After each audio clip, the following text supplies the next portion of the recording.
Sometimes people thinking strong. People thought that life is a simple thing. Life is not too easy. Life is not too fast.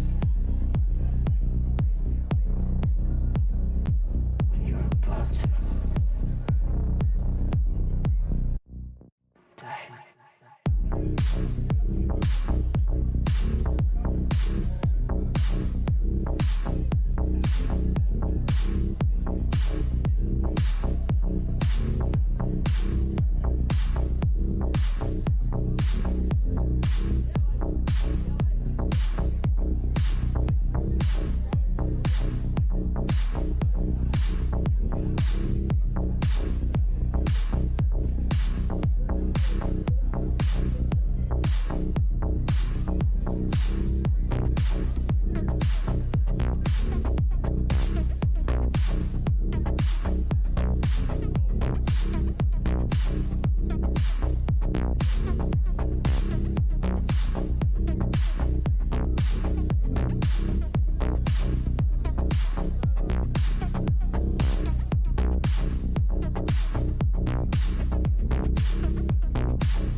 the first true power tool was invented in 1895, when a German company combined an electric motor with a manual drill.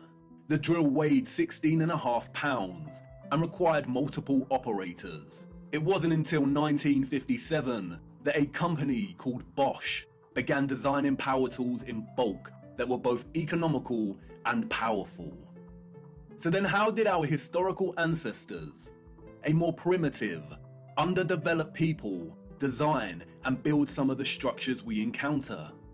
What about all the gigantic monolithic stones we encounter that have been cut with such precision? Ask yourself, could you repeat this today with the arsenal of equipment we have at our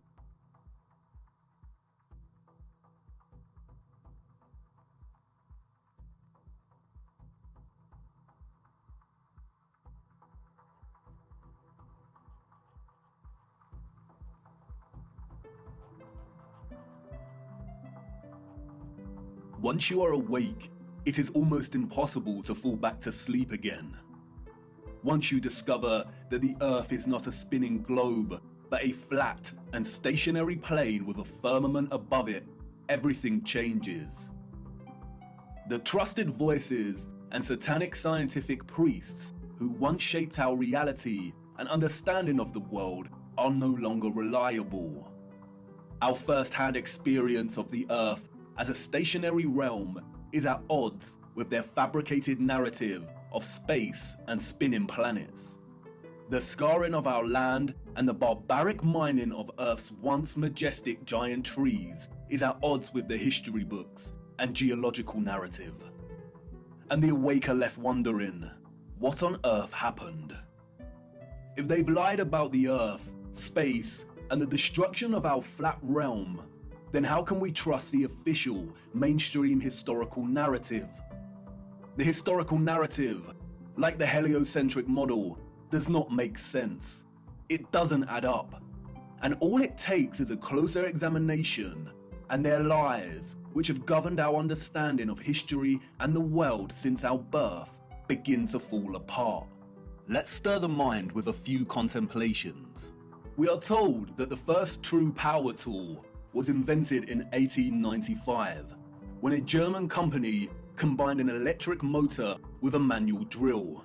The drill weighed 16.5 pounds and required multiple operators. It wasn't until 1957 that a company called Bosch began designing power tools in bulk that were both economical and powerful. So then how did our historical ancestors, a more primitive, underdeveloped people, design and build some of the structures we encounter? What about all the gigantic monolithic stones we encounter that have been cut with such precision? Ask yourself, could you repeat this today with the arsenal of equipment we have at our disposal? And what about the magnificent ancient stepwells of the East? Stepwells, we are told, were multi-storied wells built by our primitive ancestors as ways to preserve the water supply during droughts. But look at the intricacy and complexity of these structures. Look at the glory and the finesse. Look at the geometric precision. All dug out and crafted from using hand tools. Yeah, right. What about the gigantic canal networks we find all over the world? The Erie Canal in America was allegedly built between 1817 and 1825. There were no civil engineers in America at this time. The people responsible for planning construction were novices, we are told. The canal is 12 meters wide and 4 meters deep. The Erie Canal spans 363 miles. But this was not just a case of digging each day for the Irish immigrants and their oxen companions. They had to fell hundreds of trees as they passed through the virgin forest. They had to build complicated aqueducts and locks, and they had to pass through the Niagara Escarpment, an 80-foot high wall of hard limestone. They had to use black powder to blast through this, we are told, as dynamite had yet to be invented. The canal spans 363 miles and was constructed over an 8-year period. This means that on average, 1 mile was completed every 8 days. What a record, especially since those responsible were novices, and power tools and dynamite were yet to be invented. I can tell you now, the so-called early settlers of the Americas did not build these canal systems. And what of the grand and magnificent castles scattered across our realm? Did you know that most were designed and constructed without plumbing systems and methods to heat rooms properly? The royal and the elites of the past were content without having the accessible necessities of survival just as long as they could live within the grand and the glorious, while the peasants, in their modest abodes, enjoyed warmth throughout the long dark winters? I don't think so. And of course, there is the impossibility of the Great Giza Pyramid Complex. The pyramids, we are told, were constructed somewhere around 2500 BC. The Great Pyramid itself consists of 2.3 million blocks of limestone and granite, and its overall structure weighs 6 million tons. The largest granite stones weigh between 20 and 80 tons each. 20 tons is 20,000 kilograms. These blocks were carved from quarries with copper chisels and allegedly transported from 800 kilometers away. The so-called experts can only theorize that a vast amount of slave labor was required. Being gullible and falling for the official narrative of slave labor is one thing, but can someone please explain how the air shafts of the Great Pyramid align so neatly with the circumpolar stars? And then there is the curious case of star forts, or what the official liars of the world call bastion forts. Developed in the late 15th and early 16th century, these forts, we are told, were designed during an era of gunpowder and the cannon. The geometric design offered a nation's military protection against blind spots during conflict. Of course they did. We all know that the best protection during war is to design a fort with such precise geometric patterning. Has any real historian ever stopped to think just how perfect the geometry is here? Our primitive ancestors did not have the technology to view structures from above, but they still managed to achieve this? Give me strength. There is no way. We could not produce such perfect geometry on this scale today. We've been fooled once again. We have been indoctrinated with a false historical narrative and timeline. And, like the silly heliocentric model, all it takes is a closer look at this narrative and things soon start to fall apart, and the lies become so blatantly evident. Because of their satanic lies, piecing together an accurate, honest historical timeline has become an impossible Rubik's Cube. The official narrative, a Pandora's box, only offering us tiny clues, half-truths, and deceptions. The stitchings of our true historical timeline have been loosened. The contents erased and muddled before we were even born into this world. And herein lies the problem. How to know where you are going if you don't know where you are in the first place? But you see, awakening is truly a gift. Once awake, we learn that we've always had the answers right in front of us. We've always had more than we know. But we had to regain our sight first before things started falling into place, before things started to make a little more sense. And here we are again, viewer, at the precipice of another great journey. What if I told you that before us there existed a civilization that was responsible for the most advanced technology ever developed, and that it was their understanding of the workings of our flat realm that was key to their innovation? And what if I told you that it is highly likely that our true history as a people only begun just over 200 years ago? Would you think of me as mad once again? Do I sound as preposterous as when I first told you that the Earth is flat? Perhaps, and that's why I need to show you. What I hope to show you is one of the greatest cover-ups of all time. It is on par with the heliocentric lie in its enormity and the impact it has upon humanity. And, as I will try to show you, it is inextricable from the true nature of our flat realm Earth, and you cannot understand one without understanding the other. We cannot waste time, for we must journey in search of lost time. At its heart, this is a story about deception. It is also a story of endings and beginnings, of death and rebirth. And please bear with me. Due to the deceptions and falsities underpinning our historical narrative, this story cannot be told in a linear fashion. We need to go back and forth in time to really draw out something that brings us a little closer to the truth. It is also imperative to understand that, like much contemporary science, history as a discipline was corrupted a long time ago. At its most innocent, a lot of established historical narrative is guesswork. But at its worst, it is a set of lies agreed upon, as the so-called Napoleon put it so succinctly. We are going to be digging in the dark. No historian will be there to help us. We are alone in this journey. Our journey is a hunt for things buried in plain sight. And things may become a little uncomfortable at times, but it is necessary. We have been living a comfortable lie for far too long now. Come on, jump in and put your seatbelt on. For to understand our place in the world, we need to do the unthinkable. It's time for us to take a journey back to the future.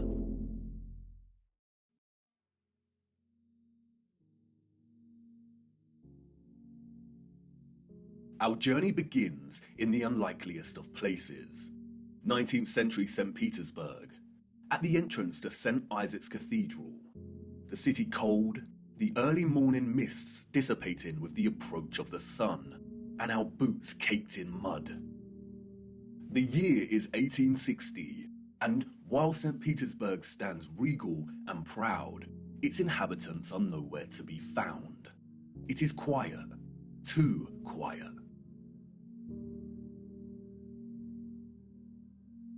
The population of St. Petersburg in the 1860s was, we are told, roughly 500,000 people, and yet there is not a soul in sight. Where is everybody?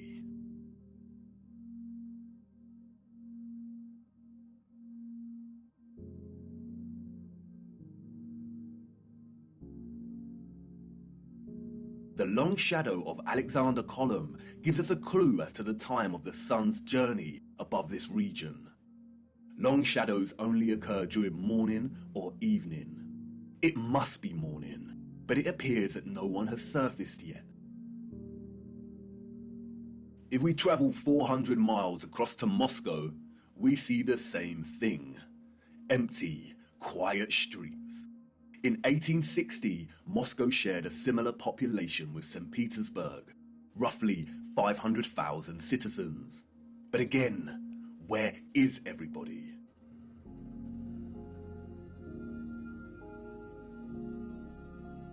What about the rest of the world during this time period? Edinburgh, Scotland, 1840s.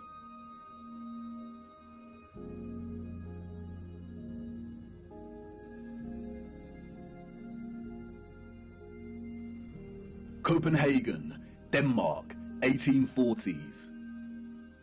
Dresden, Germany, 1860s.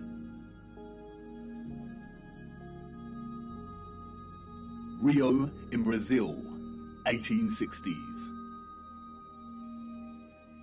Toronto, Canada, 1860s.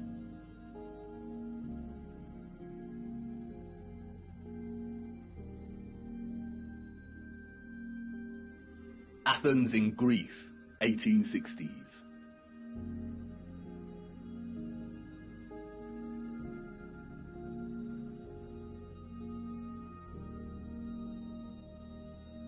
And then London, finally, people.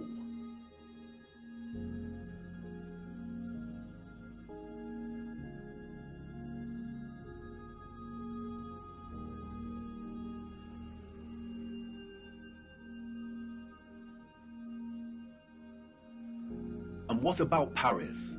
People, life.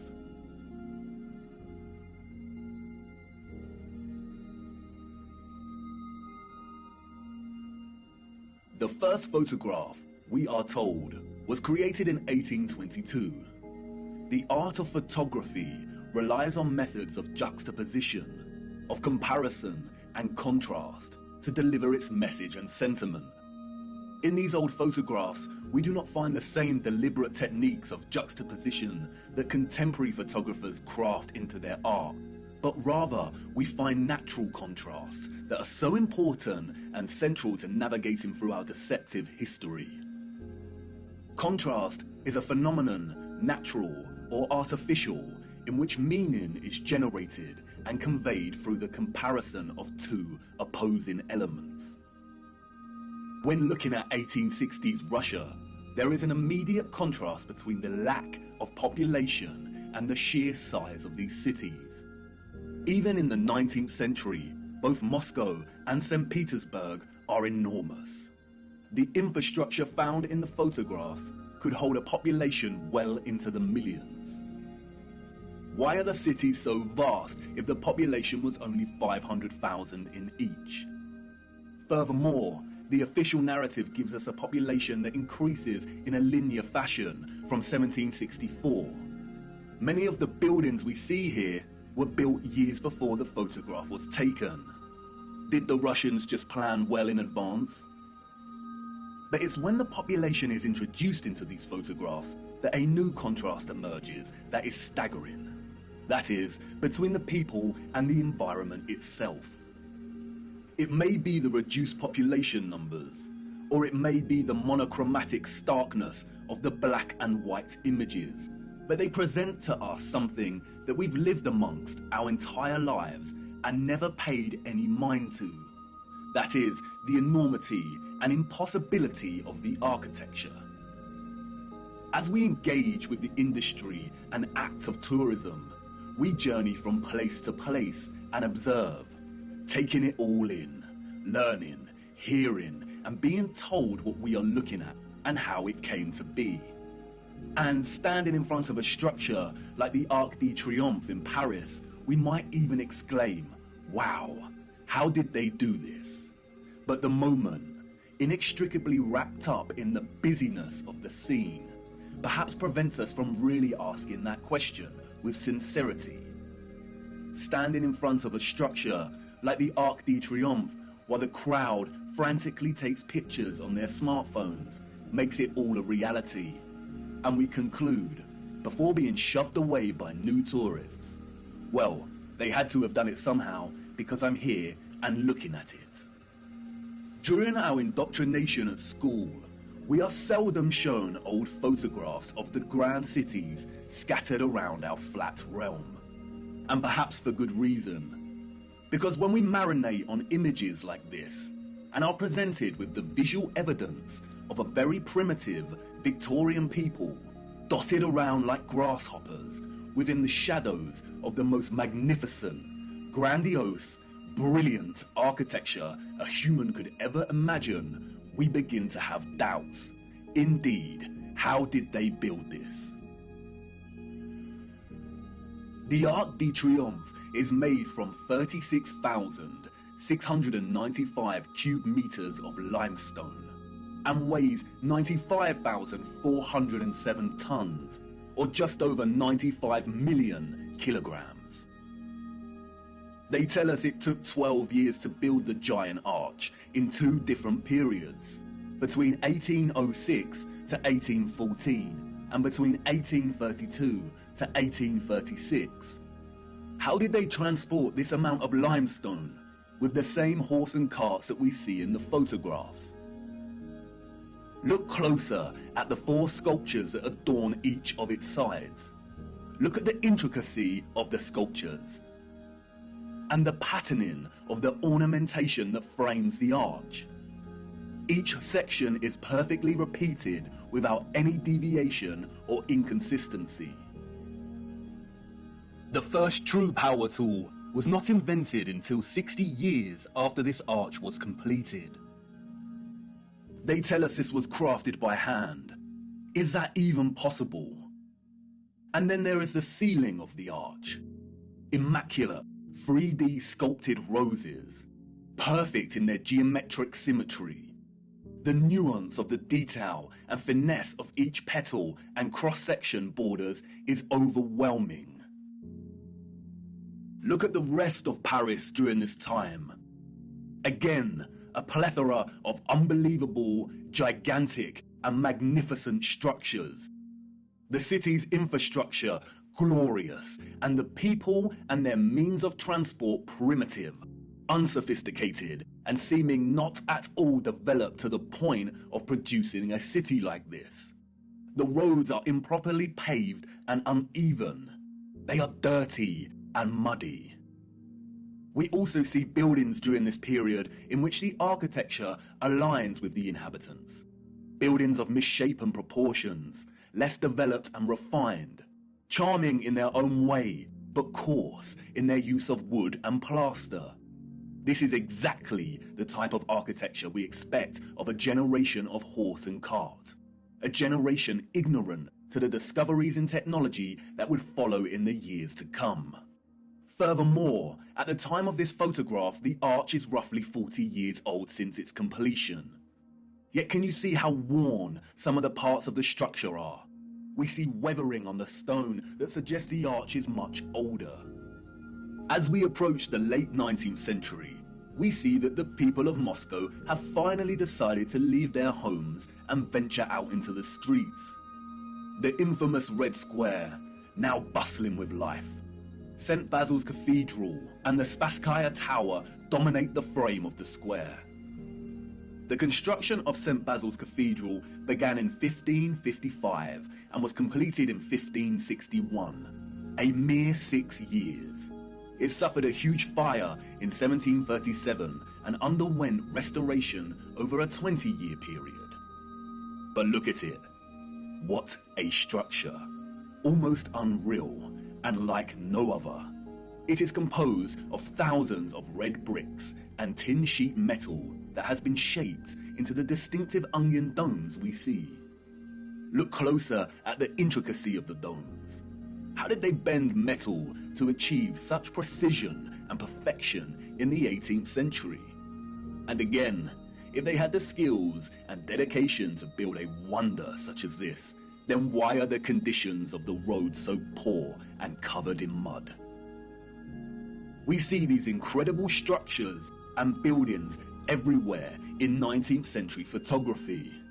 We have the wondrous Crystal Palace of London, a monstrous structure with the greatest area of glass ever seen in a building, and all constructed before England had automatic glass manufacturing. We have Westminster Abbey and Parliament. We have the old Euston Arch, constructed out of pure sandstone in 1837, and streets unpaved and full of mud. Why did these people not prioritize the streets they walked upon? The Frauenkirche, the domed masterpiece of Dresden, Germany. Its intricate and opulent splendor in direct contrast with the beat-up wagons and horse-pulled carts of the people below, a people dependent on the bare necessities, a people completely dwarfed by its size and majesty. The Library of Parliament in Ottawa, Canada, built over a period of 17 years. The first major settlers arrived in 1800, and at the time of construction, the city's population was under 20,000. Would a grand, glorious library really be a priority for settlers? Why does the building look like it's been cropped out of Europe and pasted into Canada?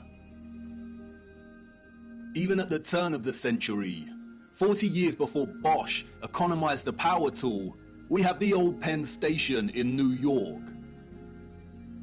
Look at the size of this. Completely mind-blowing proportions. As we can see here in the photograph, each octagonal, sculpted pattern on the arched dome ceiling is larger than one individual human. Look at the gigantic columns. and detailed acanthus leaves decorating the tops of each pillar. They tell us this station took 6 years to build. 6 whole years. Yeah, right. Why are we so gullible? Even without access to modern power tools, printable construction pieces, and crane technology, we could not reproduce this today. And more importantly, we don't reproduce this type of architecture today. The official liars of our world have an umbrella term for this type of architecture that we see in North America. They call it historism. Historism is a term coined to describe a style of architecture that is revival in nature, or in other words, copies the style of another period in time. The grand arches and buildings with giant columns we see are built in the classical or Greco-Roman style, and the cathedrals are built in the Renaissance and Gothic styles of medieval Europe. Components of these particular styles of architecture feature large spires, arched windows, towers, turrets, domes, arcaded arches, sculptures, enormous doors, circular geometric windows, columns, clock faces, and bell towers. Traces of this impossible architecture are literally found everywhere, in every city and across our world today.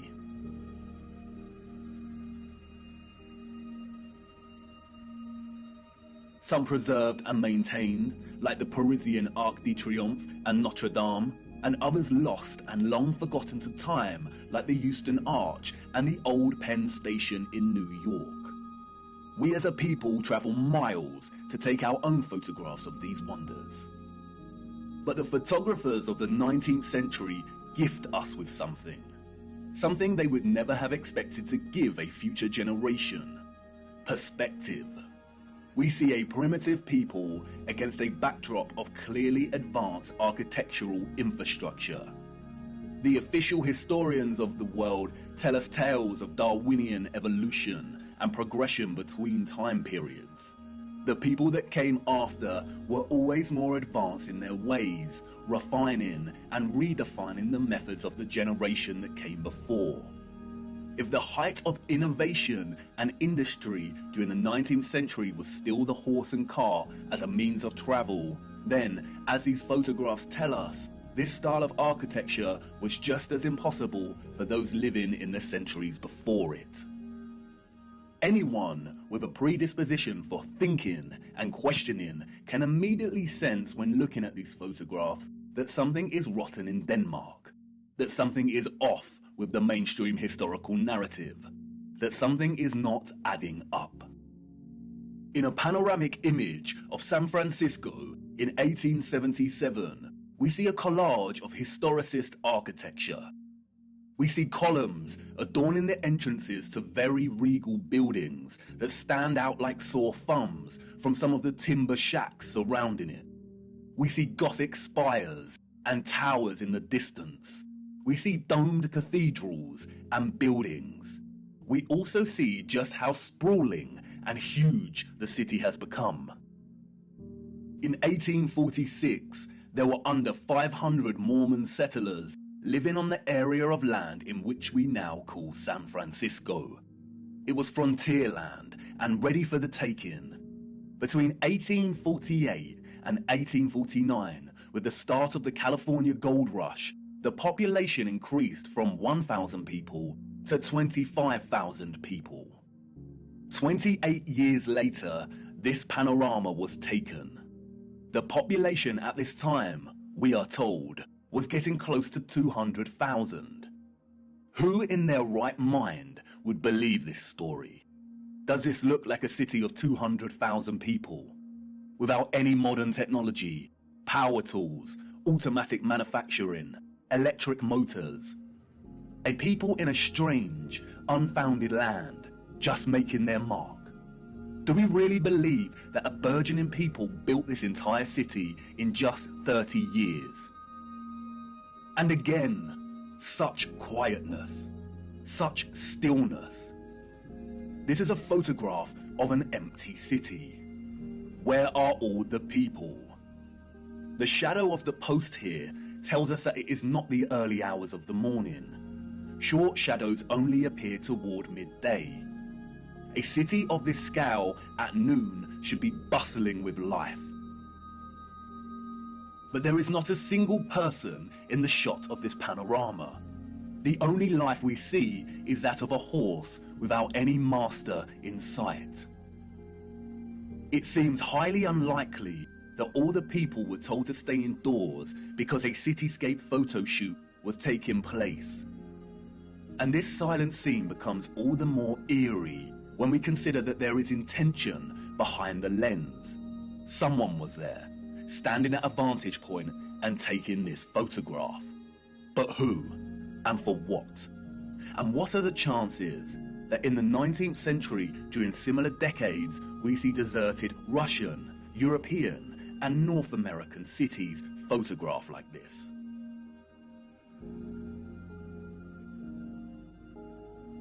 And then only a few years later, we find the same locations bustling with people. A people clearly incapable of building the architecture found in these cities. And what to do with these photographs? If we accept the narrative and these strange anomalies, then we stop here and get back to our busy lives. But the narrative we've received is not the truth. And we shouldn't accept any narrative, no matter how official and certified it is, unless it makes sense. The people we see in these photographs and their early ancestors could not have built the magnificent architecture we see. It is an impossibility. Come on, jump in. We must venture further into these cities and look a little closer. There must be some clues waiting to be uncovered that helps us understand why these cities are empty. Wait, what's that you say? You want to wipe the mud from your boots first? Do not bother, it's a waste of time. Come on, jump in and let's go. For it is the mud that offers us some small clues as to what could have occurred during this time period.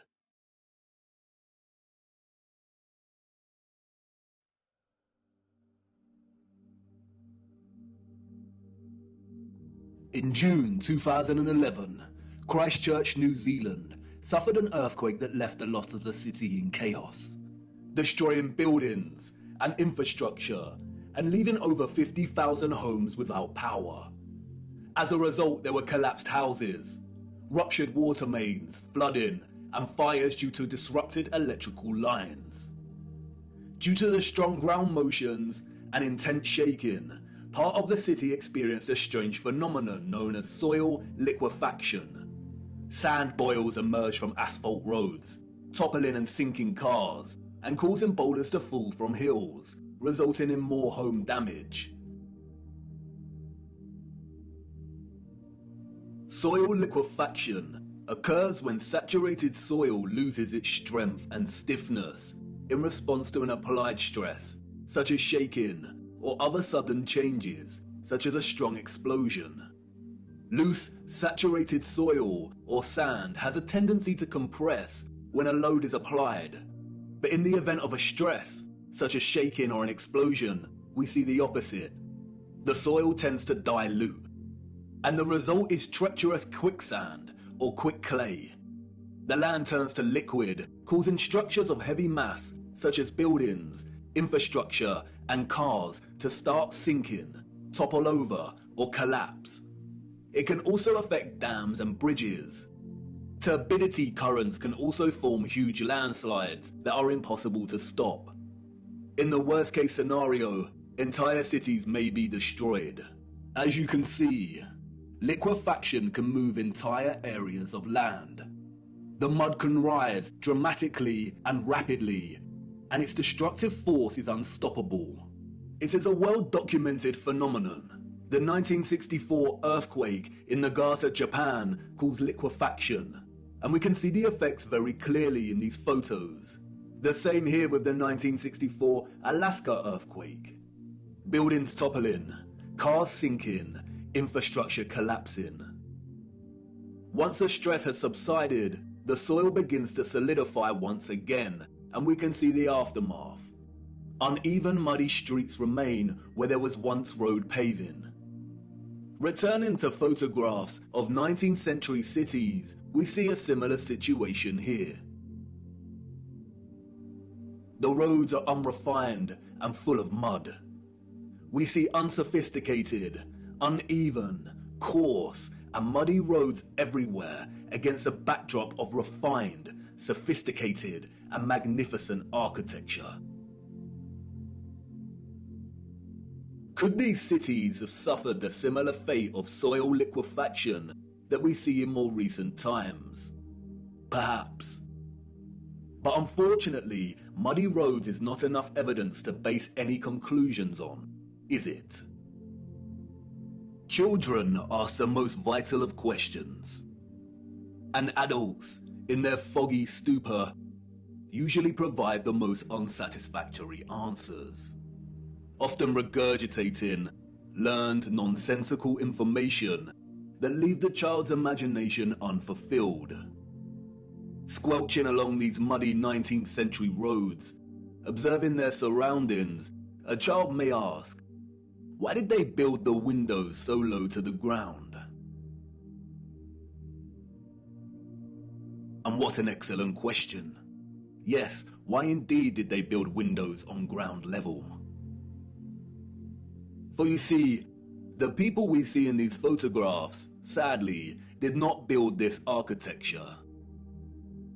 And maybe some of them, at some point in their busy day-to-day life, ask the exact same question. We see it everywhere. Windows at ground level.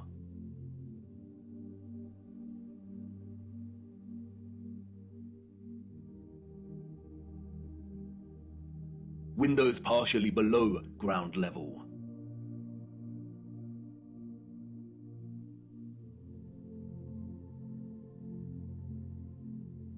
First floor entrances raised from the ground level.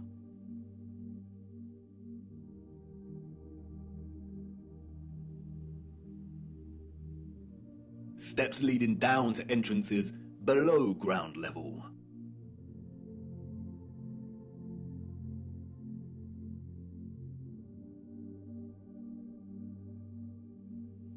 We can find this in almost every major city across our realm, in both old photographs and when we walk in the streets today. And what does it tell us? That a society with access to modest construction tools and horse and car constructed their infrastructure by first spending countless amounts of hours and energy clearing land with a depth of over 3 meters to begin their construction? Building basement floors is incredibly hard work. Since the 20th century, large powered excavation machines, such as backhoes and front-end loaders, have reduced the time and manpower needed to dig a basement dramatically, as compared to digging by hand with a spade. Perhaps you could say that our historical ancestors were just that dedicated to the architecture they built. And you could say that many of the sunken buildings we see are actually due to elevations and depressions in the natural landscape. The official narrative, which is always full of inconsistencies, perhaps would suffice if it was not for contemporary excavation. When we look at photographs such as this, it immediately dawns upon us that what we are seeing are windows and doors 2 to 3 meters below the ground surface. Why are there windows and doors underground?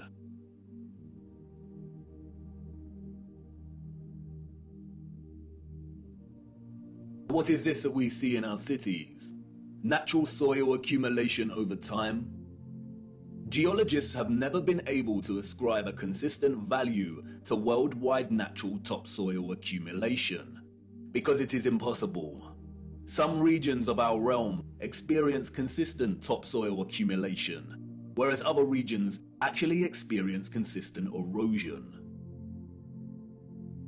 Many historians and archaeologists have noted that many cities over the centuries have been destroyed through war, and natural phenomena such as earthquakes, volcanic ash, and flooding.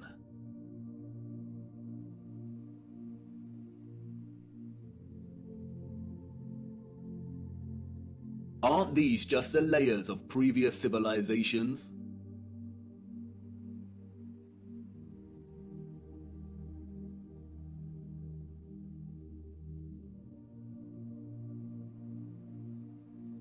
No, they are not.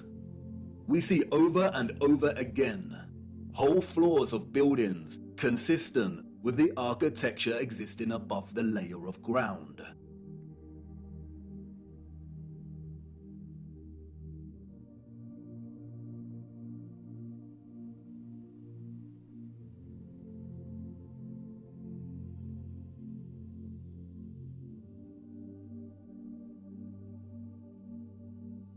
You see, what lies beneath is not the unfamiliar traces of previous generations, but of the same generation that built these structures. And once you really see this kind of sunken, buried infrastructure that exists in such prevalence across our world, you can never unsee it.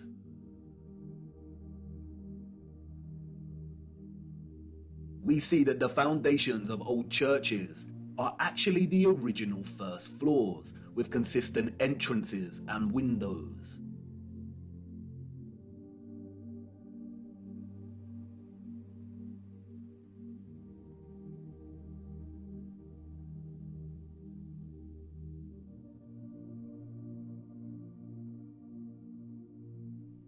We see mosaics unearthed. We see pillars, columns and arches that were originally much larger, and it was the layer of soil that reduced their size, as if they weren't big enough to begin with.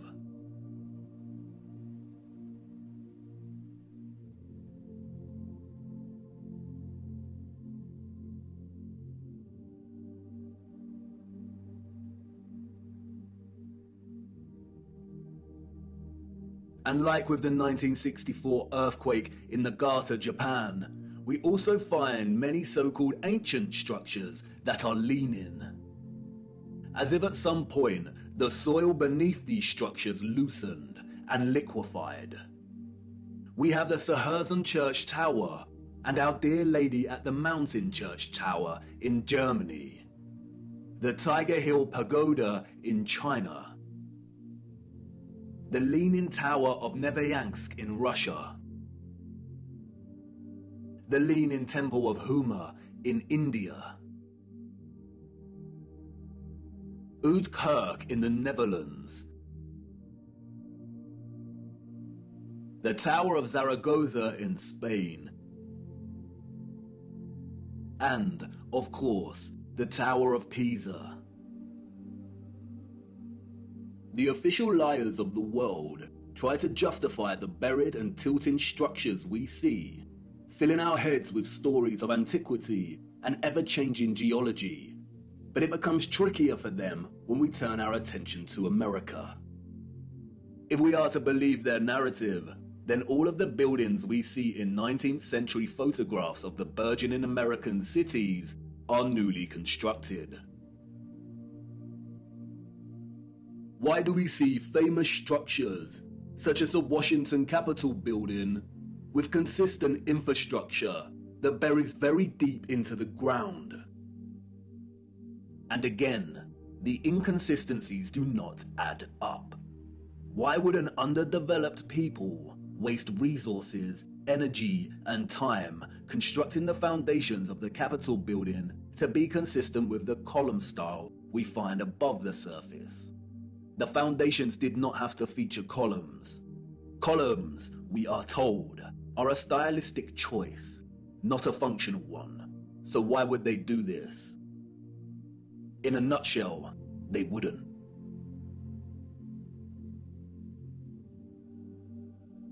We see images that suggest that the people of the 19th century were actually concerned with moving a lot of the vast amount of mud we see, leveling the ground and excavating existing structures.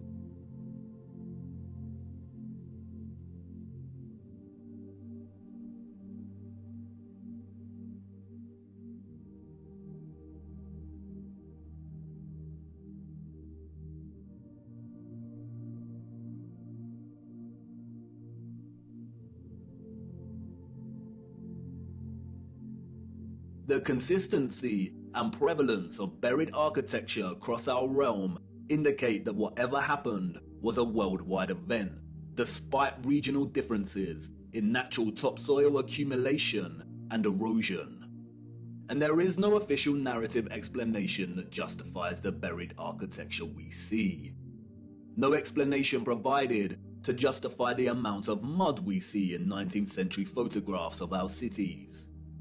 On the roads, mud piles from clearing, the roads uneven, the land ravaged, but the architecture grand, perfect, and intact.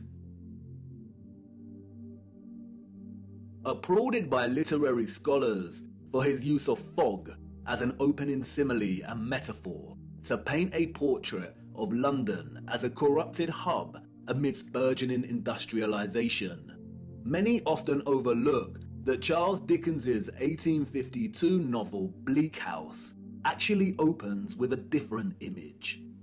London, Michaelmas term lately over, and the Lord Chancellor sitting in Lincoln's Inn Hall. Implacable November weather, as much mud in the streets as if the waters had but newly retired from the face of the earth.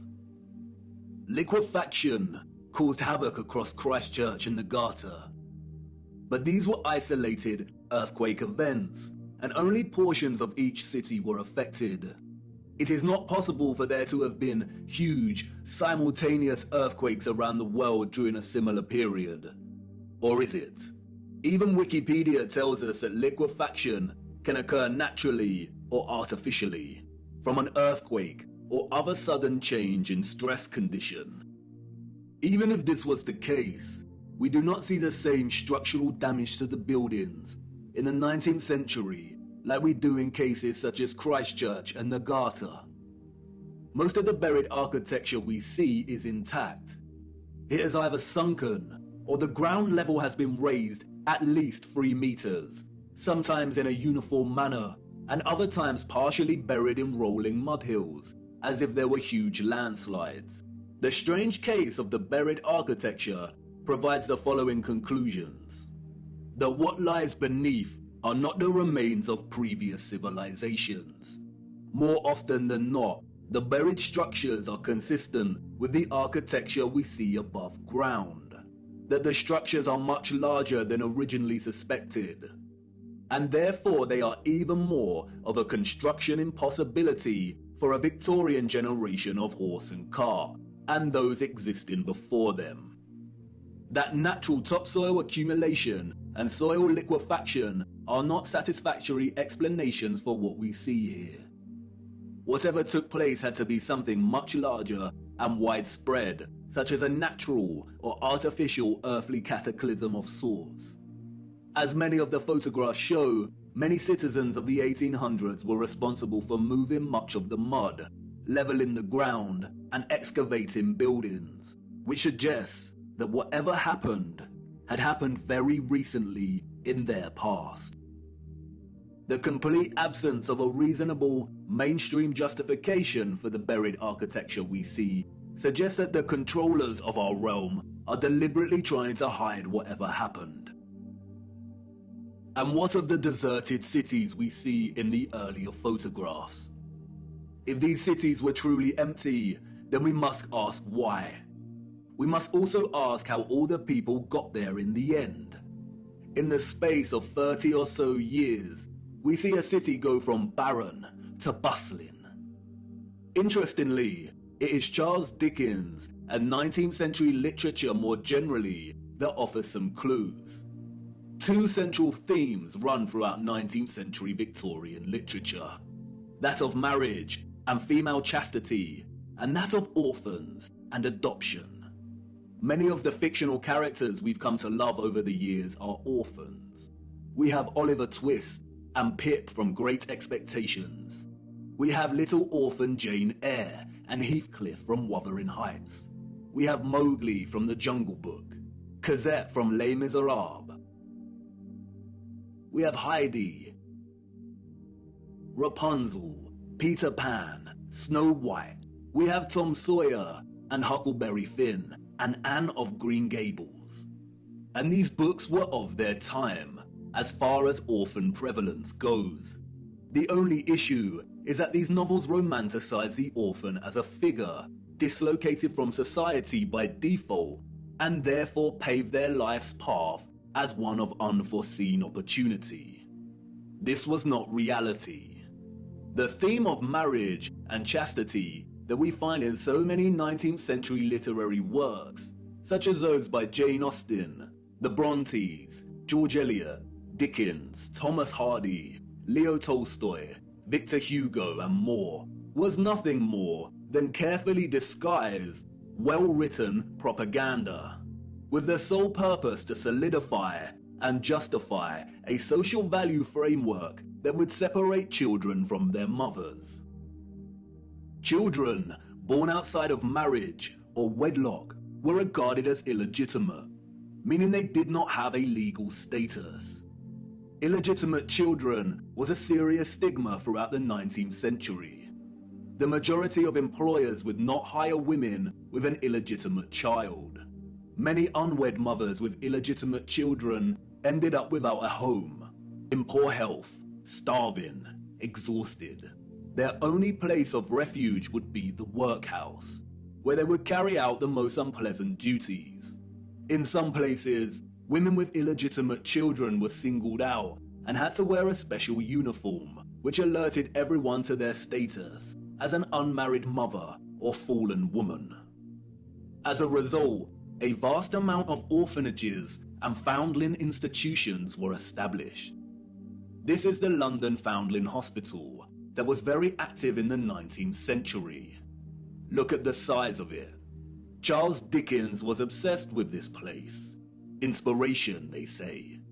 The official narrative tells us that an estimated 4,500 women handed over their children to this huge building. But this was just one institution.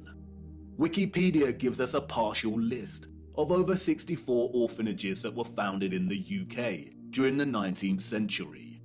The list is only partial. The peculiar case of the vast amount of parentless children in the 19th century is well documented by many researchers. And most of them agree it is almost impossible to establish figures that really do justice to just how many orphans there were during this period. Their footprint did not enter the record books. It formed in the mud and was then washed away. It wasn't just the UK. This was a worldwide phenomenon. New York City had 4 foundling asylums alone that processed thousands of children annually. By the beginning of the 20th century, Italy was reporting 32,000 children per year. Spain and Portugal were reporting 15,000 annual foundlings. Before 1860, 374,000 recorded infants were processed by the asylums in Milan, Naples, and Florence alone. Historian David L. Ransell states that Moscow was receiving between 16 and 18,000 infants annually by the 1880s, and sending over 10,000 of these each year to outlying villages for care. In 1882, there were all told 41,720 foundlings from the Moscow home living with 32,000 foster families, scattered throughout 4,418 villages. A dozen villages had over 90 fosterings each. One thing that is often overlooked is that there were a series of laws passed in the 1800s, making it almost impossible for unwed mothers to keep their babies. The 1833 Poor Law Reformation introduced bastardy clauses that shifted the entire responsibility for the illegitimate child onto the mother. Social stigma meant that she would not be able to provide care for her child and would be forced to hand them over to the authorities, or worse. Advertisements for adoption or nurse care became popular in newspapers. And, as many scholars have pointed out, these were a front for what was termed baby farmers, or paid murder. As Dorothy L. Haller states, The adverts may have been misleading to the general public, but read like a coded message to unwed mothers. No references are asked for, and none are offered. The sum of 15 shillings a week to keep an infant or a sickly child was inadequate, and a sickly child and an infant under 2 months were the least likely to survive, and the cheapest to bury. Infants were taken, no questions asked, and it was understood that for £12 no questions were expected to be asked. The transaction between the mother and the baby farmer usually took place in a public place, on public transportation, or through a second party. No personal information was exchanged. The money was paid, and the transaction was complete. The mother knew she would never see her infant alive again. Most children, however, were not murdered, but were dropped off at the doorsteps of orphanages or the workhouse. All children taken into these institutions were given entirely new identities. They were provided for with shelter, food, and clothing temporarily, and then sent off to workhouses or another location. Photographs in the 19th century were scarce, but towards the end of the century, we see more photographs, and the last continent to experience such mass exodus of orphans was the United States. And it is here that we see evidence of the orphan trains. The first group of these orphans arrived in Michigan in 1854, and from that moment on, the movement shipped hundreds of thousands of children across the states until it ended in 1929. Officially, there were over 97 institutions involved in orphans and orphan trains in the 19th century. And again, this was not just the United States. Annie McPherson will go down in history as a woman who scammed more than 100,000 foundlings and shipped them from the United Kingdom to Canada, New Zealand, and South Africa, and even to the outer edges of the earth in Australia, so that they could be sold into child labour. Why do we see so many photographs of orphans in workhouses? Why are they working with machinery created for adult use? Were there not enough adults during this time to carry out this work? And then there is the strange case of the burgeoning American amusement parks at the turn of the 20th century. In addition to rides and exhibits, many of these parks featured an unusual attraction: infantoriums. Visitors of these parks could stroll around with ice cream and swing by these stations, a visit equivalent to that of a fully functional neonatal intensive care unit, complete with incubators filled with sleeping, premature babies. History has been kind to Martin Cooney. Touted as a hero, Cooney was the German mind behind the incubators. His first encounter with premature babies, we are told, was at the 1896 World's Fair. He knew immediately that the exhibition would save babies' lives. The technology to keep premature babies alive was expensive, and he knew the public would pay to see the babies in incubators. He would charge an entrance fee at the amusement parks to generate funds to help these babies live. Nurses tended to the babies as an enraptured public looked on. Like any other amusement, the premature baby exhibits included carnival barkers who tried to lure the public to come and see the babies. I don't know about you, but I find something very off about these incubators. Advertisers featuring living babies. A lot of the fairs where Cooney showed his babies also featured eugenics exhibitions. Eugenics is a field of corrupted pseudoscience that endorses selective breeding to improve the genetic quality of the human population. Eugenics was inspired by Darwinism and was a driving ideology that fueled the Nazis. Why are people paying to see living babies, as if they had never seen a living infant before? Did people of the time not have their own babies? And where are these infants' parents? How did they have the technology in the 19th century to keep premature babies alive in such a way? Or is something off, once again, with the official narrative. There were 80,000 premature babies who were treated in these amusement park incubators. 80,000. The hundreds of thousands of orphans in the 19th century are just barely believable. Were women really that carefree? Did America even have the population numbers to justify 80,000 premature babies? We are not talking orphans here, but infants born prematurely. The narrative is not convincing or realistically fathomable. Where did these babies come from? More troubling is Cooney's background. As many historians have pointed out, he had no medical degree or training. His story is a very similar one of unconvincing philanthropy that we find surrounding some of our contemporary figures today that also do not have medical degrees. And then there is Marie Dressler, a Canadian silent film and Depression-era movie star. She adopted one of these incubator babies. Celebrities and adoption. The official narrative conveniently leaves this out of her story and tells us that she may have had a daughter who died as a small child. But the photographs suggest otherwise.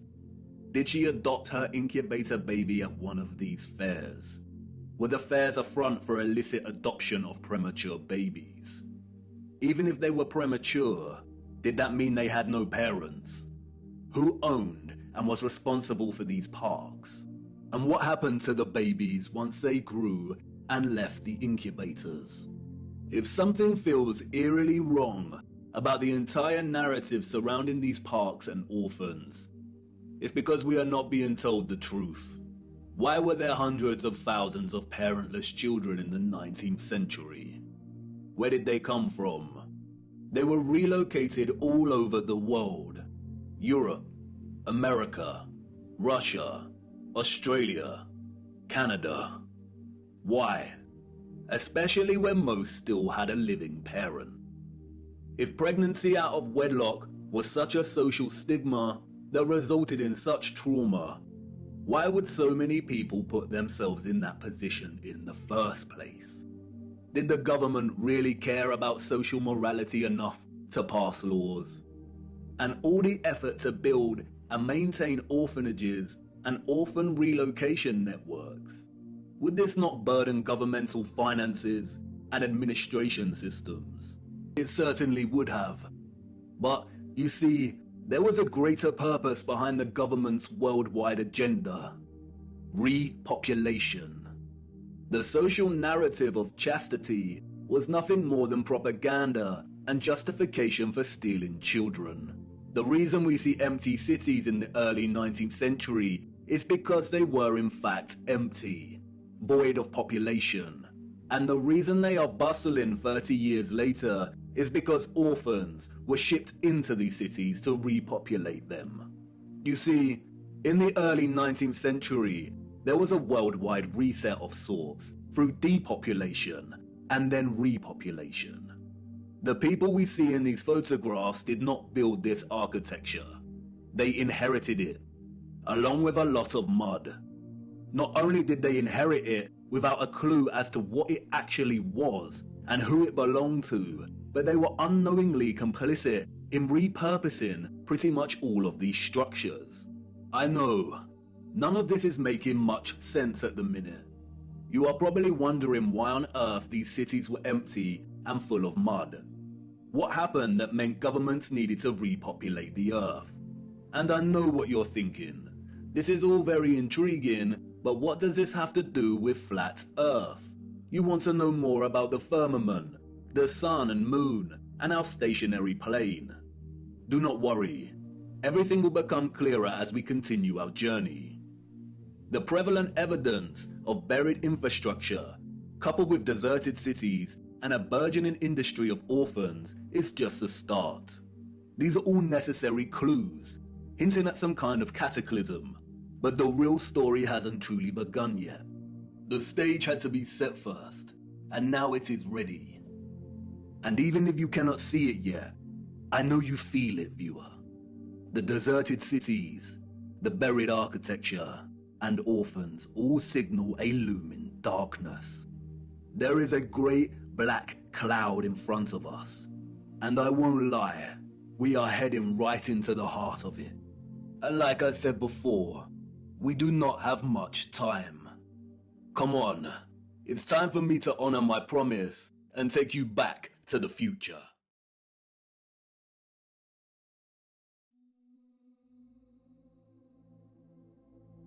Water, an inorganic, transparent and odorless chemical substance that covers 70% of the known Earth's surface.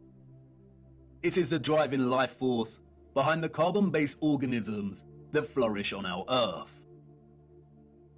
It borders and separates our lands and collects and solidifies at the inner and outer regions of our flat, stationary realm.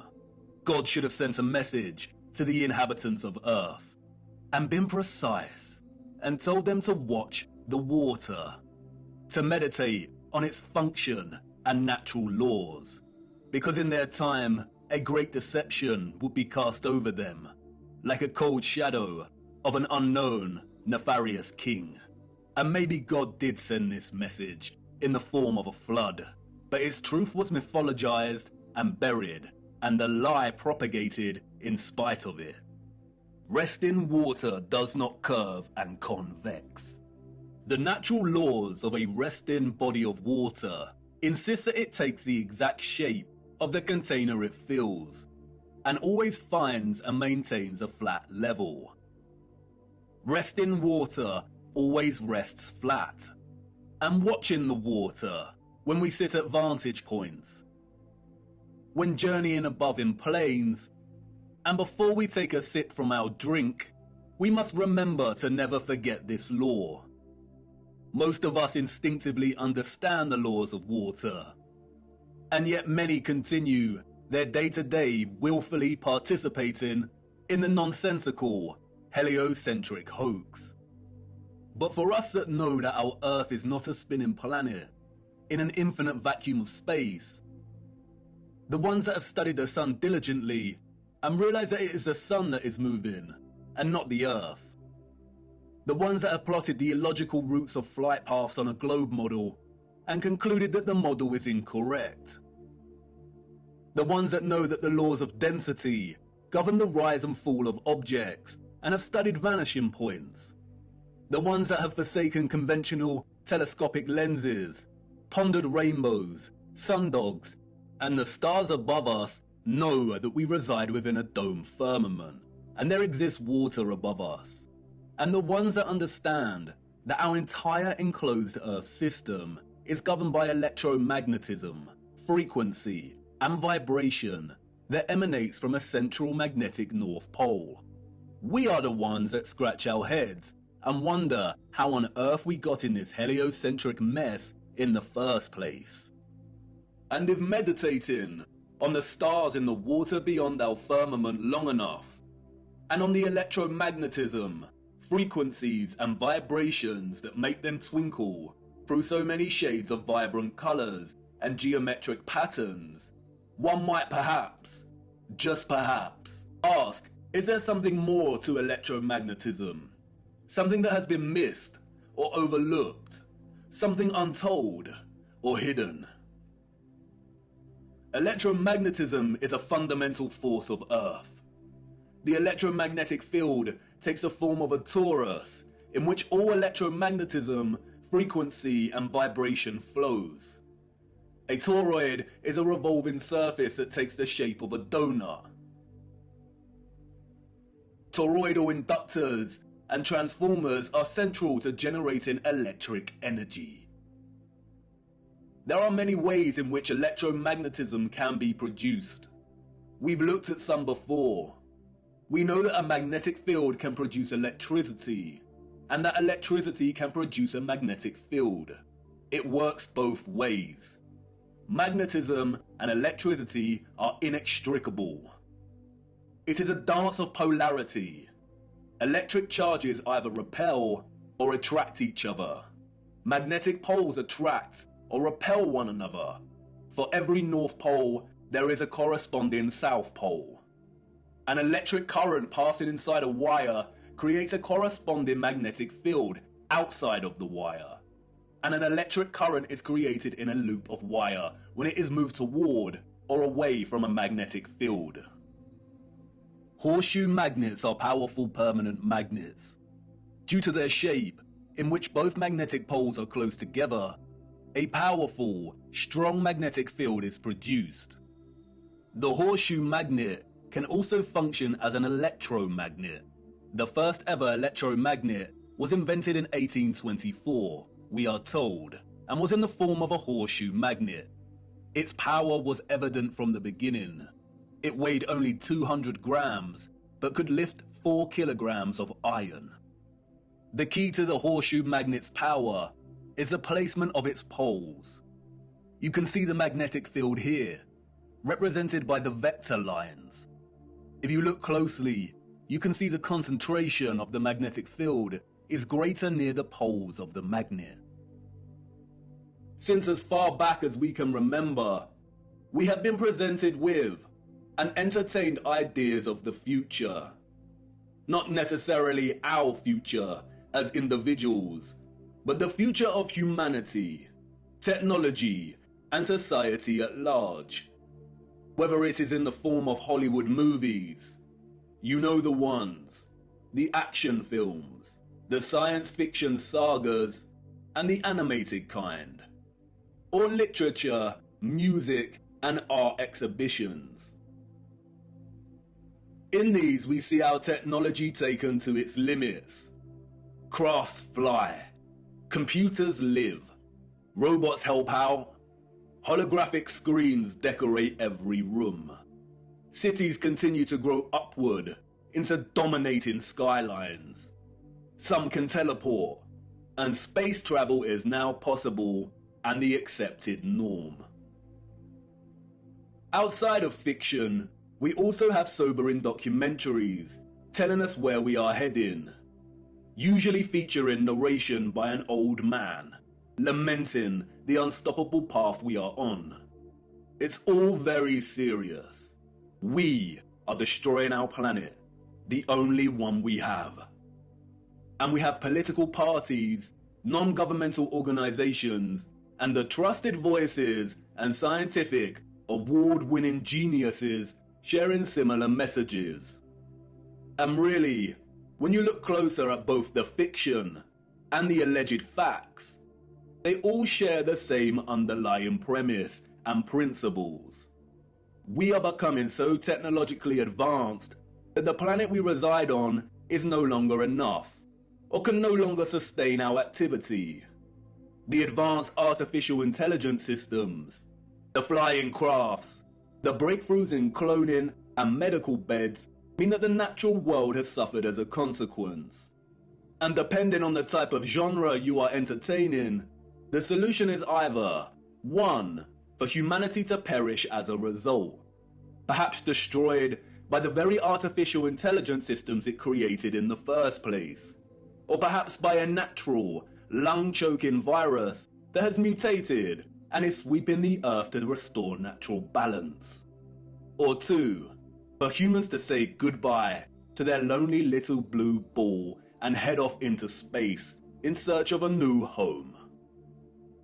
But you see, there is no globular planet, and there is no space, and therefore all visions of the future are purely fictional, and not particularly innocent. What we don't see emphasized in these visions of the future, however, is the potential of electromagnetism to transform all human life, technology, and society. Which is strange when you consider that all life, and the Earth itself, is impossible without electromagnetism. Why wouldn't visionaries want to explore this in more detail? Could it be that they are not allowed to? Could it be that they are afraid of something? Afraid of us connecting one too many dots, perhaps? And again, horseshoe magnets can act as powerful electromagnets. If a civilization was to advance technologically through the use of electromagnetism, then the horseshoe magnet would certainly have a tremendous role to play in that development. Yes, it certainly would. And it certainly did. The horseshoe magnet. The Arc de Triomphe. Yes, one of the most powerful electromagnets ever constructed.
Welcome to the future.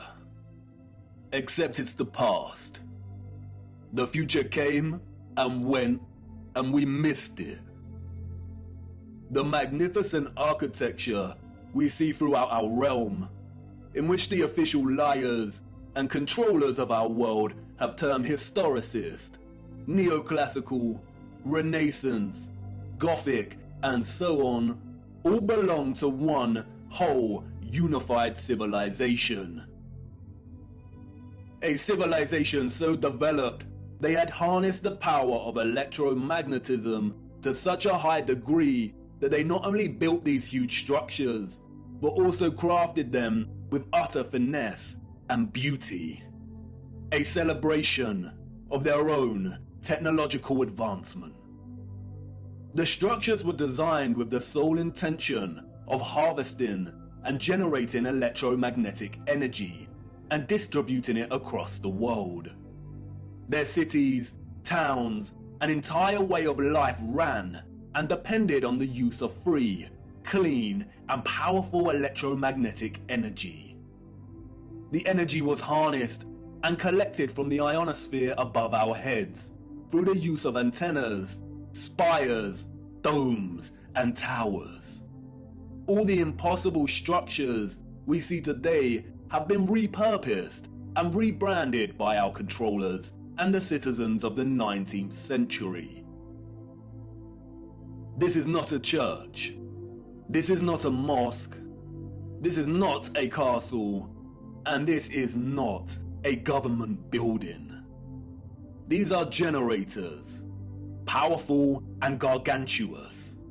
They would collect and generate the electromagnetic energy, which was then stored in huge power stations and distributed and redirected by sophisticated, advanced structures, one of which is a huge electromagnet, or what we've come to know as triumphal arches. The energy was stored in batteries and capacitors, such as towers and obelisks.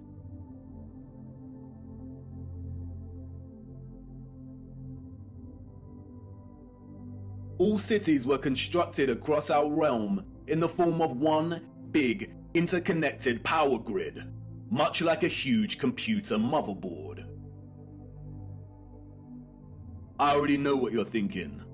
What? He's finally lost it. He had us with Flat Earth, but this is just too much. I know. The backup programming is kicking in.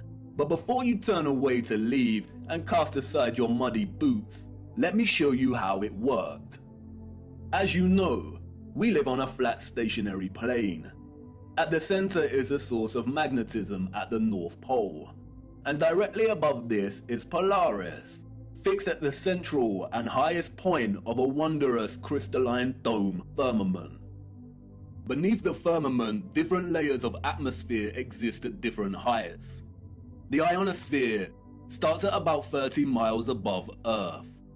It includes a thermosphere and the mesosphere. The ionosphere is an electrical atmosphere that is ionized by the sun's electromagnetism. It also forms the inner edge of the magnetosphere. I know, a lot of big words and abstract concepts, but you are familiar with this process and have been witness to it every day for the entirety of your lives. As you can see, the vials here contain molecular gases that are present in the atmosphere above us. When an electromagnetic source, such as a Tesla coil, is applied within close proximity of these gases, the coil's magnetic field ionizes or charges these gases, and the result is phosphorescent plasma. The gases become colorized. This is why our sky is primarily blue, because the sun's electromagnetic presence ionizes the atmosphere, and the result is colored plasma. When the sun is entering or exiting our region, or what the liars of the world call sunrise and sunset, we see a variety of color gradients due to its distance from the ionosphere above us. When the sun is no longer journeying above our region, the sky loses its color and we can see the stars in the firmament beyond. Although the official scientists designate the ionosphere as an atmospheric layer, it is actually an ethereal layer. Ether is the fabric or element that carries electromagnetism. It connects everything in our realm. It is the fabric that makes the sun and moon and their concentric journey above our disk possible in the first place. Ether is the mysterious fifth element. It connects everything electromagnetically through vibrational energy. It is the glue, the web, the driving force behind absolutely everything. The four other elements, air, fire, water, and earth, only exist because of the ether. They are expressions of ether's vibrations. Cymatics is a good example of ether's presence. The frequencies fed through the Chladni plate make the sand or salt form precise and complex geometric shapes. The higher the frequency, the more complex the geometric pattern. But what is the conduit that takes the frequency's vibrations and allows the sand to take such shape? That is the ether at work. That's why we see fruits and vegetables that closely resemble cymatic patterns. It is the ether at work. All matter is ethereal, and the shape and form of that matter are different expressions of the ether, determined by frequency and vibration. Ether is the bridge between electromagnetic frequency and vibrational energy, and the form of matter itself. You could call it the Holy Spirit of God. The historical and scientific discourse of ether is a deliberately manipulated one. The enemy introduced the truth only to discredit and subsequently bury it.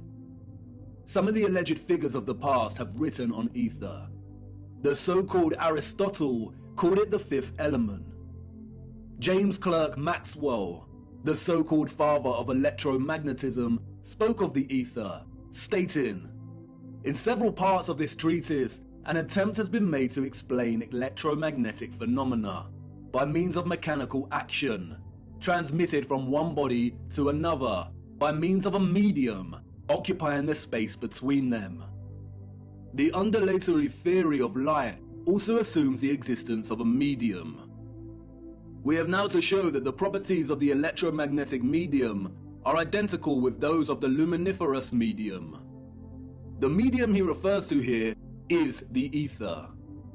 Albert Einstein and others successfully solidified the heliocentric model through fraudulent schools of scientific thought. But even Einstein could not deny the presence of ether. According to the general theory of relativity, space is endowed with physical qualities. In this sense, therefore, there exists an ether. According to the general theory of relativity, space without ether is unthinkable.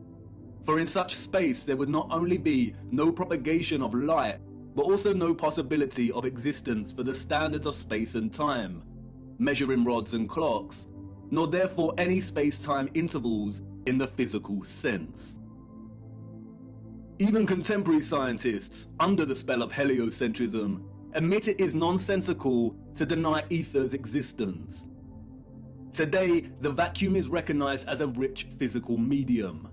A general theory of the vacuum is thus a theory of everything, a universal theory. It would be appropriate to call the vacuum ether once again. Returning to the ethereal ionosphere. As I said, this layer of ether above our heads is a constant sea of electromagnetism, and is responsible for the colored plasma above that we call the sky. The source of its electromagnetism is the sun. It is because of this ionized layer that we get ionospheric lightning in the form of sprites, which in turn influence the thunderstorms below. An ion is a particle, atom, or molecule with a net electrical charge. Electricity is a continuous flow of ions. The electrolytes in our body are ionized. Everything is connected by electromagnetism and the ether. Our highly developed and sophisticated historical ancestors not only understood the workings of the ionosphere and the ether, but they had developed methods to masterfully harvest it as a fuel to power the entire Earth. And while the exact process by which they were able to extract the ether is deliberately hidden from us and remains unknown, the structural remains that humanity has since repurposed and reused as architecture offer us many clues as to how it all worked. The evidence is everywhere for those with eyes to see, and once you see it, it becomes so glaringly obvious that you'll kick yourself for never noticing in the first place. The matter is very complex, and it would take time to really flesh out. So for now, let's have a closer look at some of these structures, and I will introduce some basic concepts. As we continue our journey, we will explore everything in more detail. We see them everywhere. On top of all these magnificent structures, towers, spires, and pinnacles that rise into piercing antennas. It was through these complex antennas that the ether was harvested. You see, after the Great Reset of the 1800s, the enemy fractured the old world's unified understanding of God and created multiple religions to try and hide God and justify the existence of such grand and beautiful technological structures. And I know this may trigger some people, but stay with me, I will not let you down. But for now, it is critical to understand that a lot of the religious icons that adorn and make up these antennas were never indicators of different religions in the old world, nor were they intended to be. they signaled something else entirely. They are usually made from copper and gold. Both are excellent conductors of electricity. In many of the structures we call cathedrals, the symmetrical spikes on the pinnacles worked in a similar fashion, extracting ether from the ionosphere. Once harvested, the energy would inevitably have been drawn down into the top larger portion of these domed structures. When examining many of the interiors of these domes, we come to realize that they rely heavily on symmetrical ornamentation. This is achieved by indentation or cavities in the masonry. In the world of electromagnetism, a cavity resonator works through symmetry to produce oscillation or vibration of energetic particles. Symmetrical shapes force energetic particles or ions to vibrate in a constant manner. Is this why we see perfect symmetrical ornamentation within the ceiling of many domed structures? It no doubt sounds absurd, but the majority of these structures also feature a smaller type of cavity resonator, or what is more appropriately termed cavity magnetrons, that offer some clarity as to the real function of these structures. A cavity magnetron is a high-powered vacuum tube that generates microwaves using the interaction of a stream of ions with a magnetic field while in the cavity resonator. A magnetron operates through a hollowed, symmetrical vacuum.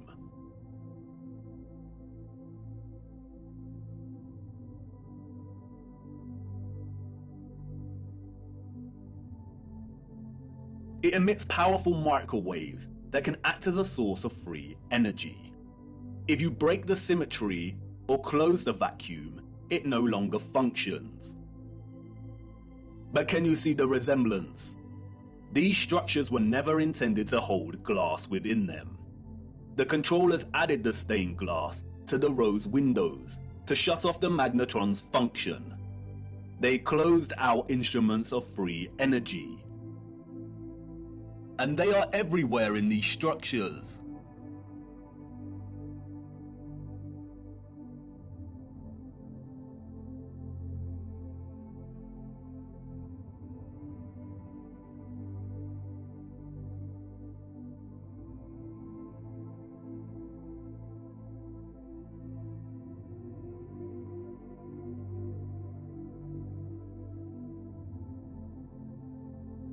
Interestingly, if you look at the geometry of entire sections of the structures themselves, then it becomes very evident that they functioned in their entirety like a cavity magnetron to generate energy.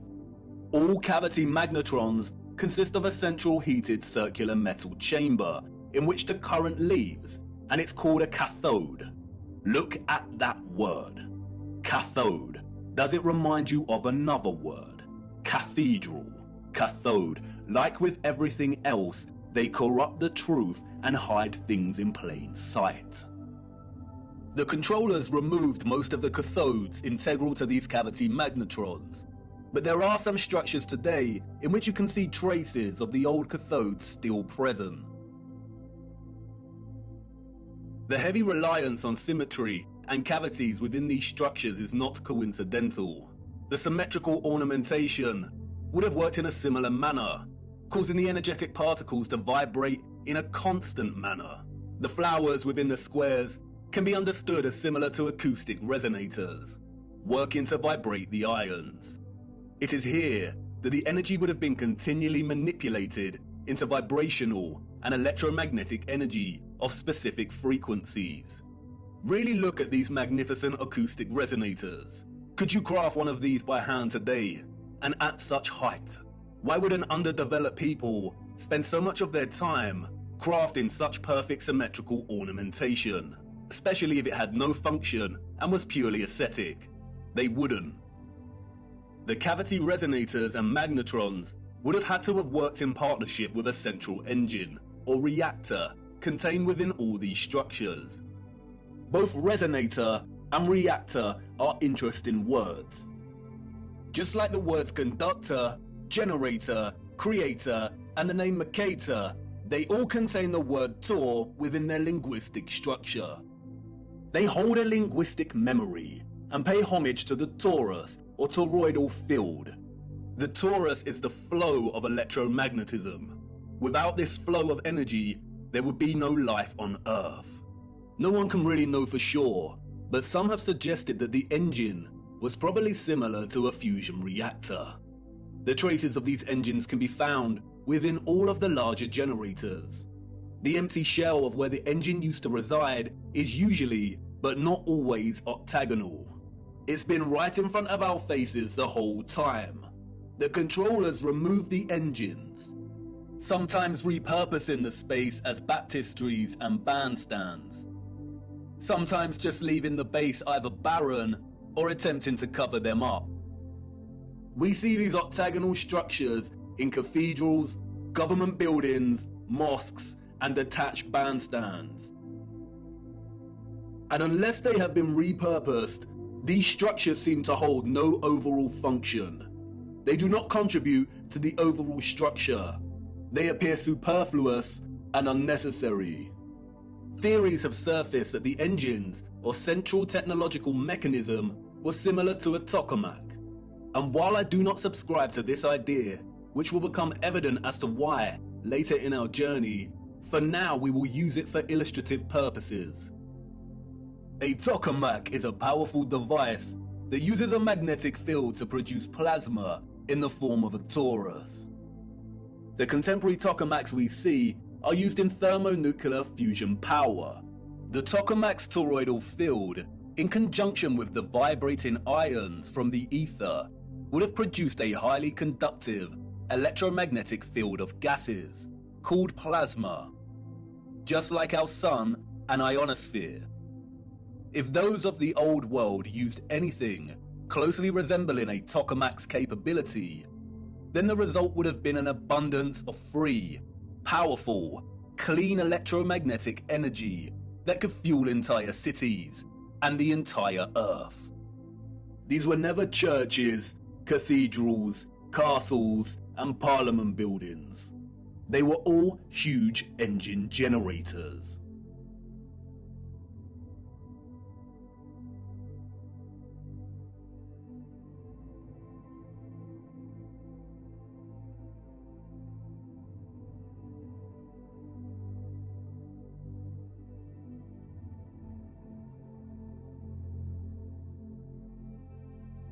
The controllers invented labels and terms such as Renaissance, Greco-Roman, and so on to describe the style of these structures.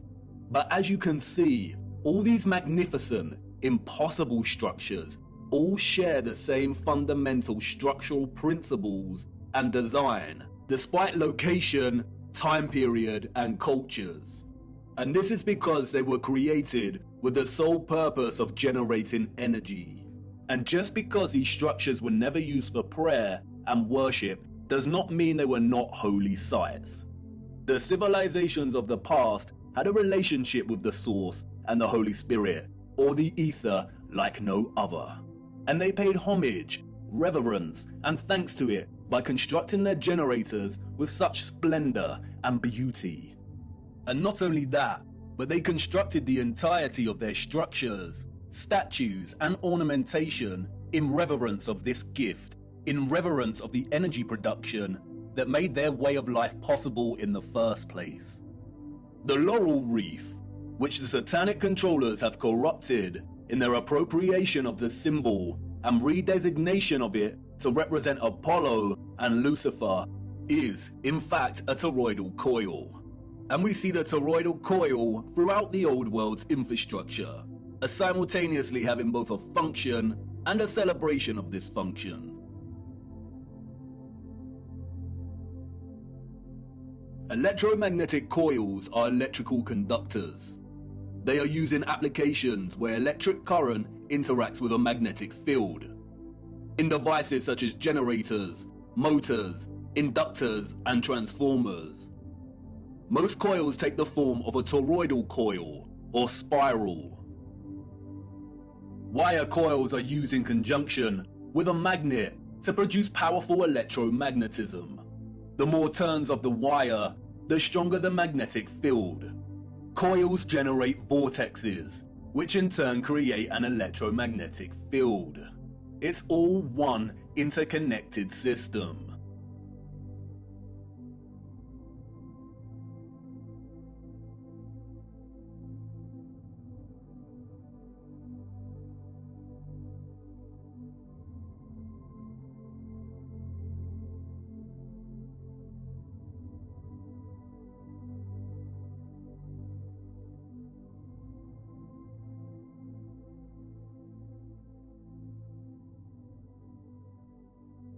And we see it everywhere.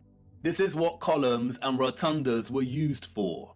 Powerful coils to generate electromagnetism and carry the current in loops. The torus is found at the base of pretty much every column found throughout our realm. It is everywhere. Look at the movement of electricity through a wire and the simultaneous magnetic field it produces. This is exactly the shape of a column, and we see this present in all of these gigantic and meticulously crafted columns.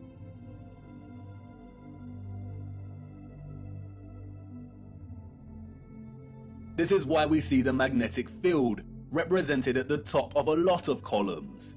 It's the movement of the ions in the magnetic field. It's the movement of the toroid and the toroidal vortex.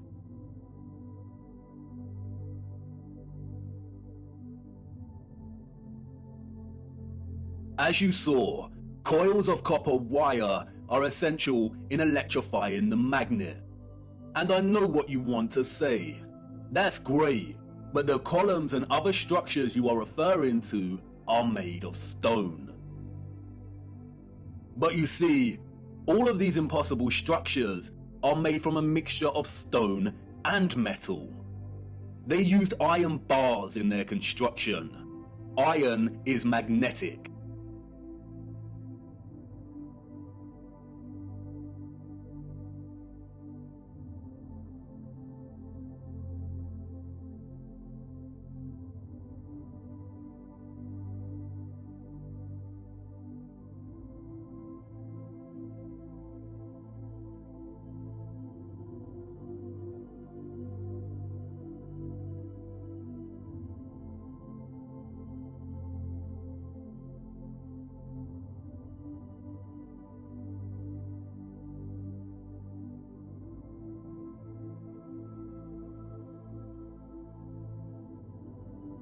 These iron rods run throughout the stone infrastructure and are complemented with copper and gold roofing. Copper and gold are strong conductors of electricity. Often we find entire statues, arches, domes, and roofing made from a distinctive blue copper. Furthermore, the limestone, granite, and dolomite stone is mixed with crystal silicon or quartz. Quartz has strong electric potential. The colonnades and arches we see everywhere were at once integral components to the overall electromagnetic infrastructure, while also constructed in geometric forms that mirror the flow of electromagnetic energy, such as coil loops, horseshoe magnetic fields, and toroidal vortexes. As with everything else constructed in the old world, they were both functional and crafted as a homage to that function. A lot of ethereal energy was stored in structures constructed from red bricks and concrete. Red bricks and concrete are excellent conductors of electricity. They operated as huge capacitors or batteries. According to new research, red bricks can be converted into energy storage units that can be charged to hold electricity, like a battery, and can store energy until required for powering devices. The key to this battery-like function inherent within red brick is the iron oxide. The development and use of red brick is so important, and we will be returning to this subject much later in our journey. The really big red brick power stations and batteries were designated and recognizable by their white stripes, such as St Pancras Railway Station in London, and many other famous structures. We still carry this red and white stripe designation of power stations today, and it is also an indicator for the magnet. Some were constructed of blue, black, and brown with white stripes. Towers, obelisks, and small clock towers functioned as the intermediate capacitors or batteries to store, distribute, and provide energy throughout the grid. The entire flat realm Earth was connected as one whole grid, a complex interconnected system of free energy production, distribution, and consumption. And this entire grid was destabilized and deactivated somewhere between the 17th and 19th century. Power grids like this do not function on a spherical mass. Our historical ancestors knew that the Earth they walked upon was flat. This type of futuristic technological advancement is the result of a civilization knowing exactly what type of Earth they lived upon. They were not subject to the same satanic deceptions and abuses as we are.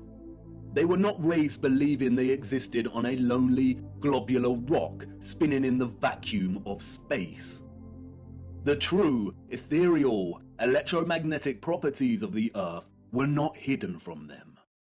They knew there was a domed firmament above their heads.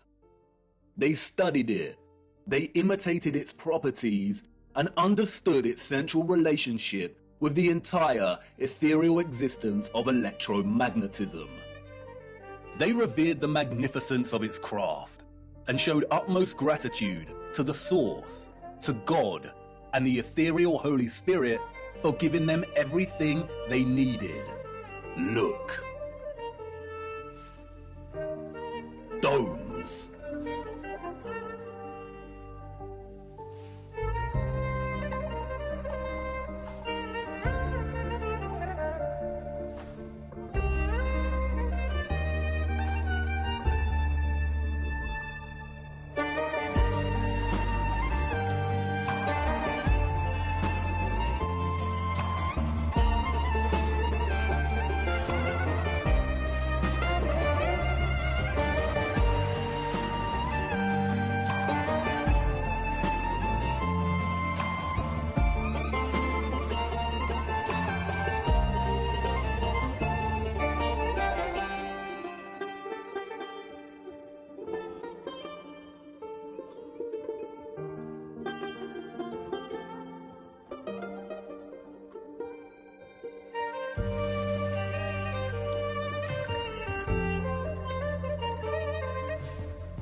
Have you seen anything as overwhelmingly exquisite as this before? How have we lived our entire lives and not seriously considered the impossibility of these structures? How have we lived our entire lives walking amongst the skeletons of the future long forgotten? I know this is all a lot to take in. And I know that the picture has not formed properly in your mind yet. It is hard to imagine an interconnected electromagnetic power grid of this size across the Earth. And the technical nature of electromagnetism doesn't help. And I know that you're full of questions. Who were these people or beings that built these structures? Where did they go? And why were the power grids deactivated? What about all the religious iconography and art we see inside of the cathedrals and mosques? What about all the histories and photographs we have of the construction of these structures? What about the Romans and the Greeks? What about some of the grand mosques that have been constructed in recent times? And if what you're telling me is true, then how did they distribute and store all of this energy like you say? Was it similar to our Wi-Fi and radio signals? We will get to all of these in good time. We have barely scratched the surface. But for now, it is the last question that is important. How did they distribute and store all of this energy? And in what form? For you see, our sophisticated historical ancestors did something that we, as a society, have come to neglect. They watched the water, and they watched it closely, right here on Earth and up above, beyond the firmament. Come on, let me show you.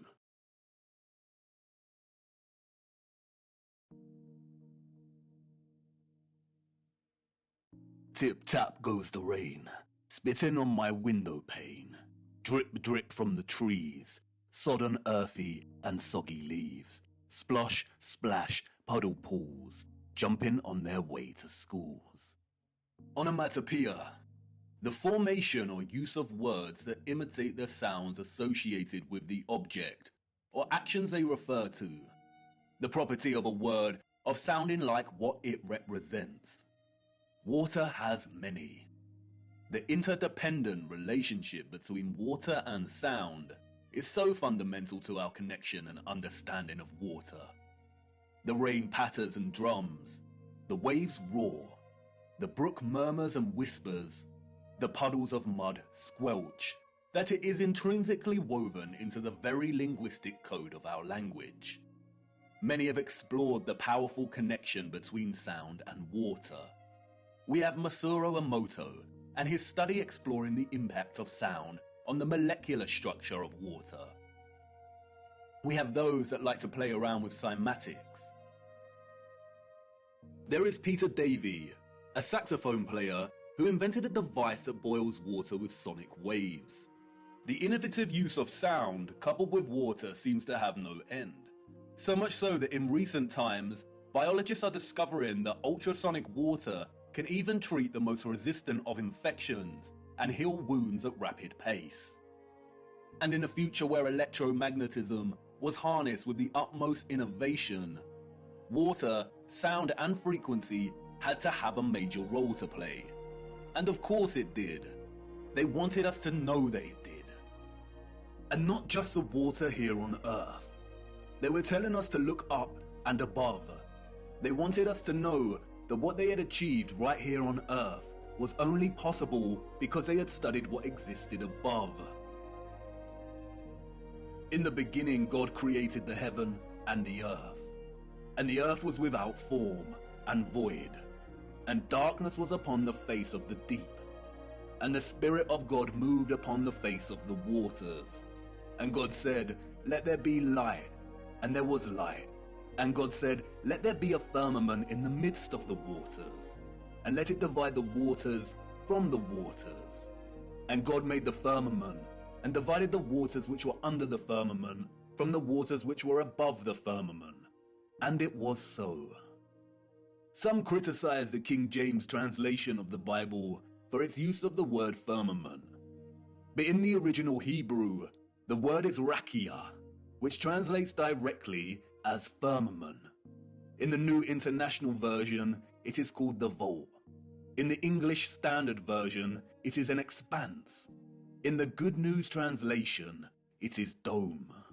What is important, however, is that in all translations, and in the original Hebrew, the notion of the firmament, or vault separating the waters above from the waters below does not change and remains consistent. There is water above our realm.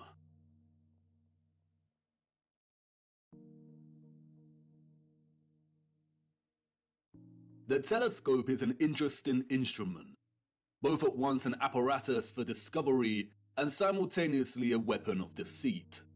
There are two primary types of telescope, the refractor and the reflector. A refractor uses an objective lens, usually a convex lens, and a reflector utilizes a single or a combination of curved mirrors to reflect light and form an image. Many reflector telescopes use either a concave mirror or a parabolic mirror. This is what a reflection looks like in these mirrors. The eyes we were born with, and which we see the world through, are convex lenses. We do not witness the world through curved mirror reflections. This is Jupiter as seen through a reflecting Newtonian telescope. And despite the slight spherical distortion caused by the reflected mirrors, this is still not what NASA has shown us. Your mind immediately sees a planet, because you have been programmed, since birth, to associate an image like this with the notion of a planet. Just in the same way you associate the moon with a ball of rock by default.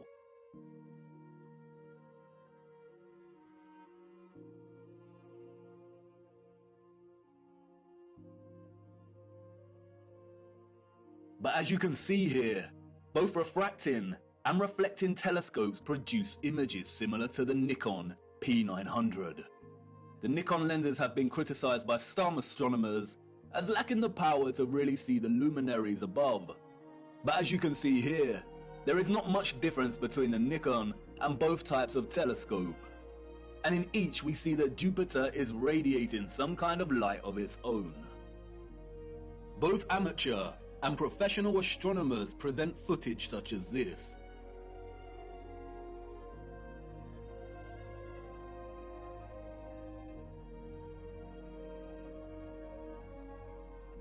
But look what happens next.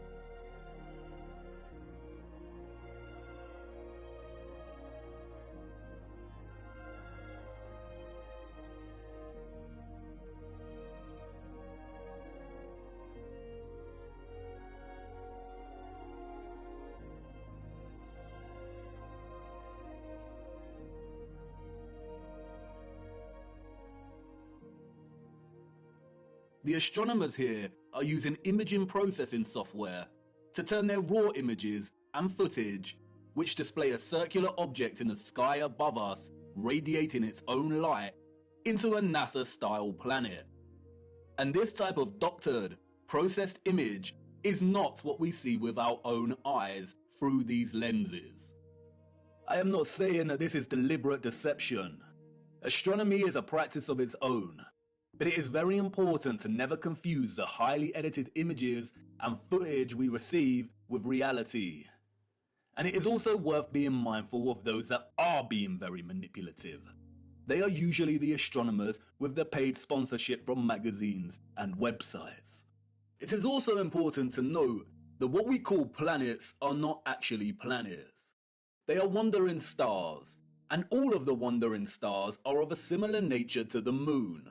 Unlike the rest of the stars above our firmament, their course and journey above us is not fixed and consistent. Their paths deviate from the concentric paths that the rest of the stars consistently make around Polaris. And the reason for this is because they are not located within the waters beyond the firmament. They are very different, and their function is way more occult, and their significance to life here on Earth much more important than we realize. We will be returning to the true nature of the so-called planets and moon later. Back to the waters. Arcturus is one of the brightest stars in the sky. Here is Science magazine's artistic impression of the star. And now here is Arcturus as seen through a refracting telescope. There is no resemblance. What we see through this telescope footage is really similar to what we see when you zoom in on the stars above with a powerful Nikon camera. Many criticize the refracting telescope because it can produce chromatic aberration. Chromatic aberration is a failure of the lens to focus all color to the same point. The result can be purple fringing, and we see that here. Photographs can suffer from chromatic aberration. Interestingly, the Nikon does not produce the same chromatic aberration when zooming in on Arcturus. Therefore, you could say that the Nikon is actually more reliable and stable.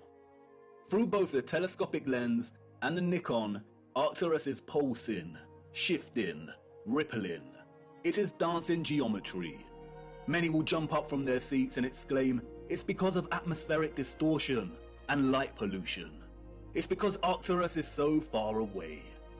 But if it is atmospheric distortion, then why do all the stars display their own unique geometry and light patterns?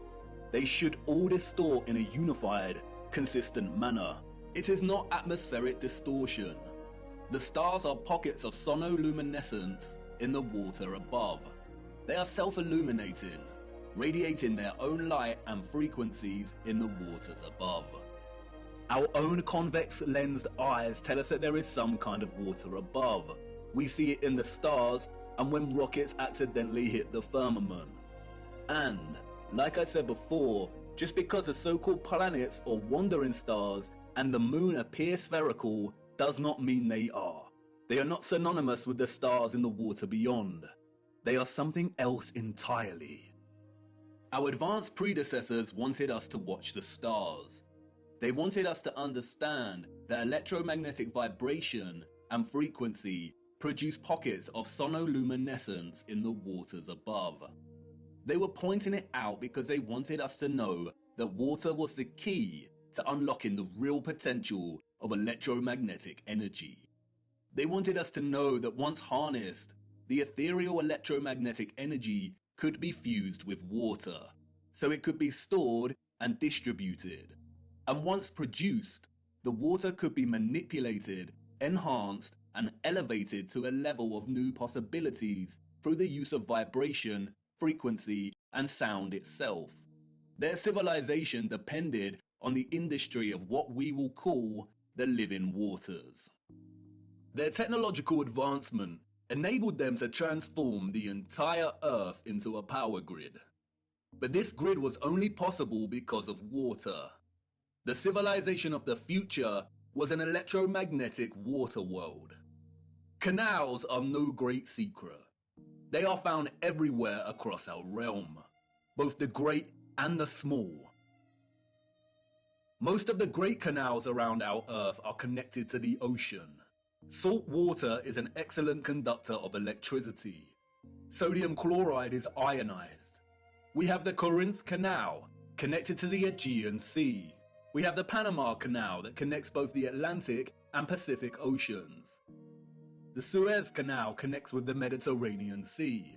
And there is the Volga-Don Canal, connecting the Azov Sea, Caspian Sea, and Black Sea with the major oceanic networks. All of the canals built before the 1920s were not built by us or those in the history books. We inherited them. And while the official narrative tells us that the Volga-Don was finished during the 1950s, its construction actually began back in the 16th century. All narrative surrounding the construction of these canals is purely fabricated, and I will show you how much later in our journey. Once you start paying attention, it becomes very evident that most continents and countries feature a combination of canals and rivers that span the entirety of the land itself. The citizens of the old world utilize the oceans and rivers to create a grid of interconnected waterways to provide water to all of their areas of habitation. In order to pass difficult sections and keep the supply going, they would build aqueducts and viaducts. Sometimes these were constructed with the purpose of energizing the water as it passed through and into different areas, and that is why many were designed with symmetrical archivolt structures. The Romans did not build these structures. The entire infrastructure of so many cities found across our realm are designed around canal systems. Look at Amsterdam from above. The precise geometric grid lines here are not roads, they are canals, and the sole purpose was to supply water from one area to another. The water was stored and manipulated for a variety of purposes in reservoirs, water towers, pumping stations, cisterns, and other structures. The water also functioned to provide necessary balance. A complex grid of electromagnetic production, distribution, and consumption would generate a lot of heat and magnetism. Water provided not only a balance of diamagnetism, but also ensured the entire grid did not overheat. When looking at all the magnificent generators and other instruments of power from the old world, we can always find water nearby, or the remains of water storage. Sometimes this is hidden primarily underground. Many do not realize that many so-called Victorian cisterns and reservoirs run very far under a lot of our cities, and other times it is a central characteristic feature of these structures. An example of which is what the controllers have redesignated as castle moats. The electromagnetic water grid was not just an energized version of what we are already familiar with in our cities and towns. It was much, much, much more. It was way more magnificent, impressive, and futuristic than we could even imagine. The grid was connected to central, bigger power stations, or what is more appropriately termed star stations. Sometimes these were isolated stations, and other times they comprise entire cities. We are going to have to fly to a higher altitude for this. I need to show you. Hold on tight now and keep your eyes open. Look.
The sole existence, let alone construction, of these star structures is almost beyond our comprehension.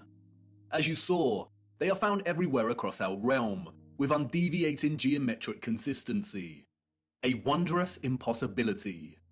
Perhaps they had some kind of technology that allowed them to view huge areas of land from above while planning and building. They were never forts.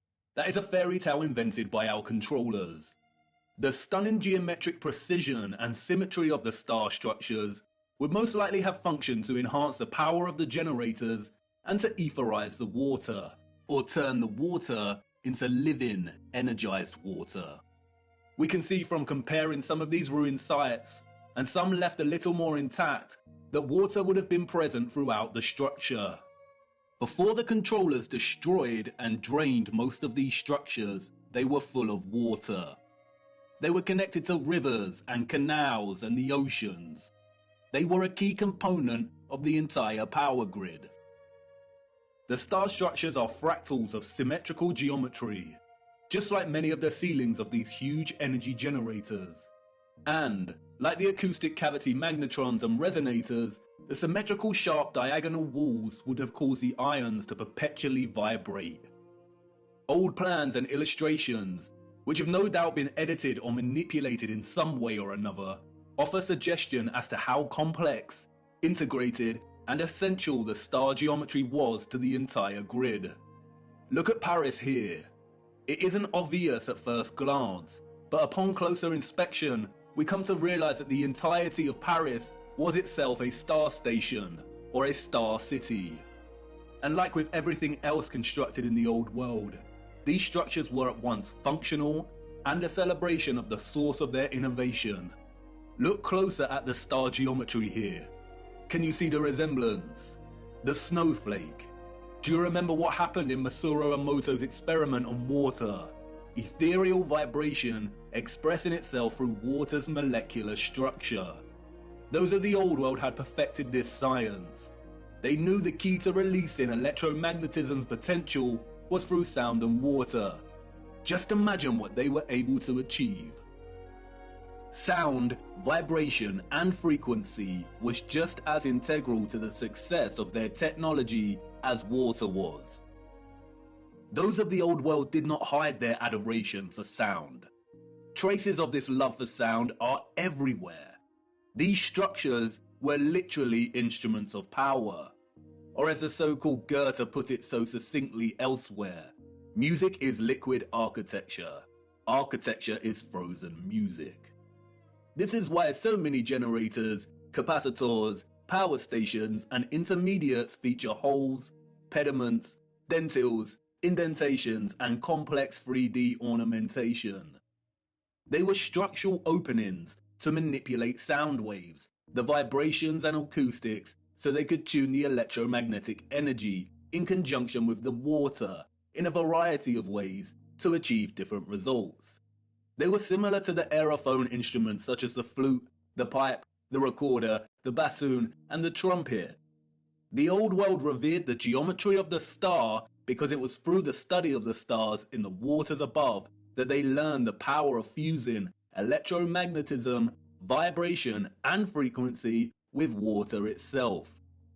They all work harmoniously and in concert with one another. This interconnected and interdependent energetic relationship is what makes the stars and all life itself possible in the first place. Look a little closer at the dancing geometry of the sonoluminescent stars beyond the firmament. Do they remind you of something else? That's right, all of the magnetrons, or what we've come to call rose windows, were designed to mirror the cymatic patterns of ether's vibrations in water itself. Artist Tanya Harris was onto something in 2013 when she turned her attention to studying and recording the silent resonant frequency of churches. By placing water inside of a loudspeaker, she was able to discover the hidden geometry of these resonant frequencies. The results showed that even the silence within these structures produced strong cymatic patterns. And again, can you see the resemblance? Others have applied the same technique and studied the cymatic patterns displayed when bells chimed within the structures.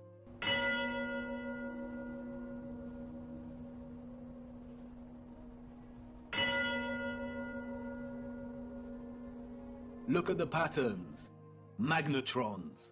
This is why so many magnificent rose windows resemble cymatic patterns so closely. This is why they look like the petrified pulsations of a star. The entire ceilings of many cathedrals also mirror this sacred cymatic geometry. This is why so many of the structures contain huge bells and chiming clocks. The tolling bells would emit powerful vibrations and frequencies and influence an entire area's water supply. The sound would influence the molecular structure of the water, which was then used for a variety of purposes. And that's not all. Many of these structures also housed another wonder of the world, the king of sound, the organ. Have you ever stopped to look at some of the great organs before? These were not constructed by ordinary people in the 19th, 18th, 17th, and 16th centuries. Like the structures they reside in, they are a marvel of elegance and majesty. The most powerful sound instrument in the world. The specific organ sound waves of low and high frequencies would no doubt have enabled those of the old world to manipulate the ethereal energy in ways they saw fit.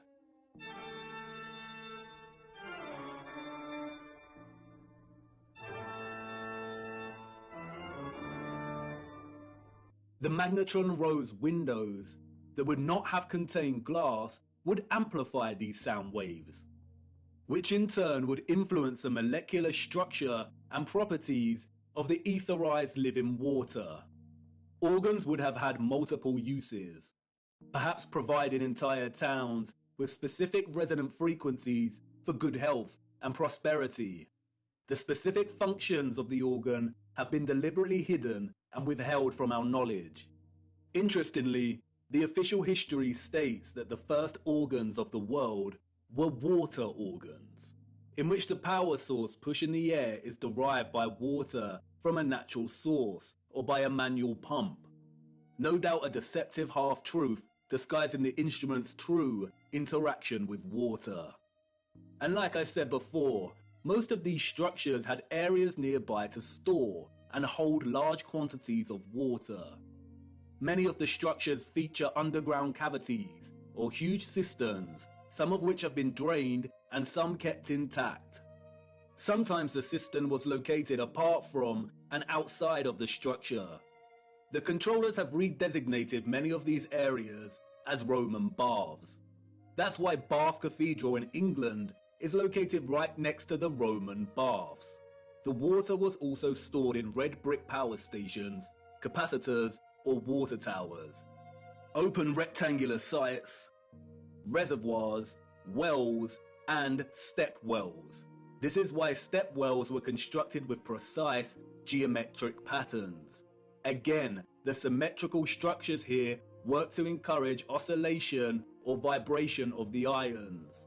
They kept the water electromagnetically charged, and the aqueducts and viaducts would have worked in a similar fashion. It is likely that a lot of the huge electromagnets we see scattered across our realm would have actually straddled passing water, much like we see on the Volga-Don Canal, even though it's unlikely that the Volga Arch is original, and that many roads themselves were constructed during the Great Reset. It is likely that the inheritors of the 19th century were instructed to drain and fill many of the tributaries that once carried water. That's why we see drained castle moats and star stations. Perhaps that's what a lot of the surplus mud we see during this period was used for. Perhaps a lot of homes and buildings were constructed with underground chambers to store their own personal supply of living water, and these areas were destroyed, filled in, and forever hidden with vast amounts of mud during the 19th century. The use of electromagnetism, sound waves, and water would have had endless applications and uses in the old world, most of which we will never know about. But many structural remains do offer a lot of clues. The abundance of remarkable and impossible stately homes, halls, and manors found throughout our realm all point to the mass-scale farming practices of the old world. We travel miles to marvel at their beauty and grandeur, but more impressive than the structures themselves are their gardens and water gardens. We have the Palace of Versailles, Schwetzingen Palace, the Royal Palace of Caserta, Nymphenburg Palace, Herrenhausen Palace. Even today, they still retain much of their splendor and brilliance. But it's when we look at some of the old plans of these areas that we realize just how otherworldly these sites were. They were never constructed to house the elite. They were the farms of old. Look at the gardens. They are cymatic gardens. Even from these old illustrated plans, we can see just how gargantuous these farms were. Microcosmic grid systems, suggestive of the entire larger power grid itself. The cymatic gardens were likely grids cultivated with sound and the living water to grow food, herbs, and who knows what else. Even contemporary scientists openly acknowledge that sound waves strongly influence the growth of fruit, vegetables, and crops.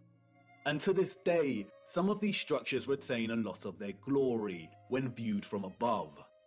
The Palace of Versailles, a wondrous geometric marvel, a collection of impossible structures, extraordinary cymatic gardens, and water systems. Let's venture closer into the Palace of Versailles and have a look. Hold on now. Wait, what? This is not the Palace of Versailles. I really need to fix this thing. It's been acting up a lot lately. Where are we? Wait a minute. I recognize this place. Memories from a long time ago. This is Chatsworth House in the Peak District, England. Oh well, this should do. Come on, let's see what we can find. Chatsworth House was completed in 1708, we are told. Its story, much like the story of the entire Peak District, is a fabrication, a complete lie. The place has changed much over the years. It is situated beneath two large bodies of water, the Emperor and Swiss Lake. The water from the lakes is channeled across a broken aqueduct before falling 79 feet and meandering gently down the hills in complex waterways and running right into Chatsworth Estate. The waters feed the estate's own lakes, rivers and streams through a series of runways and a multitude of complex tunnels beneath the estate and the structure itself. Due to the estate's repurposing, much of this remains hidden, but you can see the tunnels quite clearly here, snaking their way down. It is one interconnected water system. Waterways deliver themselves into waterfalls at the impressive rockery before continuing on their journey. All of the water gathers into a central, rectangular front piece which feeds the Emperor Fountain. The water then continues underground until it pours into the River Derwent, a 66-mile-long tributary of the River Trent, which runs throughout the Peak District. While much of the estate has undergone some serious restoration, which is actually a fancy, deceptive word for criminal gutting and destruction of technology, there are a lot of haunting remains of its former glory. It is important to note that unlike many of the huge energy generators, Chatsworth House was probably partially occupied. By farmers, that is. The central engine was located off-site and has been subsequently removed and repurposed as a larder to store hunted game. This magnificent, gorgeous structure would have functioned as a small generator, which also contained a small engine in its center. It was repurposed as the stables. The horses of the 19th century clearly lived better lives than most of the population. Above, Atop of the hill next to the Emperor and Swiss Lake, we can see the quadruple capacitor, or water tower. This was repurposed as a hunting tower. But, stalking the 105-acre grounds, a visitor with eyes to see might spot some unusual sights. One of which is the half-ruined obelisk hidden away in the tangled overgrowth at the bottom of the hill below the lake. The official, controlled history that visitors receive when touring Chatsworth conveniently leaves out any mention of the obelisk. For you see, the hunting tower was not Chatsworth's only capacitor. The entire estate needed constant water storage to fulfill its energetic requirements and purposes. There are many odd structures dotted around that remain unexplained. And then there is this, the Cascade, a true little wonder. The dome, a series of toroidal circles that rise to meet the smaller copper dome. They tread carefully here, making sure they force a distorted history on you. But, as always, they cannot help themselves. They just have to tell you, in their own roundabout controlled manner. As the placard states, water can be made to flow over the roof and out of 13 spouts. Some of these spouts are crafted in the form of immaculate stone dolphins and giant fish. There are even hidden jets in the floor, they tell us. The water is received from the lakes above and is used twice more in its journey to meet the River Derwent below. Once in the South Lawn Fountain, and again the private West Garden. But look closer at what they acknowledge. Each step of the cascade is different from the one below and above it to vary the sound of the falling water. This was allegedly built in 1703. Why would an 18th century people be concerned with varying the sound of falling water? How did they even have the knowledge and skills to manipulate the sound of water like this? And it's everywhere in the estate. The waterways, streams and rivers all meander gently down to rest briefly at ponds and lakes before continuing their journey toward the River Derwent. Their journey is one of such splendid sounds.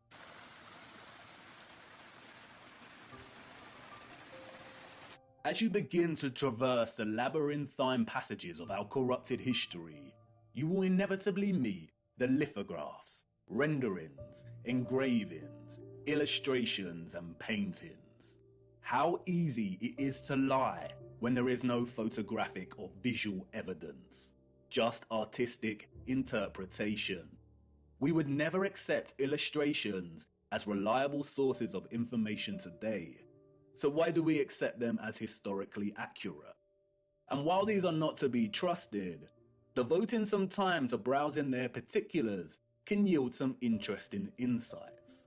For instance, the fountain here looks wildly out of proportion. Did it used to jet water more powerfully? And some would claim artistic exaggeration. But if you dig a little deeper, you come to learn that the original Emperor fountain, constructed in 1843, was able to jet water at a height of 296 feet. What? How? This is the 19th century we're talking about. And like I said, they cannot help themselves. Even Wikipedia states that the water power of the fountain found a practical use in generating Chatsworth's electricity. There it is, barely hidden in plain sight. And as we continue browsing these little illustrations, we stumble across it. An old engraving of Chatsworth from above. Look at the size of this. Cymatic gardens, rows and rows of crops, large bodies of water that are no longer there. And again, many would claim artistic exaggeration, the unreliability and inaccuracy of illustrations, and rightly so. But when we look at Chatsworth from above on Google Earth, what is this we find? Shadows on the ground across from the river? No, these are the markings of old infrastructure that was torn down. The markings suggest there was once a bridge here, a bridge we see in the illustration.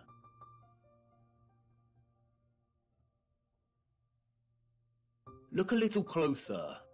An octagon with the clear outline of an old generator. So yes, the illustration is a lie. The estate was much, much larger than depicted here.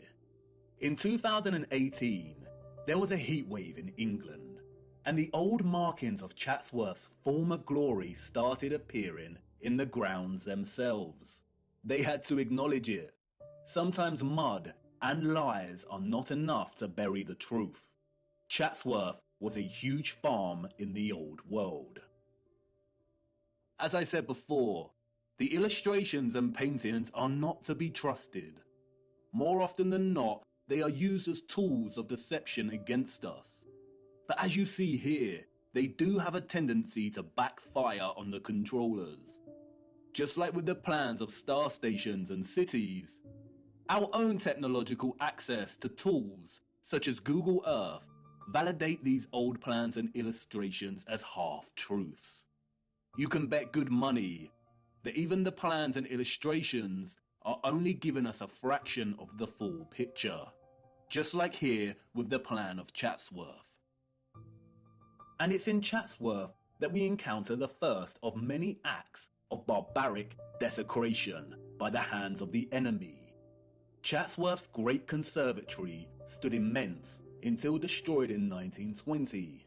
It was 84 meters long and 20 meters high, and constructed, they say, in 1840 before the establishment of automatic glass manufacturing. Huge interconnected tunnels and water pipes collected under the ground of the structure to provide heating via boilers and hot water. An engineering feat as impossible as the construction of the structure itself. It was designed by Chatsworth's gardener, Joseph Paxton. Paxton is a phantom that haunts the pages of the history books. Paxton's story is one of fortunate circumstance, daring innovation and success. It is, unfortunately, a dishonest story, an unconvincing fiction. We are told that Paxton secured a gardening role when he was 20 years old, while working at Chiswick Gardens, and it was here that he encountered William Cavendish, the Duke of Devonshire, who was so impressed by young Paxton's horticultural abilities that he hired him as head gardener of Chatsworth House. Paxton is responsible for creating the following: Chatsworth's Arboretum, its rockery, the Emperor Fountain. You remember, the fountain that sprayed water into the air at twice the height of Nelson's Column. The Great Conservatory. He was responsible for cultivating the Cavendish banana, the most consumed banana in the world today, and designing railway stations all over the Peak District. What a talented and productive young man. Paxton's achievements, however, did not end with the banana and the conservatory. The farce doesn't end here. What a tangled web we weave when setting out to deceive. Paxton's success with Chatsworth led him to design the infamous Crystal Palace of London, just in time for the Great Exhibition of 1851. It was originally constructed in Hyde Park for the fair. It was constructed in just over a year, an engineering feat never again repeated. It was made from more than 1,000 iron bars, and its overall mass comprised of over 4,000 tons of iron. The Chance Brothers Glassworks in Smethwick provided the 300,000 sheets of glass. Remember, this was before automatic glass manufacturing. This is the glassworks in which the glass was produced. A simple maths equation gives us an average of 822 glass panes produced every day, 7 days a week, for a year. Right here, in this factory. This was Paxton's initial plan sketch for the structure. He went from this to this in a year. Furthermore, The entire Crystal Palace was able to house gigantic trees, and they had to board a lot of the glass panes up and cover a lot of the top of the structure during the World's Fair exhibition because the interior of the structure became too hot. Wouldn't Paxton, who designed the Chatsworth Conservatory, know that a huge glass palace would produce immense heat? The entire narrative soon dissolves into stupidity when we realise that a year later, in 1852, they dismantled the Crystal Palace and moved the entire structure to Sydenham in southeast London, where it was rebuilt with 2 additional huge water towers at either end of the monstrous structure. Interestingly, no photographic evidence of the original Hyde Park Palace exists. Just illustrations. Wouldn't the structure have been the focus of many photographers during the opening of the Great Exhibition of 1851, the first of its kind? It is highly likely there were either 2 of these crystal palaces in London and both destroyed, or the Hyde Park Palace is just an outright lie. Interestingly, a few years after its relocation to Sydenham, this map of the palace was produced, all designed at the hand of our genius gardener. He struggled with the water supply, we are told. After all, supplying 12,000 fountains, 2 of which shot water 250 feet into the air, and the various cascades would be a difficult task to achieve. But clearly not for Paxton. He made it happen. Interestingly, the Crystal Palace also featured one of these impossible, grand, and spectacular organs. Oh, and if that wasn't enough, while Mr. Paxton was redesigning the Crystal Palace at Sydenham, he was also designing the glorious Mentmore Towers for none other than Baron Mayer Rothschild. Who would have thought that a random, young 20-something gardener would go on to be responsible for some of the most impossible and impressive engineering feats in history? Let's also not forget about his banana.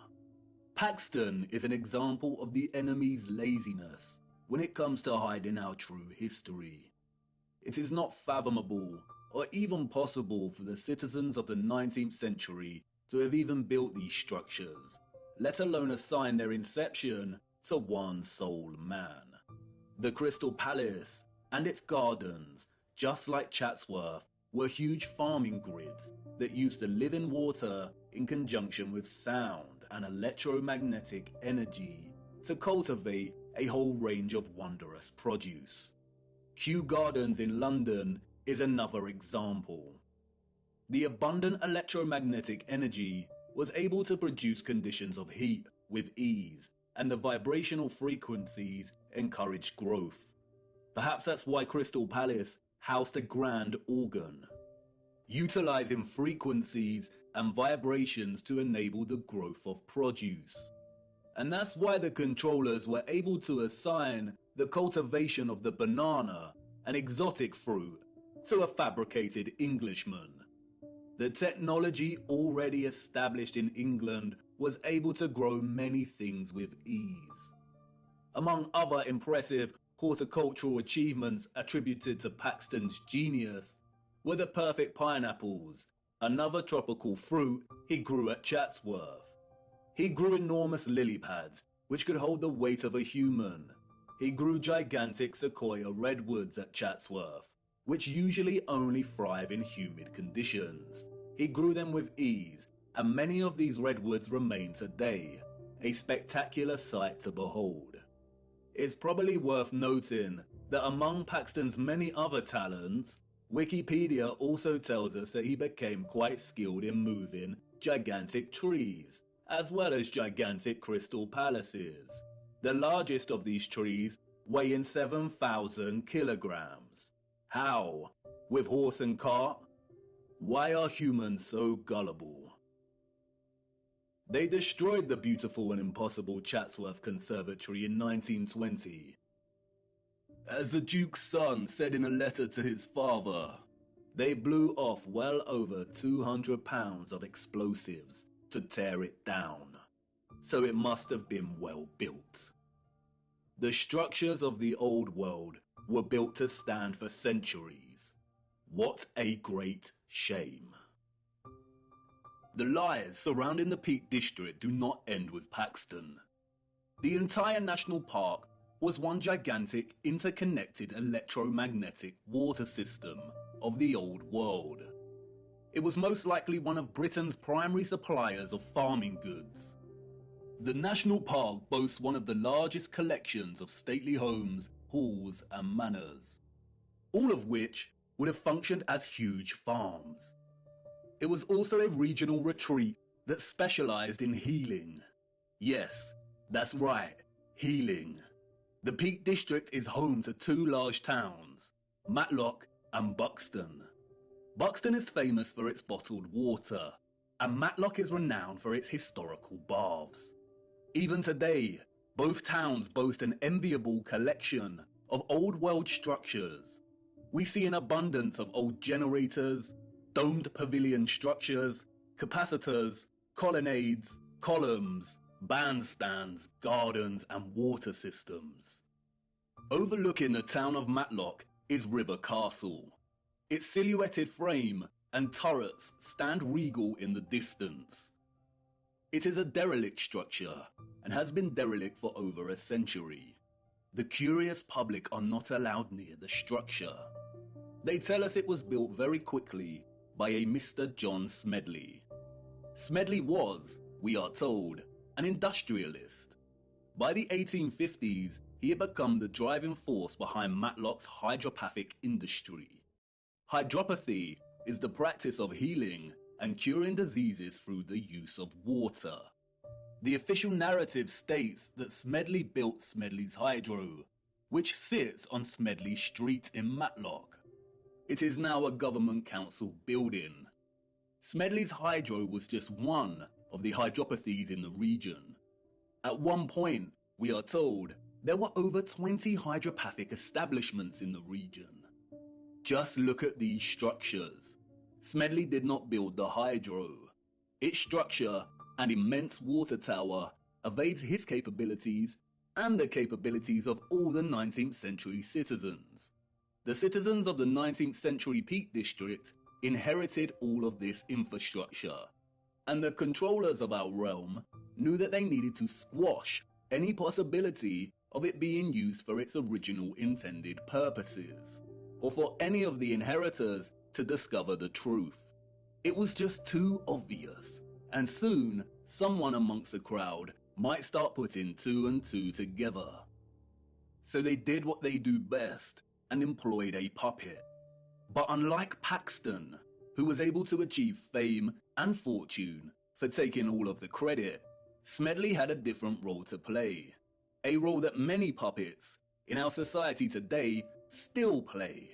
His mission was to carefully control the introduction of hydropathy, only for it to be declared primitive or fraudulent, and then subsequently buried and eradicated as a serious practice.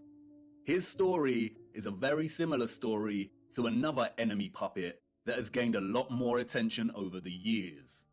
I too once fell for the lies surrounding this man's story.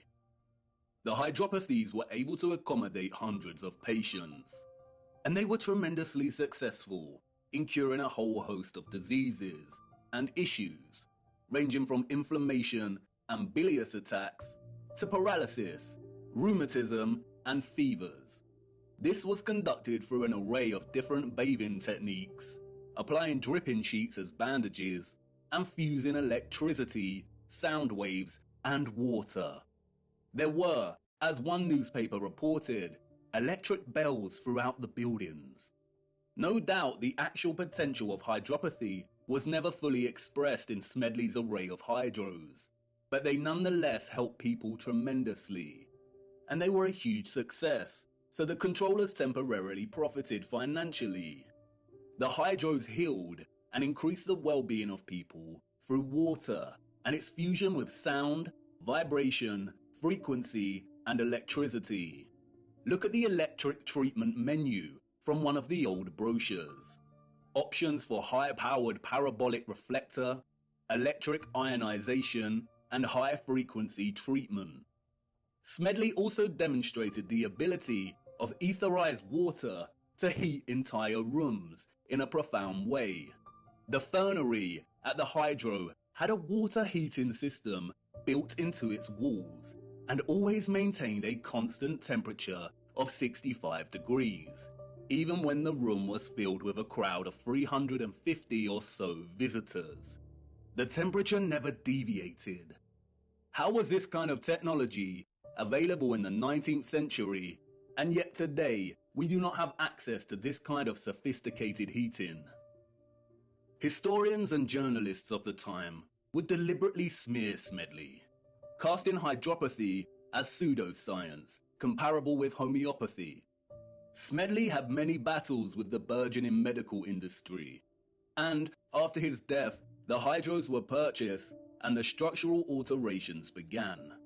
Like Tesla, Smedley played his role and successfully introduced the science of the old world to have it debunked, tarnished, and sidelined forever. Hydropathy today is regarded as nothing more than a relaxing spa venture. All of its original applications of frequency and electricity have been eradicated from the practice. Smedley's role-playing allowed the controllers to justify the entire water grid system of the Peak District, successfully preventing the current 19th century and further subsequent generations from questioning its presence. The remains of the grid today are so evident. You can sit and relax to the soothing sound of water falling over the turreted regal Derwent Reservoir, which connects the entire region for its branching rivers and canals. You can stroll around shopping inside of old power stations and at old pumping stations. And in every area of the region, there are wonders waiting to be discovered. Not only in the larger towns do we find old fountains that once provided the living waters, but also in the remote villages. Tucked away, we find an old dry fountain. Look, the Lord's gift, a bittersweet joy to behold. The citizens of the old world unlocked the power of electromagnetic water by studying the stars above in the firmament. The stars above taught them that the key to manipulating the ethereal energy they harnessed from the ionosphere was through water, sound waves, vibration, and frequency. They honored this gift by constructing domes, by crafting star cities, cymatic magnetrons, and praising the Lord and Holy Spirit for the living waters they received in return. They understood the firmament as both scientists and disciples. Viewer, I am hoping the picture is starting to become clearer in your mind, and you will inevitably start to see things in a different light when pondering all of these impossible structures. It is not a coincidence that some structures like the Colosseum are also referred to as amphitheaters. Have you seen them from above? They look like speakers. Amphitheater is an interesting word. An amp is a unit of electric current, and an amplifier is a device that increases signal, especially microwaves and audio. And no doubt you will start to put two and two together in terms of some of the inventions that we were allowed to play around with before they were discarded as antique in their efficiency. But time is of the essence. We could ponder examples of the old world's electromagnetic water grid system for hours, but I encourage you to get out and hunt down these structures yourself and to document them in your own time. We have to move on. We need to start... Wait, what?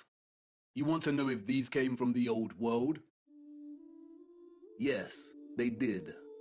And they are extremely important. The inevitable ticking of the clock. A deeply unsettling instrument, but unavoidable. I need to show you one more missing piece of the electromagnetic puzzle first, and then we will take a closer look at these timekeeping instruments. Come on, let's keep moving.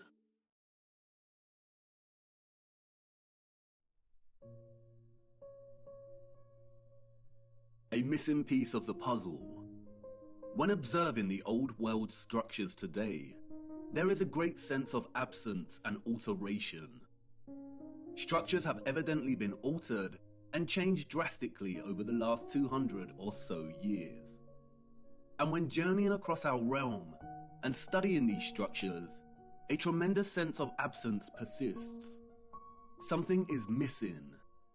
The concept of ethereal harvesting through these wondrous antennas is not enough. It is not concrete enough to complete the picture. Something else was once present that made the entire technological grid possible.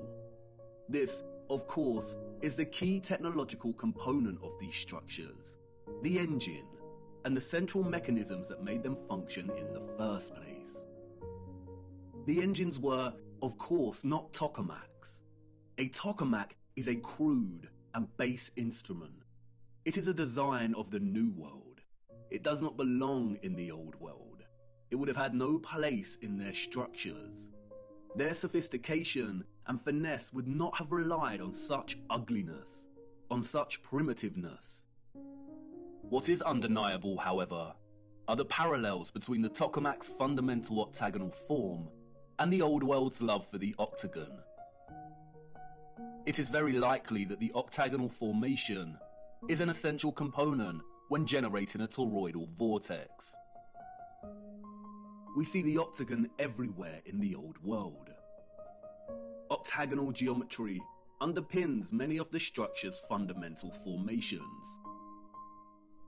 And the peculiar octagonal structures everywhere are not by mistake. They are what they seem, empty shells that once housed something else. This sense of emptiness is everywhere and remains unexplained. So many towers and domes rise to smaller, hollow domed cupolas. Why are they hollow? Why would an earlier civilization waste so much time and energy constructing such a seemingly superfluous and useless structure? But they didn't, did they? A lot of these empty areas are always directly below the antennas. And although not all of these crucial empty structures are octagonal, most are, and they are always situated in key areas, like under central antennas, beneath domed resonators, in the center of closed, symmetrical courtyards, or detached and just outside the bigger generators. And when reflecting on such perfectly wrought geometry, the absence is tangible. There used to be some kind of cylinder or apparatus contained within this space.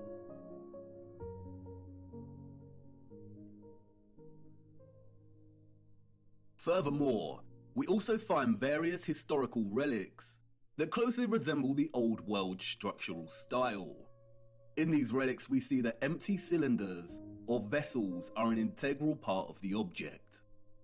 Could these be miniature functional objects that mirror the form of the larger empty spaces we see in the Old World structures?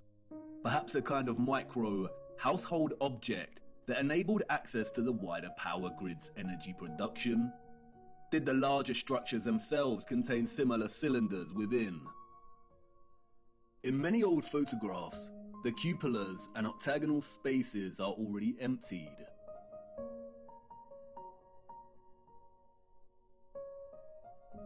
But there do remain a few images and illustrations that can offer a little insight as to what was present before. In some, we see a type of cylinder, and in others we see some kind of orb or container.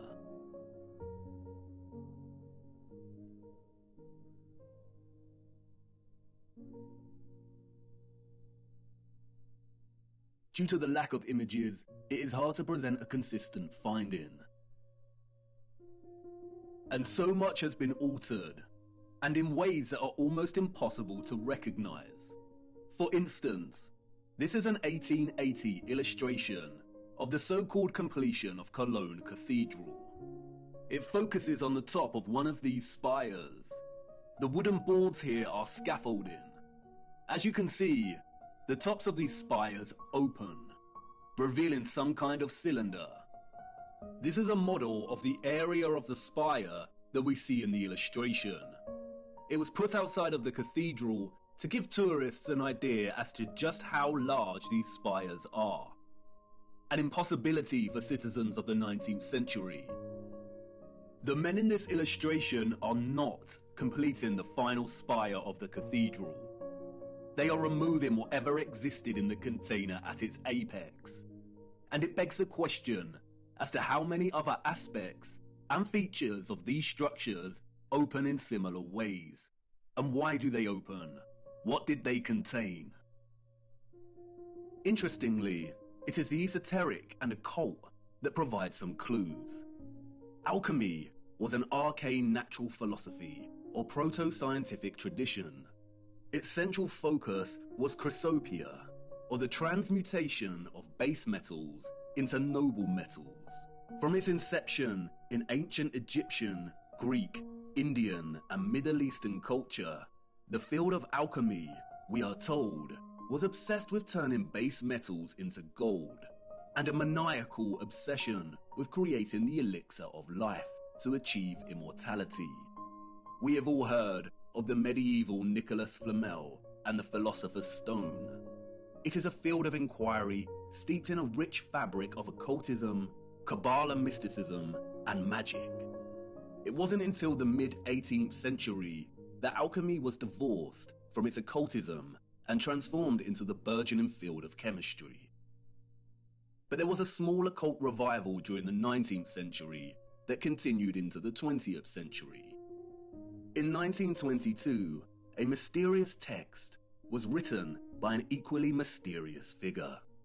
The Mystery of the Cathedrals by Falconelli, a French alchemist, we are told.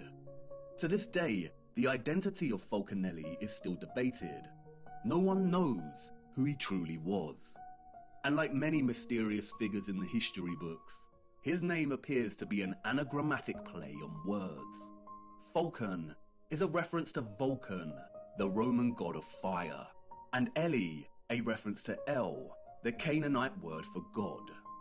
It is evidently a work of one or more Freemasons, but nonetheless, its alchemical reading of the wondrous and magnificent structures we call cathedrals is potently original and offers many insights and half-truths. And it's in Falconelli's reading of the statue of Offerus that was taken from Notre Dame Cathedral and destroyed that he begins to offer the reader some truths. As the legend goes, Offerus was a strong giant, but with a dull mind. His intentions were always good. He wanted to serve the most powerful king on earth. He was sent to the court of a mighty king to serve him.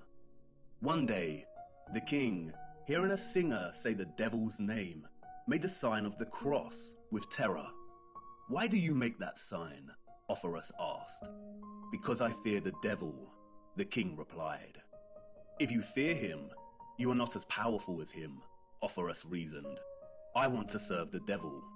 And so he did, and enrolled among Satan's servants. One day, the servants met a cross by the side of the road, and the devil ordered them to turn around. "Why is that?" the curious Offerus asked. "Because I fear the image of Christ," the devil replied. "If you fear him, you are not as powerful as him," Offerus reasoned. "I want to enter the service of Christ," Offerus exclaimed, and passed by the cross and went on his way. On his way, Offerus met a hermit. He asked the hermit where he could find Christ. "Everywhere," the hermit replied. The hermit knew the type of dull giant he was dealing with, and he knew he would not take to prayer. So he led Offerus to a violent river and said, "The poor people who have crossed this water have drowned. Stay here and carry them on your strong shoulders. If you do this, Christ will recognize you as his servant." And so he did. Offerus spent his days and nights carrying people across the river. One night, overwhelmed with fatigue, Offerus received a knock on his door. It was a child who wanted to cross. Offerus took him on his shoulders and began crossing the river.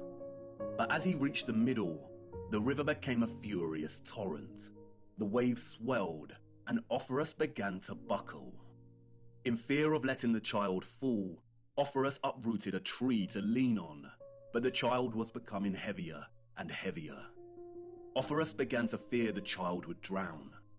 He lifted his head up and asked, "Child, why do you make yourself so heavy? It seems to me that I carry the world." The child replied, "Not only do you carry the world, you carry the one that made the world. I am Christ. As a reward, I baptize you in the name of the Father, in my own name, and in the name of the Holy Spirit. From now on, you will be called Christopher." Christopher walked the earth for the rest of his days to teach the word of Christ. Christopher, the one who bears Christ for the masses. In his focus on Offerus, however, Falconelli reveals a certain key to unlock another layer of meaning in the legend's symbolic expression. In his enigmatic manner, Falconelli writes, "Christopher stands for Chrysope, who carries the gold. From then on, we better understand the great importance of the symbol, so eloquent, of St. Christopher. It is the hieroglyph of solar sulfur, Jesus, or the nascent gold, raised on mercurial waves and then carried by the clean energy of this mercury to the degree of power possessed by the elixir." Cryptic indeed, almost impenetrable prose. But let's look at this passage a little closer. Falconelli is stating that in the symbolic legend, Jesus, or Christ, is the nascent gold. Nascent means coming into being. The word's etymological roots stem from the concept of beginning or birth. Nascent gold here, or the solar sulfur, is not just gold, it is gold growing into its full potential. The final section of the excerpt explains why the gold is growing. Because it is being carried on the mercurial waves. The mercurial waves here refer to the metal mercury. Gold is achieving its potential because of the clean energy of mercury. Falconelli explains that mercury's color is an emblematic grey, and that explains why many of the representations of St. Christopher coat him in that color. We will return to the legend of Offerus soon, but first let's look closer at mercury. Mercury is of the utmost importance when it comes to understanding not only the mechanics behind the old world's technology, but also in understanding our own contemporary time in which we find ourselves traversing the enigmatic landscape of symbols that have shaped our understanding of history and our place in it. The symbol here represents the element hydrogyros. Its literal translation from the Greek means silver water.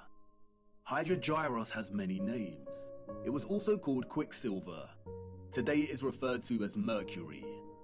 The alchemical symbol is precisely the same symbol used in classical astrology to represent the so-called planet Mercury. Pure or native mercury is an extremely rare element in the Earth's crust.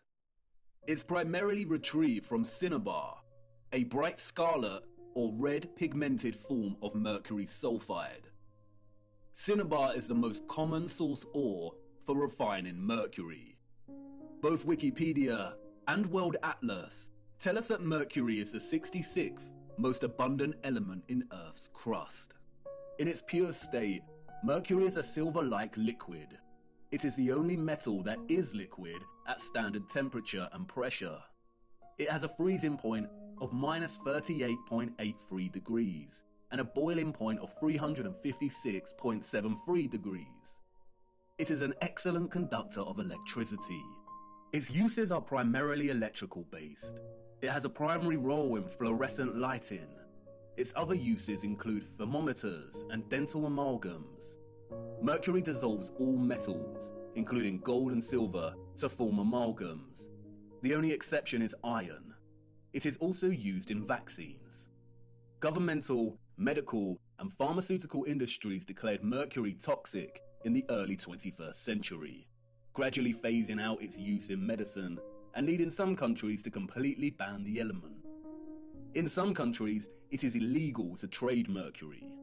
Before this, mercury was a staple in certain traditional medical treatments, such as a traditional Chinese medicine.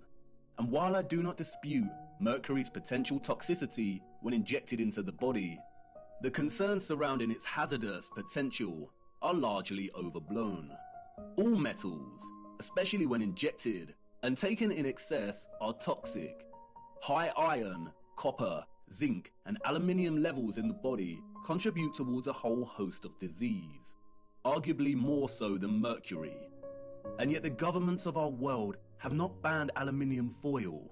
They have not stopped fortifying grains with iron oxide, and zinc and copper supplements are available to purchase with ease and without constraint on the value of dosage a person can expose themselves to with such supplements.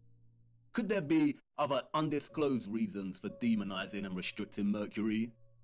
Let's look a little closer at this extraordinary element's electromagnetic potential. Mercury is an electrically conductive liquid, and because of this, it has historically been applied to create light switches, electrodes in some batteries, as a gas to create fluorescent lighting, and, most interestingly, it was used, we are told, in lighthouses. According to the mainstream historical narrative, lighthouse keepers were responsible for keeping the massive lens at the top of the lighthouse spinning all day, every day. A spinning lens turning at a set speed made the light flash. They usually achieved this by setting the lens on wheels or bearings attached to clockworks that the keeper would periodically wind. In the late 19th century, some keepers, sick to death with having to keep winding the clockwork, began floating their lenses in liquid mercury. The lens's metal base spun more easily in the mercury, which helped the light rotate faster with less frequent winding. It is a practice still in use in some lighthouses today. It is evident from its structure that the lighthouse's sole function was not just to light the way for ships. It was either one of its functions among many others, or just an inherited act of repurposement. Many lighthouses are constructed in the familiar octagonal structure. Many have the red and white stripes, indicative of power stations. Many still have their antennas, and they were situated right next to the water. It is obvious that they had a similar role as many of the old world's power stations we find repurposed and rebranded all across our realm. Lindau Lighthouse in Germany is a fascinating example. We see all the familiar dentils and holes, suggestive of vibration and frequency manipulation. We see the octagonal cupola. They have replaced the original antenna with New World junk, and oddly the structure has a clock. And although those of the old world made the most advanced clocks ever seen, the presence of a clock face here appears superfluous. Perhaps the abundance of clock faces we see on so many of the old world structures and towers are actually repurposed steam gauges that used to be present to measure the pressure of the energetic water. The intricate and complex design of these lighthouses would have been a feat of engineering for those of the 19th century and their predecessors, unless those that came before the 19th century were technologically advanced, which of course they were. Mercury's role in lens rotation is a subtle example of repurposement. It is very likely that the complex apparatus at the top of these lighthouses were modified as illuminated lenses during the Great Reset, and what existed before operated to extract ethereal energy. For most of the 19th century, gas and oil burners were used as sources of light in these structures. And yet look at the size of some of these lenses. Look at the complexity of the designs. All to house light running on gas and oil? I don't think so. The history of the lighthouse is of utmost importance because it, 1, provides evidence of mercury being present in some kind of apparatus directly located in a cupola, the very spot we see emptied on so many structures today. And 2, because Mercury's presence here was to enable the lenses to spin and rotate more easily. And that's very interesting, because look what happens when you apply magnetism and electricity to Mercury.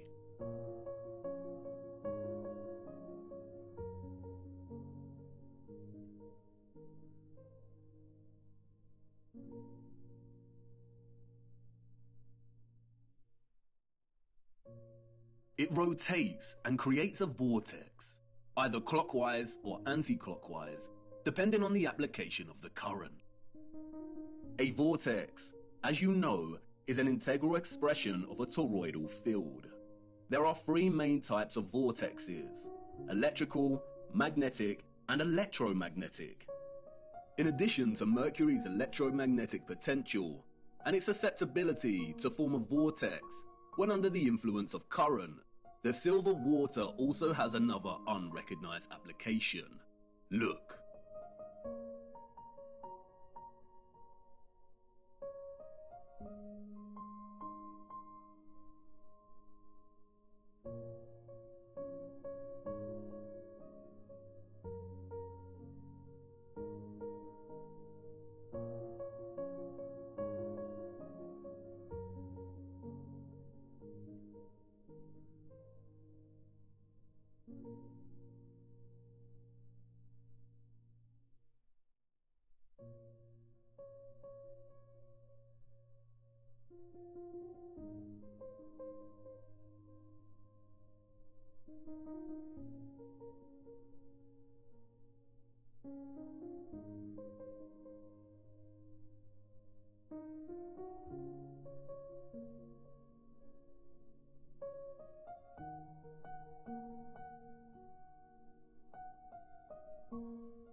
No wonder Mercury is demonized and illegal. As you can see, Mercury is able to provide even a homemade television antenna with the ability to convert radio frequency alternating currents to extract a television signal. Antennas can be designed to transmit and receive electromagnetic waves in all directions equally. And you could hypothesize that the orbs on the old world's antennas contained mercury. But again, it is no secret that mercury amalgamates with gold and other metals. An amalgam is an alloy of mercury and another metal. Mercury strongly amalgamates with gold, copper, silver, and many other metals. The only common exception is iron. The orbs could not have contained mercury because, as you saw, mercury would have scavenged the gold, silver, and copper and amalgamated with the metals. We do not see any evidence of that here. They function strictly as aerial antennas. But if all of these structures contain some type of engine or apparatus, similar to the Fresnel lenses we see in lighthouses, with mercury continually forming a vortex, then we would have a setup that enabled the antennas to extract ethereal energy and transmit strong electromagnetic signals. Just as Falconelli reveals in his reading of St. Christopher, it was the mercury that enabled the gold to achieve its potential. It is highly likely that the absent cylinders, vessels, and containers that were removed from these structures, and which were usually present within the octagonal geometric structures, contained mercury. And it raises the question, if some lighthouses are still running their lenses off of mercury today, wouldn't they still extract ethereal energy? No, they would not. And once again, Falconelli tells us why. As Falconelli states elsewhere in The Mystery of the Cathedrals, the dissolution of sulfur, or in other words, its absorption by mercury, provided the pretext for very different emblems. But the resulting body, homogeneous and perfectly prepared, retains the name philosophical mercury. It is the first-class matter, or compound, which requires only a gradual cooking process to transform itself first into red sulfur, then into elixir, and then, in the third time, into the universal medicine. As Falconelli makes clear, transforming pure mercury into a red, sulfurous state is the first step. And as mentioned previously, cinnabar, or mercury sulfide, is red. And as we see here on representations of St. Christopher's robes, he wears one half grey to indicate mercury and another half red, which is indicative of the red sulfur. It is the transformed state of mercury that allows the gold, here represented as Christ, to achieve its full potential, or, to keep it consistent with the legend, to reach the masses. What Falconelli is actually telling us is that in able to distribute this clean electromagnetic energy via golden orbed finials or antennas, a special kind of mercury had to be present. This is what was contained within the vessels and engines. And it is likely that it was this unique mercury that enabled the extraction of the ethereal energy from above in the first place. Perhaps it is just a coincidence, if you believe in such a thing, but it is interesting that many of the smaller vessel-like relics we see have markings inside the containers that are red, perhaps a homage to the substance they once contained. Now I know what you want to say. Come on, you are turning a molehill into a mountain. You're basing this off a few passages from the ramblings of a Masonic deceiver. How do we really know that those of the old world were the alchemists of old, and that mercury was central to their advanced technology? Bear with me, I will expose this so-called Falconelli for the Masonic deceiver he is further down the line. But, like I said before, there are many half-truths here that we can extract, and you must ask, why this cryptic text about the mystery of the cathedrals focuses primarily on explaining the structures and their symbolism in alchemical terms. For you see, St. Christopher is not the only symbolic expression of Mercury and gold's relationship. Like with their adoration of sound and water, the old world expressed this alchemical relationship in many symbols. In fact, the symbols were so prevalent that the enemy had to appropriate them and use them as weapons of control and deceit, otherwise the Great Reset of the 19th century would have failed. The enemy's genius stems from its appropriation, redesignation, and deliberate obscuring of symbols, to the point where tracing the history and true meaning of one symbol in particular becomes a monumental feat. The abundance of lions and eagles we see throughout the old world, primarily in the form of statues, relates to the elements of gold and mercury. As Falconelli states, the lion is the sign of gold. It represents a terrestrial and fixed force, while the eagle represents the airy and volatile force, or the mercury. When the two champions come together, they attack, repel, and tear each other apart with energy, until the antagonists become one body, the animated mercury. The fusion of the fixed gold and the volatile mercury create the griffin, in which the lion, or the gold, represented the fixed, basic part of the compound, which in contact with the adverse volatility loses the best part of itself, the part that has characterized its shape, that is, in hieroglyphic language, the head. And like the lion and eagle, we see the griffin everywhere in the old world. Like St. Christopher, the griffin is symbolic of the alchemical concoction and combination of mercury and gold that powered the old world's technology. The symbolic association of animals and beasts with alchemy has been eradicated from history, primarily due to the appropriation of these animals as heraldic symbols of royalty and nobility. These are the animals that adorn national imperial seals, as we see attributed to the Roman Empire, the British Imperial Empire, the United States, and so on. an act of post-colonial domination over the old world, the appropriation of its symbolism and eradication of its history through falsified narrative.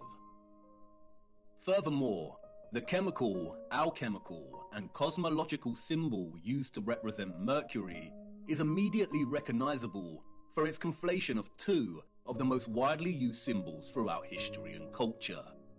That is, the cross and the crescent moon. It is openly acknowledged that at one point, all religious symbolism predated its current religious use and application, and belonged to another culture and represented something different during different historical eras. But just because this is openly declared does not mean it makes any sense. Were our historical ancestors and their own historical ancestors really that uninspired that they needed to recycle already established symbols, or are we not being told the truth once again? The conflation of Christian and Islamic symbolism and culture is so prevalent across our realm that upon closer inspection, it begins to appear quite absurd.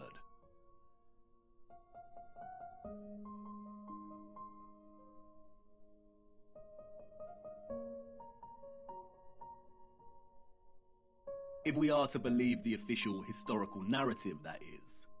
If we believe the narrative of the Crusades and Ottoman Habsburg Wars, of the continual warring between West and East, then the presence of the crescent symbolism displayed on many so-called medieval European coats of arms and crests indeed makes no sense.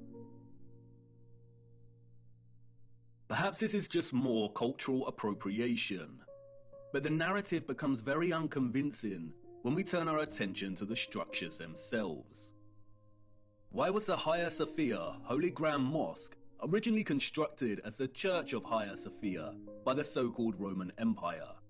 It remained a church, we are told, for almost 1,000 years. Its 4 minarets were constructed after the Ottoman Empire took the region. But look at its original design. It does not resemble a traditional cathedral whatsoever. And we see this over and over again. The Cathedral of Cordoba in Spain, originally erected as a mosque in the 8th century, and then converted to a cathedral in the 13th century. We see right here the conflation of both styles of East and West. Interestingly, the structure also features the red and white striped arches, indicative of power stations that we find throughout so many impossible structures. And even without their unconvincing narratives of structures passing between cultures, we still see the presence of both styles in many structures that do not have this narrative attached to them. St. Mark's Basilica and the Doge's Palace in Venice look extremely Eastern, as does the Brighton Pavilion in England. These structures were impossible for all of those, East and West, in the official narrative, unless they had advanced technology, which the narrative tells us they did not. The official narrative tells us tales of architects being inspired and influenced by the structures of East and West alike. But remember, at the time these structures were built, the people didn't have accessible transportation. Journeying between continents and countries took weeks, and they had no cameras to document the structures in order to be able to replicate them with such accuracy in the first place. Why don't synagogues have their own unique particular style, like mosques and cathedrals? We see this fusion of architectural style everywhere. We see water pumping stations that resemble cathedrals. We see water towers that resemble castle turrets.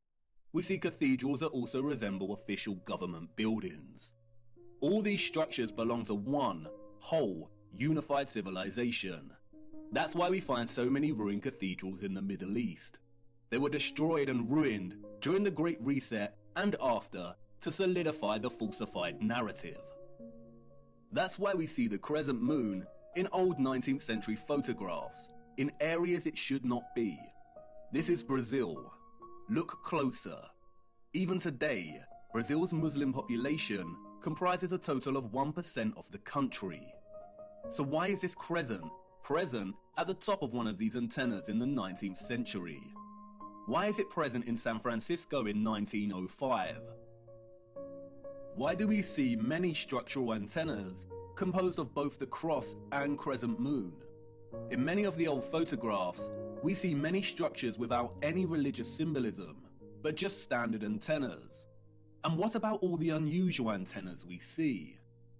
Many of the antennas functioned as symmetrical instruments to enhance ether extraction and to transmit energy to other antennas. They were never signs of different religious factions in the old world. They were most likely later designated these meanings to fracture the unification of the old world and its understanding of God. Even the mainstream narrative admits that it was not until the 19th century that the crescent moon even became associated with the Ottoman Empire, and it wasn't until 1950 that the symbol became the emblem of Islam. The symbols of the crescent and cross are much more complex than most realize. In the context of the antennas, they are likely a symbolic homage to the alchemical mercury that made them function in the first place. But the crescent and cross also have broader implications that are related to the holy, energetic and ethereal workings of our realm. We will be returning to these symbols later. This is not meant to discredit the meaning of these symbols today. Symbols evolve over time, but this evolution was carefully orchestrated by our controllers. It is also not to discredit God, and this point is crucial. I understand that much of this may trigger some people, but it is imperative to understand that religion, in an institutional sense, was created by our controllers as a means of control. Many religious organizations today are corrupt and use religion as a front when their true allegiance lies with the psychopathic controllers of our realm. Religion was an essential tool of deception to justify the old world's infrastructure. Religion is not synonymous with an understanding of God, faith and prayer, and it is also not to discredit the life of the Son of God. No, and this is crucial, and you will see why later in our journey. And in many a sense, this is what Christ tried to teach people, to see through the deception and manipulation. And when thou prayest, thou shalt not be as the hypocrites are, for they love to pray standing in the synagogues and in the corners of the streets, that they may be seen of men. But thou, when thou prayest, enter into thy closet, and when thou hast shut thy door, pray to thy Father which is in secret. You see, the scriptures are more accurate than most understand. They are at once historical accounts, instruction manuals for living, and sacred texts of prophecy. There are a handful of texts that are so important that the enemy has been desperately trying to steer people away from them in recent times. And you will see why this is of utmost importance later in our journey. Stay with me, the best is yet to come. And it doesn't end there. The basis for the alchemical symbol of Mercury, we are told, was a caduceus. And we see the caduceus throughout the remains of the old world. Another symbol appropriated by the enemy, adorning many coat of arms, and adopted by centralized, corrupted medical industries that have been responsible for mass crimes against humanity that continues today. It is not a coincidence that the same mercury that the symbol represented is injected into humans via vaccines to disrupt their entire methylation cycle, resulting in widespread autism and a whole host of neurological and metabolic disorders. The caduceus illustrates clearly how both Roman and ancient Greek mythology serve the enemy as a tool of deception. In Roman mythology, the caduceus staff was carried in the left hand of the god Mercury. The Roman Mercury was the god of financial gain, commerce, communication and messages. In Greek mythology, the staff is carried by Hermes. Hermes was the god of travelers, merchants and commerce. The fabricated mythologies allowed the enemy to obscure the caduceus's true association with the elemental Mercury, while also permitting them the usual sick, hiding in plain sight mocking ritual by linking their medical industries with the god of financial gain and commerce. As Falconelli writes, the snake indicates the incisive and dissolving nature of Mercury. This reptile is the aspect of Mercury in its first state, and the golden wand is a corporeal sulfur added to it. It is the philosophical Mercury and the caduceus as its symbol. Not only does the caduceus represent the mercury elixir essential for the transmission of electromagnetic energy, but the dueling snakes form a spiral coil, representative of the energy pathway and the vortex.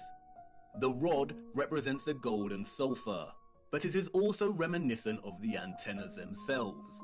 And just as the mythologies hide in plain sight, the wings here represent the connection, the communication, the messages, the signals between antennas in the electromagnetic grid, and also the connection between the antennas and the ether itself.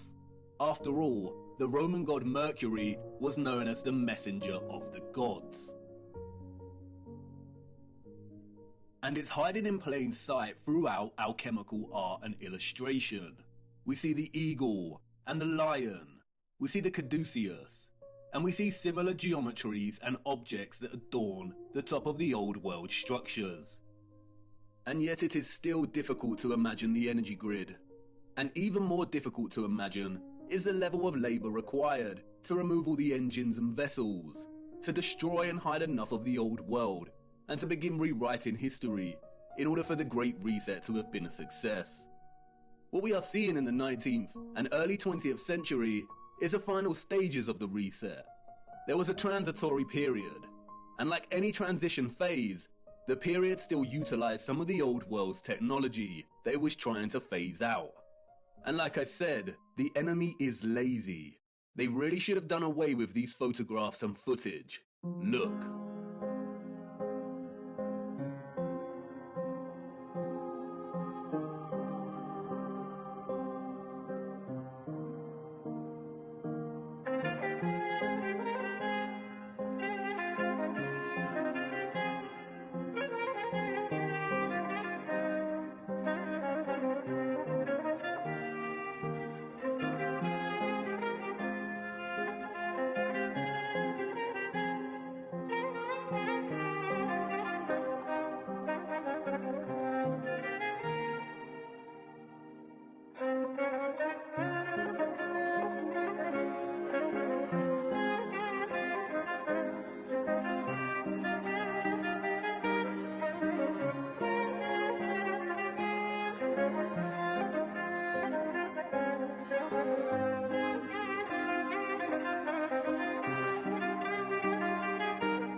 Whoa.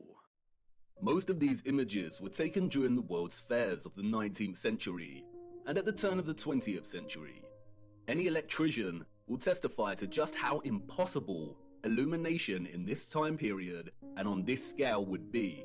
What an absolute nightmare to wire.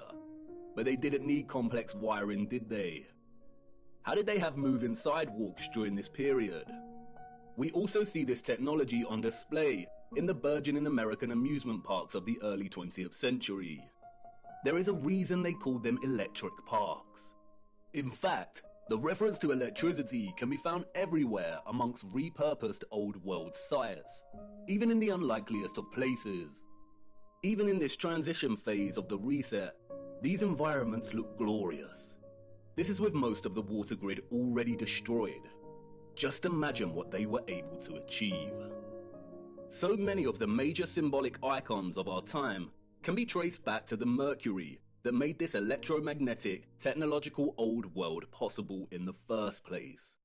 Interestingly, in his reading of Orpheus, or St. Christopher, as a mercurial carrier, Falconelli takes his Masonic trickery of half-truths and deceptions to the limit. He begins discussing Orpheus's belt as depicted by Julian Champagne, whose painting of Orpheus hangs in Jean Lamante's mansion, what Falconelli calls one of the most attractive and rare philosophical residences. The painting depicts Orpheus wearing a belt stitched with crisscross lines. It is important to note that none of the other famous artistic renditions of Orpheus depict him wearing this belt. Falconelli exclaims that the artist did even better than the rest. Under the inspiration of the Hermetic scientist who has commissioned the painting, the artist depicted Orpheus tightened by a wide belt at the level of his abdomen. It is this belt, Falconelli writes, that gives St. Christopher his true esoteric character. Listen very carefully to what he states next. According to some documents kept in the archives of the Lallement mansion, we know that Jean Lallement belonged to the alchemical brotherhood of the Knights of the Round Table. What we are going to say here cannot be taught. Orpheus's belt is the sign that all philosophers recognize as the external mark that indicates the extreme, intrinsic purity of their mercurial substance. It is a sign that the old authors called the Seal of Hermes, the Star of the Magi, the Bear Cub, the constellation in which the pole star is found. Comparing Orpheus's belt and the Bear constellation by the pole star, or what is known as Ursa Major, or the Big Dipper, at first provides no insight as to what Falconelli is referring to. Is this just a rambling of an insane cryptic mason, or are we missing something? But if you begin to trace the pattern on the belt, then another hidden and familiar pattern begins to emerge within the pattern itself. When documented throughout the year, at each season, the Big Dipper constellation also forms this pattern, the symbol of the swastika. A now infamous symbol of evil, what many do not know is that according to the official narrative, the swastika was one of the most widely used symbols throughout history and different cultures. It is an important symbol in Asian countries, representing Hinduism, Jainism, and Buddhism. It was used by the so-called ancient Greeks and Romans, the Druids, the Celts, Native Americans, early Christians, and so on. We see it in mosaics, rock churches, bracelets, rose windows, crosses, pottery, clothing, and flags. We see it everywhere throughout time and culture.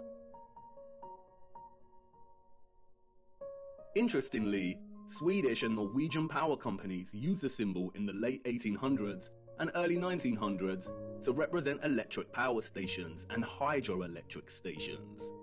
This connection cannot be purely coincidental.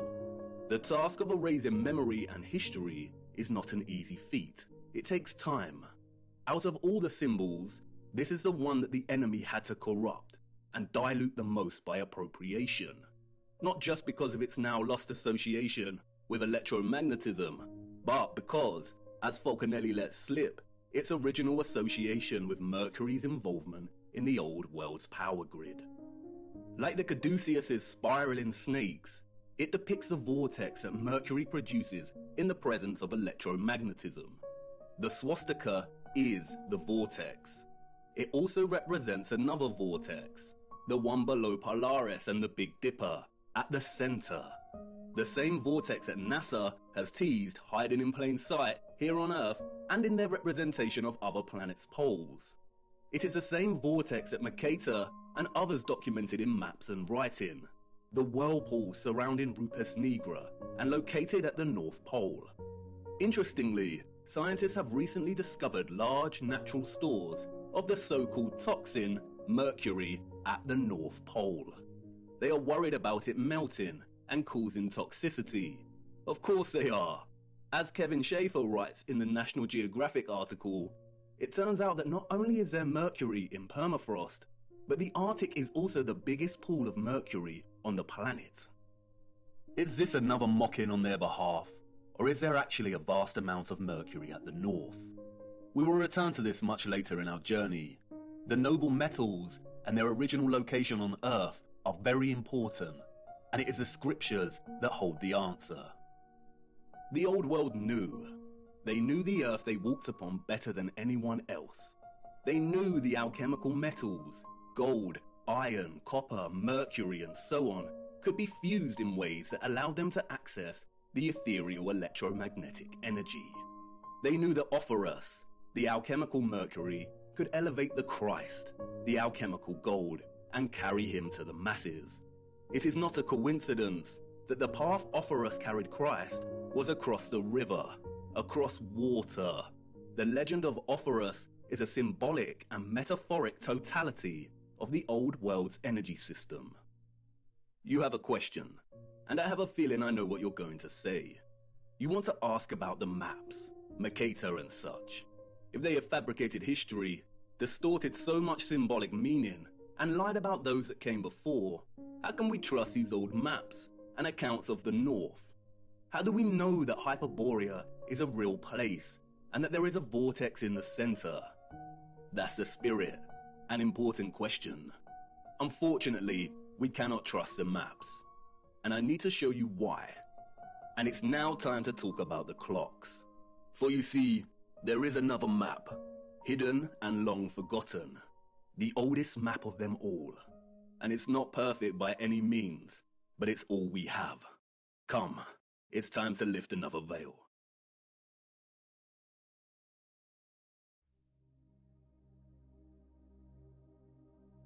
Midway upon the journey of our life, I found myself within a forest dark, for the straightforward path had been lost.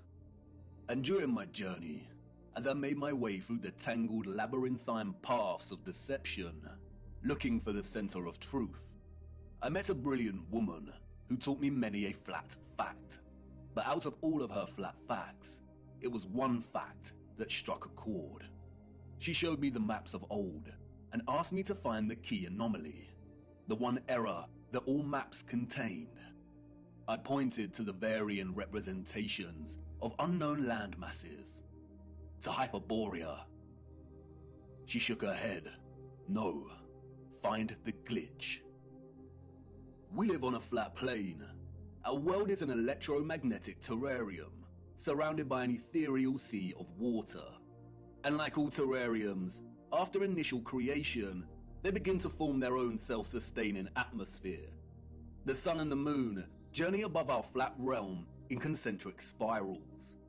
There are 5 prominent circles of latitude, we are told. We have the Arctic Circle, closest to the center, the Tropic of Cancer at 23.5 degrees latitude in the northern hemisphere, the Equator at 0 degree latitude, the Tropic of Capricorn at 23.5 degrees latitude in the southern hemisphere, and the Antarctic Circle. The sun journeys from the equator at the March equinox up in concentric spirals to the Tropic of Cancer.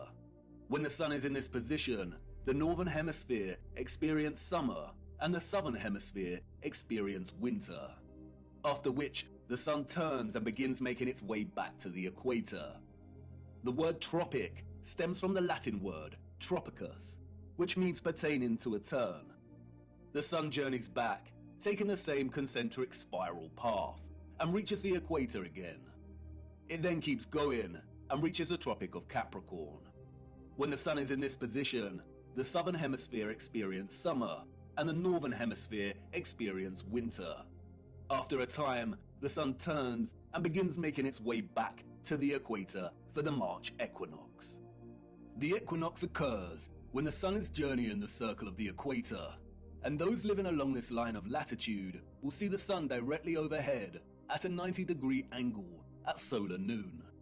The March equinox marks a season of spring in the northern hemisphere, and the September equinox marks a season of autumn. If you live in the southern hemisphere, this is reversed, and the September equinox marks spring and the March equinox autumn. It is important to note that the sun never reaches the Arctic Circle, nor does it reach the Antarctic Circle. It never reaches the poles. It journeys to the tropic circles and then turns back. The point at which the sun reaches its most northerly and southerly excursion relative to the equator is called the solstice. Solstice comes from the Latin word solstitium, which means point at which the sun seems to stand still. And indeed, many do note that the sun seems to stop on the solstices. And this is because, in a sense, it does. It reaches the most northerly and southerly excursion and turns back. But why the Tropic of Cancer and Capricorn? Who names these circles of latitude? Our historical ancestors did. They had clocks that not only told them the seconds of the hour, the hours in the day, but also the moment of dusk and dawn and the current phase of the moon.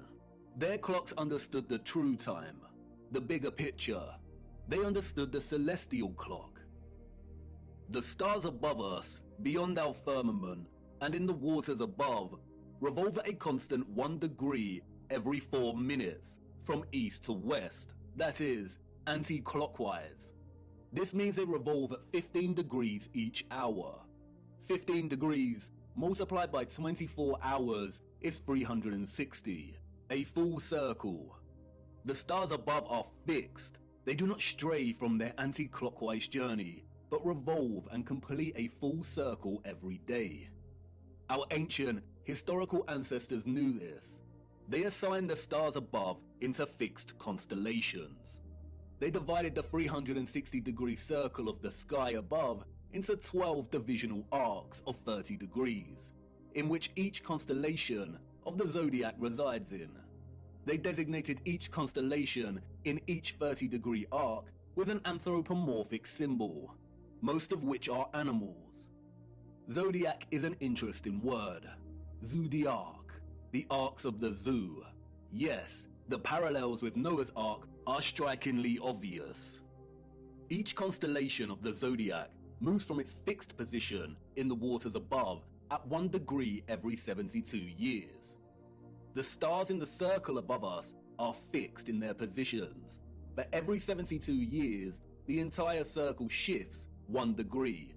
This is what is called the precession of the equinox. Remember, each arc is 30 degrees.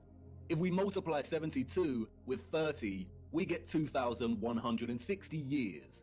It takes 2,160 years for the circle above to shift 1 whole arc. Astronomers call this an age, and this is what is meant by entering or the dawn of a new age. As Wikipedia tells us, the Tropic of Cancer and Capricorn were named such because many years ago, in the days before Christ, the days before BC, the sun was in the constellation of Cancer at the June solstice, and the sun was in the constellation of Capricorn at the December solstice. What does it mean for the sun to be in a given constellation during the solstice? It means a position of the sun in the sky at solar noon. Of course, during solar noon, we would not actually be able to see the stars in the firmament beyond. Therefore, to discern the sun's position relative to the constellations requires either 1, a thorough understanding of the stars and their positions above. Our ancient ancestors, we are told, created star charts and used devices such as astrolabes. Or 2, computer technology that is able to map and overlap the sun's position against the backdrop of the stars and constellations at solar noon. The sun's presence in the constellation of a given zodiac sign means exactly as it sounds. At solar noon, on the day of the solstice, the sun should be in front of a given constellation. Look closer at the zodiac wheel featured on the dial of these clocks. Here we see that both the constellations of Cancer and Capricorn are polar opposites to one another.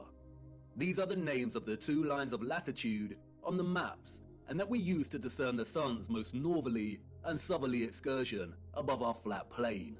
All historical cartographic world maps display both these circles of latitude as Cancer and Capricorn. We see it here on Mercator's maps, on the Ortelius,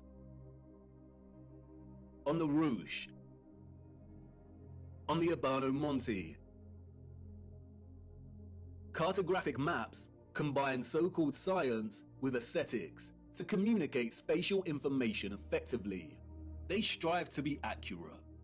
And we still use this designation of Cancer and Capricorn for these circles of latitude on our cartographic maps today.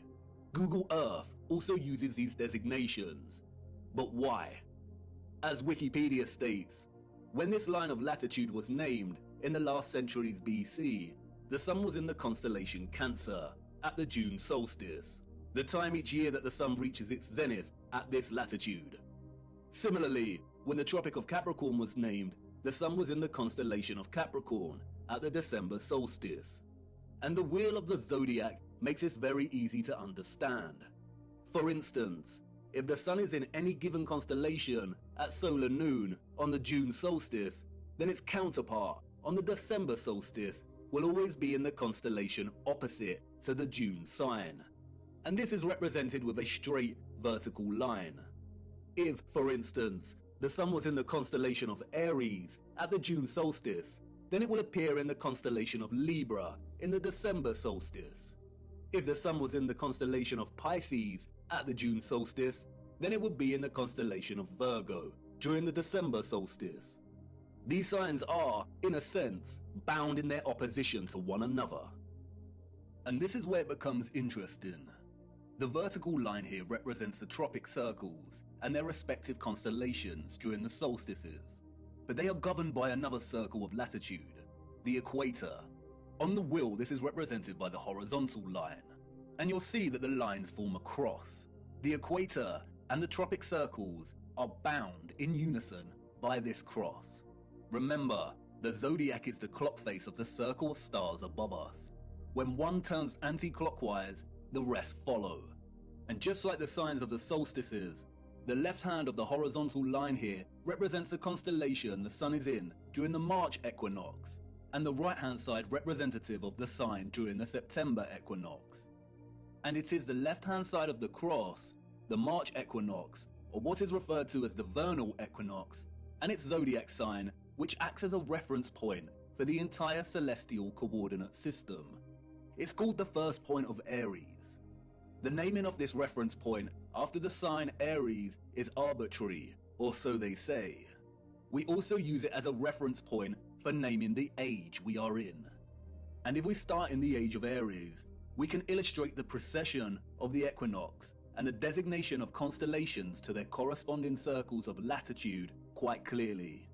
For instance, if the sun is in the constellation of Aries during the March equinox, then we have the Tropic of Cancer and Capricorn.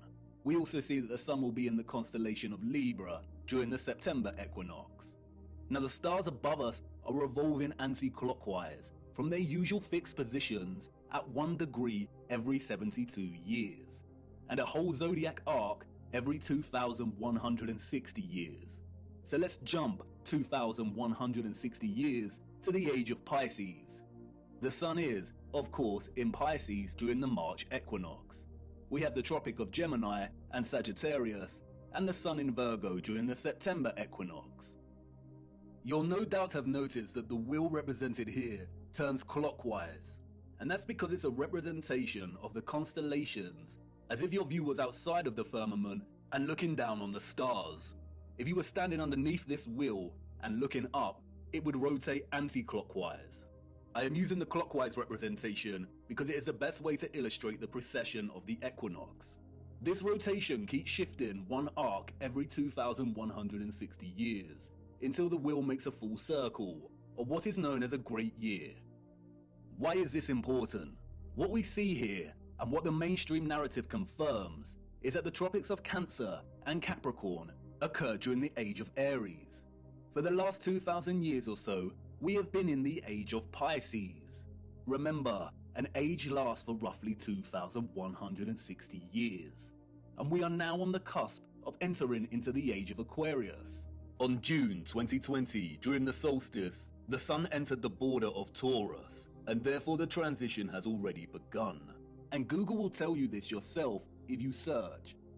A new age, or a precession of 30 degrees into a new constellation on the March equinox, is not some new age, pseudo-spiritual fantasy of astrologists and yogis alike.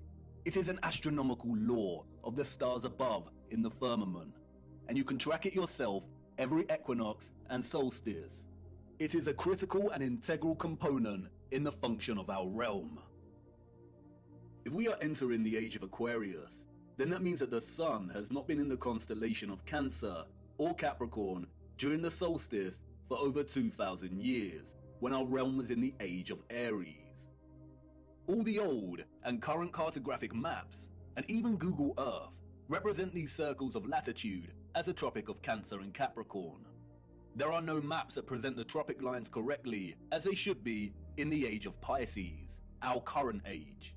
Wikipedia and other mainstream narratives of deception tell us that our ancient historical ancestors of horse and cart and copper chisels named these circles of latitude in the times of BC, and no one in the course of history that followed bothered to change the names of the tropics to their accurate designation. We are in the age of Pisces, and have been for over 2,000 years. The circles of latitude should be called the Tropic of Gemini and the Tropic of Sagittarius. And so what? What's in a name? But this brilliant lady, who taught me this flat fact, was patient. What's in a name? Everything. And until she said it, I didn't realize how stupid I'd been to overlook this. Maps are not just pretty projections of the landmass on Earth. They are practical instruments of navigation. Our ancient historical ancestors, we are told, depended on celestial navigation, on the position of the stars in the firmament above to guide their way when at sea. Follow the North Star. And if perchance their compasses failed, then knowing the map of the stars above would be critical. Believing that our ancestors just continued to use the designation of Cancer and Capricorn for the tropics that was established by their own historical ancestors, who belong to a different age entirely, is absurd. Celestial navigation would have been an essential skill set for anyone navigating their way across the oceans. And if they did have advanced technology, like we have our computers and GPS systems, then would they really be that lazy and neglectful to not bother designating the tropic circles to their correct constellation titles? Did they really invest so much time building the most advanced astronomical clocks only to neglect their maps? No, they did not. All these historical maps present designations for the tropic circles of latitude that are well over 2,000 years old. Why? And why are we still using this designation today? For you see, these maps, and all our maps, including Google Earth, are tools of deception. Where are the maps from the age of Pisces? The maps of the last 2,000 years? And could these maps actually be over 2,000 years old? It seems like someone does not want us to know the age we reside in, or wants to distract us from finding out just how important the precession of the equinox really is. This brilliant lady's flat fact leaves us with the following conclusions. The maps, all of them, Mercator and so on, are either 1. Original maps that belong to a period that occurred thousands of years ago and have been given false dates and narratives surrounding their creation. 2. Manipulated copies and versions of original maps that were created over 2,160 years ago. Or 3. They are all fake and created during the Great Reset of the last few hundred years to generate a false history and timeline and solidify the false historical narrative and the rise of Galilean heliocentricity. Out of all of these options, the second and the third are most likely. Cartographic world maps are not easy documents to create and establish. They require a solid understanding of our Earth's size and shape, They require a thorough understanding of the circles of latitude that are integral to the workings of our world. They require a complex understanding of the continents and land masses. These maps are likely manipulated duplications of maps thousands of years old, or completely fake. And we do see signs of manipulation, especially in regard to the landmass known as Hyperborea. We see Hyperborea in various maps of varying styles, and we are told that these are from the 16th century. But towards the 17th century, we see Hyperborea start to be erased from the maps.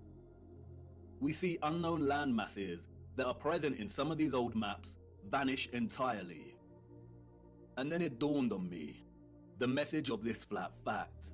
We have no trustworthy maps, not a single one. We have no reliable source to show us the bigger picture of the realm we inhabit. I continued my journey, and as I ventured deeper into the forest, the path to the center that led me thus far was gone, and I could not turn back, and there lay no path in front of me. I became truly lost. How to know where you are going if you don't know where you are in the first place, if you don't have a map? All historical waymarks that I had invested some degree of trust in before were now completely unreliable and questionable. How much had been edited by the controllers? How much truth was left? What if all the maps were fake? Why are they hiding the maps of the last 2,000 years? We do not have one single accurate or honest world map. And like in all moments of being lost, right before despair takes hold, an unforeseen circumstance arose that set me back on course. I stumbled through thick overgrowth and out into a moonlit clearing with a small lake. At this clearing, I met a mysterious figure named Sturgios. I told him I was lost, and he told me to come and look into the lake. He told me to watch the water. What did I see? He asked. Myself, I replied, my reflection rippling and glistening in the moonlight. Mirror, mirror, look beyond yourself, he said. What do you see? And there it was, just as it had always been. Mirror, mirror, way up high. Mirror, mirror, in the sky. Mirror, mirror, oh how they lie.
It cannot be. All this time, hiding in plain sight. A distorted, unreliable yet steadfast reflection, a quasi-photographic image of both our known world and what is this? This is the unknown world. Thank you, Sturgios, for all your work. Sturgios has mapped out each continent to the minutest detail. His work is meticulous. He has mapped time zones, seasons, flight paths, and distances. The first true flat Earth map, and it is of utmost importance primarily due to the unknown landmass over here that Sturgios has named Terra Vista, after the Urbano Monte landmass of the same name. Why have we never heard of this land before? If the area here is our known world, then the realm is absolutely enormous. But wait a minute, Sturgios' presentation of our known world here maps the 5 prominent circles of latitude. We see the Arctic Circle, the tropics, the equator, and the Antarctic Circle. And Sturgios has mapped the sun's concentric journey around these circles of latitude, mapping seasons and time zones with the utmost precision and accuracy. So what's going on? The sun and moon cannot journey the entirety of the landmasses presented here because it would take too long. Does this landmass not have its own sun? Or perhaps the moon is not a map of the greater realm after all? But not so fast. We need to spend some time breaking down Sturgios' discovery here. How the image on the face of the moon was and is formed, when it was formed, and why are all questions that no one can answer. Nobody knows apart from the deceivers in higher places. But there are a lot of things hidden in plain sight that bring us a little closer to having a better understanding of this mysterious phenomenon. First of all is the nature of this image. It is a composite image. You are witnessing multiple images simultaneously when looking at the face of the moon. And these images are akin to a type of X-ray photography. There is also evidently a lot of distortion and optical illusion present in these images. No one can offer an explanation as to how this composite image has formed, nor has anyone ever provided a satisfactory answer as to what exactly the moon is. And rightly so, for if they could, we would not be in this mess in the first place. While most alternative views of the moon's true nature are rooted in nonsensical theories, such as those dreamt up by many deceivers and boys who never grew up, and who like the idea that aliens created the moon and there exist underground bases deep within its craters. There is one man, however, who spoke of the moon in the years leading up to the space race in the 60s, and who offered a very sensible insight. In 1965, Professor R. Foster challenged the corrupt scientific complex by stating that landing on the moon was an impossibility. It is an impossibility, according to Foster, because the moon is plasma and not solid. Here is what he said in an interview. What is your theory? Well, it is by now rather more than a theory. 10 or 11 years ago, I stated to various scientists that the moon is not a piece of rock, but it is a plasma phenomenon, cosmic plasma, and that this fact will eventually be confirmed. I made certain predictions which were already confirmed in 1958, and the situation now is coming close to a complete confirmation. Scientific views expressed all over the world now that the moon seems to be of a quite different nature from what was assumed. But the Americans and Russians are thinking of landing men on it. Well, that will never happen. Not on the moon. On Mars, on Venus, on other planets, yes, but the moon is definitely, as I assert, a plasma. Like most that speak out, Foster was most likely controlled opposition. Notice that he says it is possible to land on other planets, but not the moon. It is likely that it was his task to introduce a half-truth, that the moon is a plasma phenomenon, only for his claims to be, quote, debunked and proved wrong, unquote, a few years later, after they staged the moon landings. Since Foster's claim, however, our own access to technology in recent years has allowed us to investigate the moon in more detail. And through this we see over and over again varying instances of the moon behaving in a way that debunks a lie that it is a ball of rock. We see with our own eyes a semi-transparent moon, either at night or while there is still daylight. We see the sky through the moon. Sometimes it is even possible to see stars directly through the moon. Many have repeatedly demonstrated that moonlight is colder than the shade at night, and therefore it cannot be reflected sunlight as it possesses no residual warmth. We also know that spherical objects do not reflect light. By the laws of reflection, the light concentrates into a highlight point and does not reflect. You can also see frequent crescent moons when both the moon and the sun are within close proximity of each other, meaning that it is impossible for the sun to be casting the Earth's shadow onto the moon. So if the moon is a plasma phenomenon, then how could this be formed in the first place? It is in the appropriation and demonization of the symbol of the swastika that we find some very interesting insights. The existence of a vast amount of historical literature and symbolism suggestive of a vortex opening in the center of our world is too prevalent to be coincidental. We have looked at much of this before, but strangely enough, in the years preceding and during the complete demonization and eradication of the swastika's association with the vortex, we find some additional information regarding this central vortex that is astonishing. In addition to the appropriation of the swastika as their emblem, the Nazis were also obsessed with a very similar symbol, that of the Black Sun. Prior to the rise of the Nazi regime, there existed an occult secret society within Germany called the Thule Society, sometimes alternatively pronounced Thule, that had sub-factions within it. One of these sub-societies, we are told, was the Black Sun Society. Influenced by the Rosicrucians and other Hermetic groups, the Thule Society placed special emphasis on the superiority of an alleged Aryan race with innate mystical powers. The Thule Society derived its name from a mythical northern country in Greek legend.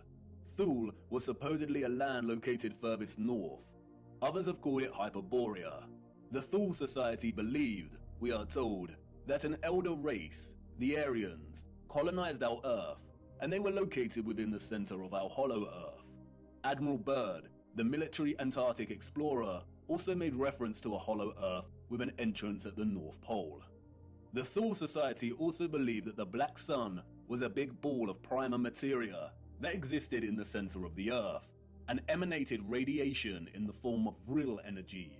This energy has many names. Some have called it chi, astral light, odic forces, or orgone. In 1933, the main architect of the event known as the Holocaust, Heinrich Himmler, acquired Wavelsberg Castle, a wonderful piece of old world infrastructure and technology. He supposedly remodeled the castle, and in doing so imprinted the symbol of the Black Sun into the marble floor of what came to be known as the General's Hall. Much of what has surfaced regarding the German secret societies before and during the Nazi regime is deliberate misinformation, carefully controlled with the sole intention of distraction and demonization. The misinformation regarding these societies has served to further fuel the UFO and alien agenda, which many, such as Jordan Safer, David Wilcock, and Corey Good, have since latched onto and promoted. They are part of a controlled opposition agenda. They are liars.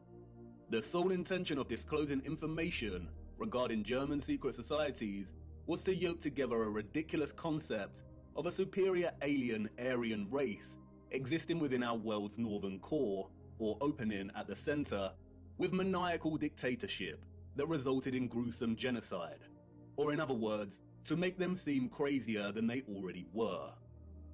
The controllers of our realm had to appropriate the swastika and eradicate its symbolic association with the Earth's central electromagnetic and physical vortex. And while I do not think there exists a black sun underneath us, if the notion of this seems absurd and far-fetched, just remember that the majority of the world's population have already accepted that there is some kind of dark sphere beneath them, acting as a source of our world's electromagnetic energy. Heliocentrism has convinced so many that inside their little blue ball hoax, there exists a spherical core of solid iron at a temperature of over 5,000 degrees. Their own black sun. Interestingly, they never represent this iron core with the metal's usual black or dark grey colour associations in their illustrations, despite telling us it is a crystalline sphere of solid iron. Surrounding the iron solid core is an outer layer of molten iron, and it is because of this hot liquid iron, we are told, that the Earth has a magnetic toroidal field.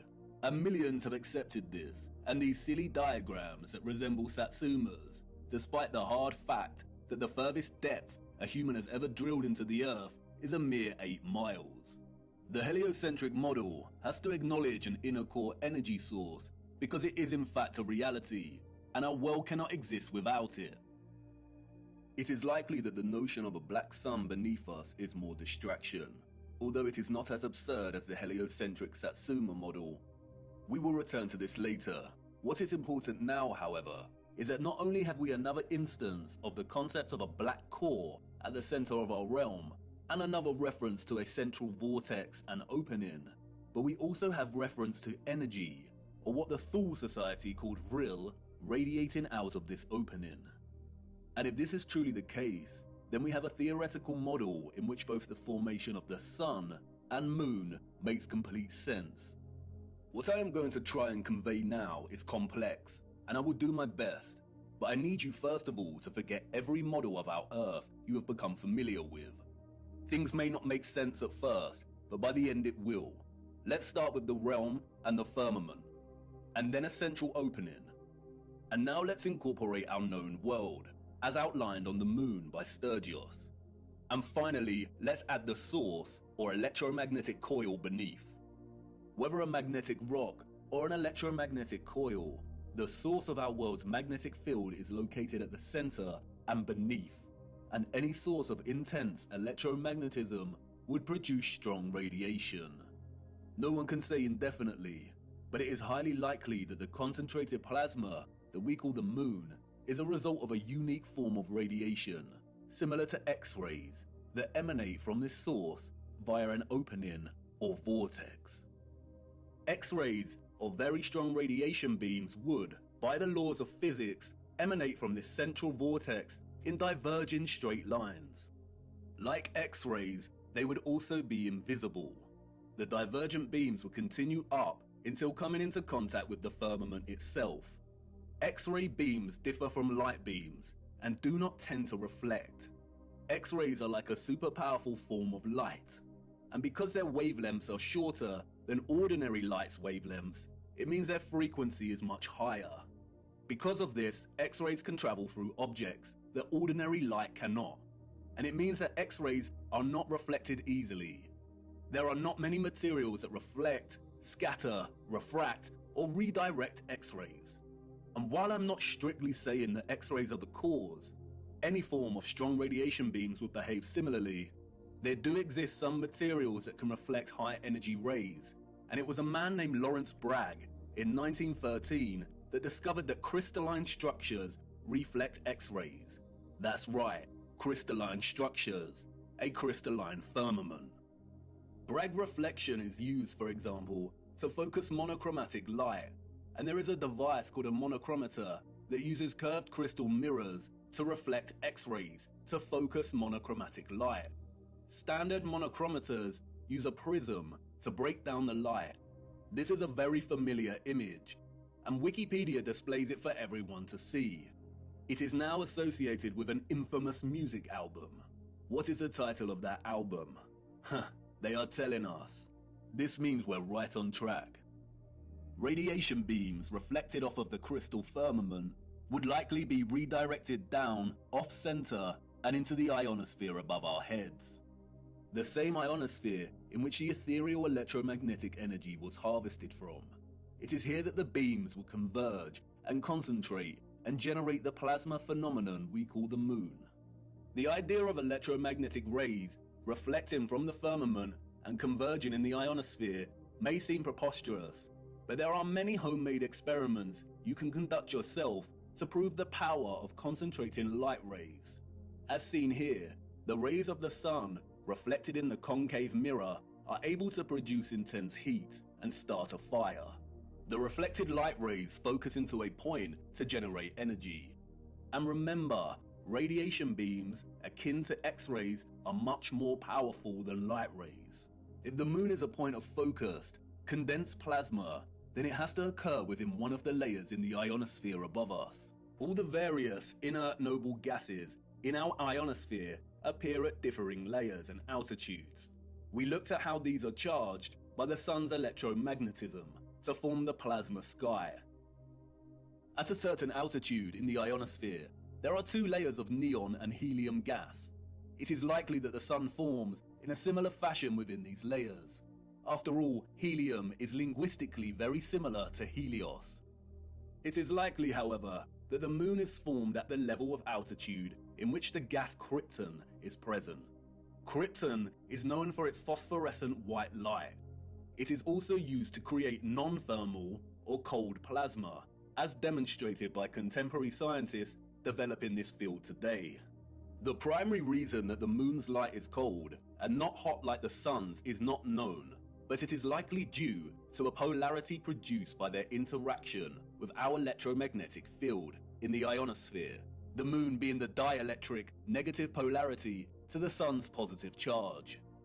The craters seen on the moon are likely from the generation of this plasma. Perhaps it is some kind of plasma emulsion that displays a kind of outgassing or bubbling, much like we see with urethane paint defects. Recently, bizarre theories have emerged that we live within one of these craters on the moon. This is not correct. The moon is some kind of phosphorescent, concentrated plasma and not a solid object. You can see the formation of this plasma and its craters right here. It is not solid, it is a light. And this is great because we have a very realistic and working model as to how the moon is formed. What we don't have, however, is an explanation as to how the composite image on its face is formed. As I said before, the image we are seeing on the moon is akin to a composite X-ray photograph of our greater realm, and it is not an active reflection, but rather a historical moment captured in time. And of course, no one knows how it is formed other than those in high places. The moon is a paradoxical phenomenon, at once a volatile luminary of plasma that waxes and wanes in its luminosity, and also a steadfast image captured at some point in time that does not seem to change. We only ever see this image on the moon, and it never changes. This strange and mysterious image that has puzzled and inspired millions could be a result of a natural, organic phenomenon, or perhaps even artificial. Again, only the controllers know. The word photo originates from the Greek photos. It means light. Hence we have words such as photosynthesis, which means the synthesis of light, in which plants harvest light energy and convert it into chemical energy. A photon is the quantum of the electromagnetic field, including electromagnetic radiation, such as light. A huge misconception is the notion that photographic imaging is not a natural, organic phenomenon. This is not correct. The word photograph means light drawing. The concept of natural light-sensitive material is well understood. Our bodies begin to darken when exposed to too much sunlight. Depending on the exposure to the UV, our bodies can develop tan lines. The light literally draws on us. Certain textures and textiles can fade or come to the surface when exposed to light, and there exist natural camera obscuras. A natural camera obscura occurs when a darkened space with a hole permits light rays to enter from outside the space, resulting in a projected image of the space outside inside the darkened area. We can even see projected images of a solar eclipse here on the ground underneath a leaf canopy due to the holes in the leaves. Natural camera obscura was, of course, the inspiration for the early development of photographic technology. Interestingly, the noble gas krypton, the same gas present in our ionosphere, has been used for years, we are told, as an integral component in camera flashes for high-speed photography. It is also an essential component in hyperpolarized MRI scanners. There is also a possibility that the face of the moon is not a natural phenomenon, but was a result of an experiment. Photographic and X-ray films are created through a fusion of a gelatin emulsion with microscopic silver crystals. Because of this, exposure to light is able to capture an invisible latent image. During light exposure, the silver halide crystals grow to visible sizes, and this is what is called printing out the image. Microscopic silver was essential in producing traditional photographic images. Without it, the technology would not have been possible in the first place. Interestingly, in their alignment of noble metals with astronomical bodies, the alchemists designated the moon as having rulership over the metal silver. The birth of modern photography began in 1800, we are told, when the uncle of Charles Darwin tried to capture the image produced in a camera obscura. He discovered that by coating white leather with silver nitrate, he was able to partially capture real-life images. The use of silver nitrate was developed further by Louis Daguerre, who went on to birth the daguerreotype and modern photography. But what is interesting is that silver nitrate goes by another name.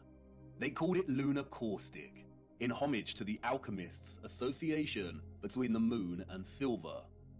It's also quite interesting that many Masonic representations of the alchemists depict the sun and moon as reflected rays. And what are the coincidences that the alchemists, who probably didn't exist in the manner we are told they did, associated the moon with the very metal in which traditional photography is impossible without? This is not a coincidence. Those of the old world knew what the moon was, and perhaps an older civilization that came before them and that were also technologically advanced had a hand in rendering the image on the moon. It's not that much of a preposterous notion, considering that we are continually experimenting with things on a cosmological scale today, staging fake rocket launches that sometimes get caught on the firmament, developing artificial suns, and some demons in higher places are even trying to find ways to dim the sun. Humans have always overstretched their ambitions when it comes to the luminaries, and I don't see why advanced civilizations of the past would have been any different. But how this composite image phenomenon came to be is not important for our journey. It's what it shows us that is important.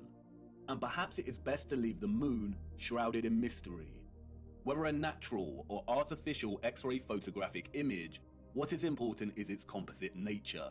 The image we witness here is a combination of at least two fixed images that are superimposed upon one another. The first image we are seeing, as Sturgios' groundbreaking work has shown over and over again, is a skeletal outline of our realm's land masses, akin to an X-ray, and in a way we have never seen before. In this image, we see all the continents of land we associate with Earth, or what is more appropriately termed the known world, represented by the dark areas in the image. And we also see vast bodies of land and continents that we are completely unfamiliar with.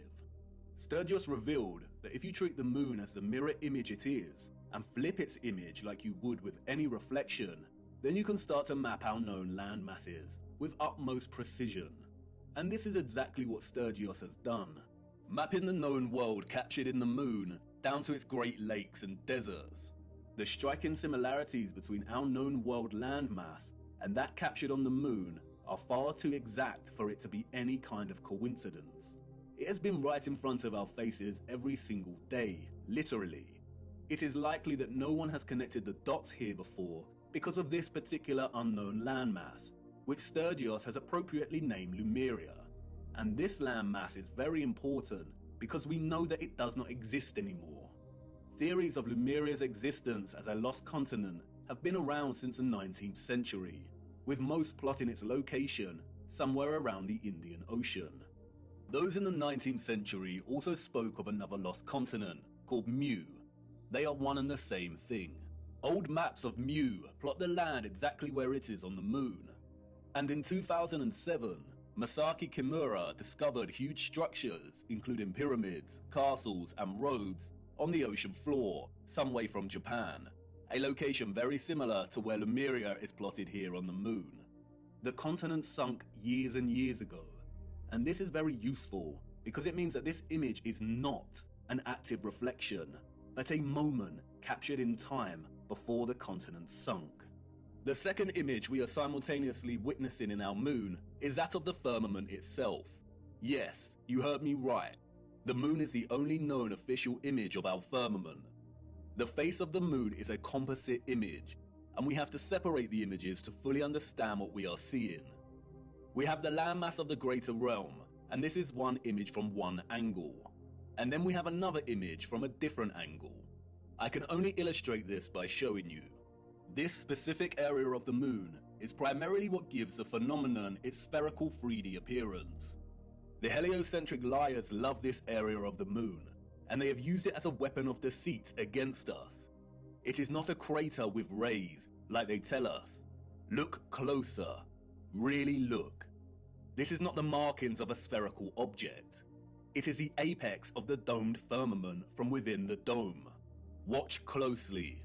This is the composite image on the moon, presenting both images simultaneously. And this is an interior of a hemisphere dome. And now, you see, if you align the central apex point of an interior hemisphere dome, then it becomes quite obvious. If you erase the remaining vector lines of the dome, then it becomes really obvious. And once you see it, it becomes very hard to unsee.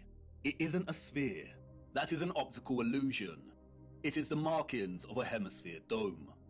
And not only is this the interior apex crown of the firmament, it is also a reflection of the center of our realm below. This area of the moon lends its spherical shape because of the so-called rays that emanate from it. But as you can see, it is an optical illusion. The rays are actually hemispherical ribs stemming from the dome's crown. This area in the middle of these ribs is not a crater. That is the vortex directly beneath the highest point of the dome. The controllers have named this area Tycho. It was given this name, we are told, by Jesuit astronomer Giovanni Riccioli in 1651. If it was not for Tycho, then the controllers of our realm would have a very hard time convincing millions that they lived on a giant spinning ball. And like with everything else, they have used Tycho to hide things in plain sight. For instance, another 17th century Masonic astronomer named Pierre Gassendi called it Umbilicus Lunaris, the navel of the moon, which is interesting as Norse mythology uses the same simile of the navel to describe Vergelmir, the whirlpool in the center of our realm.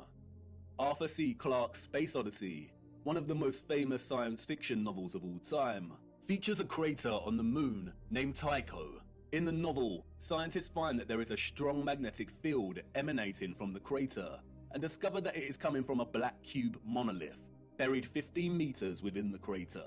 A black monolith, a rupus nigra, a magnetic black rock.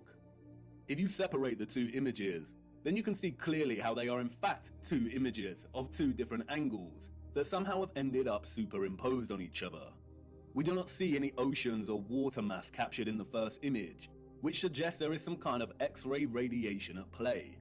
We don't see the vortex at the center in the first image for this reason. And again, no one knows how these images were formed. But if some kind of radiation beams were responsible, then the first image, the land masses of our greater realm, were most likely captured as the rays hit the firmament. And as those rays were reflected into our ionosphere and began forming the plasma mass we call the moon, it is likely that the second image was captured. And that is the image of the firmament, of the structure existing above us. And that's why we can see the outline of this structure, the stars beyond this structure, and the reflection of the vortex and other great deeps below. The moon is a masterpiece of distorted perspective, a plasma embodiment of as above, so below. And it's going to take a lot of work and careful consideration in smoothing out this distortion to try and get somewhere close enough to create a proper map of the world we live in. And because the moon is a disc-like mass of plasma, the first image of the land presents some curvilinear distortion. And you can see it here at the edges as the land begins to warp and wrap slightly. A lot of serious work needs to go into creating a flat projection of this distortion. But it shouldn't be too difficult, because the distortion is only slight around these edges. And that's why Sturgios can map the circles of latitude, seasons, and time zones very accurately. A map without the distortion may look something like this. But important questions remain. If the central vortex is absent from the land image on the moon, then why has Sturgios plotted the land we assume is Hyperborea over here, which is not in the center? And what about all this other land? The sun and moon cannot journey above all of this land, as it would take more than 24 hours to circle all of this, and we know the paths of the sun and moon. And the big one, the one you've been desperate to ask about since uncovering the only map we have. Where is the ice wall that you flat earthers constantly bang on about? Let's start with Hyperborea. And here's where many flat earthers may experience cognitive dissonance. Although Sturdios has plotted Hyperborea here, there is no proof that this is the true Hyperborea. There are a lot of different land masses in this region, and we cannot be sure. It pains me to say that Hyperborea may not exist in the way we have come to believe. Mercator's Hyperborea is likely the work of the Masons to throw us off the real path. And this is what our purpose is all about, isn't it? Digging for the truth is difficult business, and as we dig deeper, we come to realize that artifacts we found before may not be as useful or important as we first thought. We all get it wrong, but stay with me, no need to despair just yet. It is very interesting that the Aberno Monte map was added to the Stanford University map collection and made available to the public in 2017. The same year, the flat earth was gaining huge traction and people were starting to wake up. It's also interesting that it has been arranged as a planisphere. The huge individual sheets of this map were originally arranged as an atlas projection, but David Ramsey purchased the map in 2016, and the team got to work scanning each sheet individually and processing them digitally to wrap around a sphere. Perhaps the release of Monte's marvelous map was an attempt to keep flat earthers thinking Hyperborea was located at the North Pole, and to perhaps bring back any that were sitting on the fence and hadn't truly woken up yet. A very subtle act of manipulation. But why would they want the flat earth community to keep fixed on Hyperborea? I have some thoughts regarding Hyperborea, but first we must turn to the clocks. Those of the old world knew. They knew exactly the type of earth they lived upon, and it's displayed for everyone to see right here in the astronomical clocks. The zodiac dial here, or what is officially known as the ecliptic dial, on the Prague astronomical clock, allegedly constructed in the 15th century, does not divide its 30-degree constellation arcs equally. It is also off-center from the map behind and appears distorted, and so many clocks of the old world present very similar ecliptic dials. But let's look a little closer at this magnificent Prague clock. As you can see, the zodiac dial contains a border that presents a series of vertical lines. These lines represent a chunk of 5 days, and each zodiac section represents a month. Those of the old world use this dial to track the seasons, the phases of the moon, and to present the date. But in a realm of perfect circles, why are 6 of the 30-degree arcs here represented within a smaller space than the other 6? They all contain 5 subsections, so why are they different? As you can see here, the Prague astronomical clock presents the land of Earth in the middle. Why does the ecliptic dial need to be bigger and off-center with the representation of Earth? The official liars of our realm, the satanic controllers, have an answer, of course. They tell us it is because the ecliptic dial is a stereographic projection. Stereographic projection is a mapping function that projects a sphere onto a plane. All maps are stereographic projections. We have no accurate maps. Wikipedia tells us that the ecliptic plane is projected onto the face of the clock, and because of the Earth's tilted angle of rotation relative to its orbital plane, it is displaced from the center and appears to be distorted. The projection point for the stereographic projection is the North Pole. In their fabricated heliocentric model, the Earth has an axial tilt of 23.4 degrees. The controllers needed to invent the axial tilt to justify the entire spherical lie, to justify the seasons, the vastly differing climates, and to justify the absolute fixed position of Polaris over the true geographic north. The reason Polaris does not appear to move, they say, is because Polaris lies nearly in direct line with the Earth's rotational axis above the North Pole, the North Celestial Pole. Polaris stands almost motionless in the sky, and all the stars of the northern sky appear to rotate around it. Remember, everything in their model is moving at incomprehensible speeds. But we can see with our own eyes that Polaris remains fixed. If they did not invent the axial tilt, or what is known as the obliquity of the ecliptic, then they would have no way to justify this in their fairyland model of orbiting planets. Polaris does not move, it remains fixed. If you are in Iceland or America, you can film a star trail of Polaris, and it remains fixed. but it is not fixed directly overhead in these locations. The only place, we are told, to observe Polaris directly overhead at a 90-degree angle is the true geographic North Pole. You know, that place where no one ventures. And that's why they invented the tilt. They tell us that Earth's true geographic North Pole is tilting directly at Polaris, and as the Earth spins on its little axis, Polaris appears to remain fixed. They tell us that the star's steadfast nature is an optical illusion, but their lies fall apart swiftly when you consider that the entire constellation system of the stars above remain constant. We always see the same stars and constellations.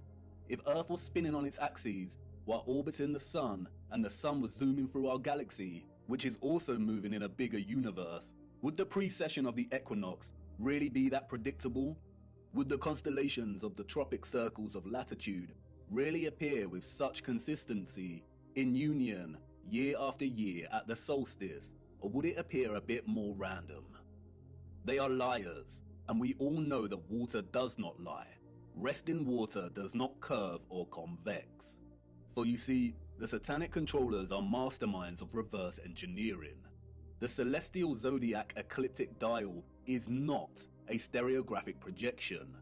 The entire heliocentric model is reverse engineered science, and they had to start at Polaris and trace their steps back to ensure they justified its fixed, immovable position and made sure it was compatible with their globe. The Prague astronomical clock has been altered drastically over the last 200 years. It suffered fires, been restored and altered. And you can see that here in the way the projection of the Earth behind the clock has changed over time from a flat map to a bulging, unsightly sphere. But look, when you align the ecliptic dial with the map of our greater realm, then this all starts to make sense. The zodiac constellations appear distorted, despite all having 5 equal subsections, because our location is limited within a portion of the greater realm, and this governs our observational perspective of the stars. The shape of this dial has nothing to do with an axial tilt. It is designed this way to reflect our known world within this magnetic field pocket. The realm is much larger, and therefore the firmament and circumference of the fixed stars in the water beyond is much larger than the circumference of our own magnetic field. Polaris is here, above the center, and this is so important. They tell us that our magnetic North Pole is separate from what they call true geographic north. Our magnetic North Pole is moving. How can that be? Is that just another one of their lies? No, it is not. It is a half-truth. They tell us over the course of a century, the magnetic North Pole has moved from its location, just above Canada, to near Greenland, and is now en route to Siberia. It is moving fast. Why? The symbol of the swastika and the black sun offer some clues as to why. For years now, flat earthers have come to see the magnetic North Pole and geographic North Pole as synonymous, but they are not. As you know, the swastika symbolizes the vortex, but the black sun takes its symbolic message further. The central core circle here represents the iron core, the black sun, or what the fictional Mercator called the Rupes Nigra. But look closer. There is another ring outside of the central core. Remember, the black sun is the energetic core inside of the vortex. And remember also that in the heliocentric model, they acknowledge that the Earth's core is a solid iron sphere, but there also exists an outer core of molten iron liquid. They also tell us that this liquid outer core is responsible for producing our moving magnetic field and poles. This is why the pole is moving, because the magnetic field is not emanating from the solid core, but from a volatile outer core. This is what the second circle here represents.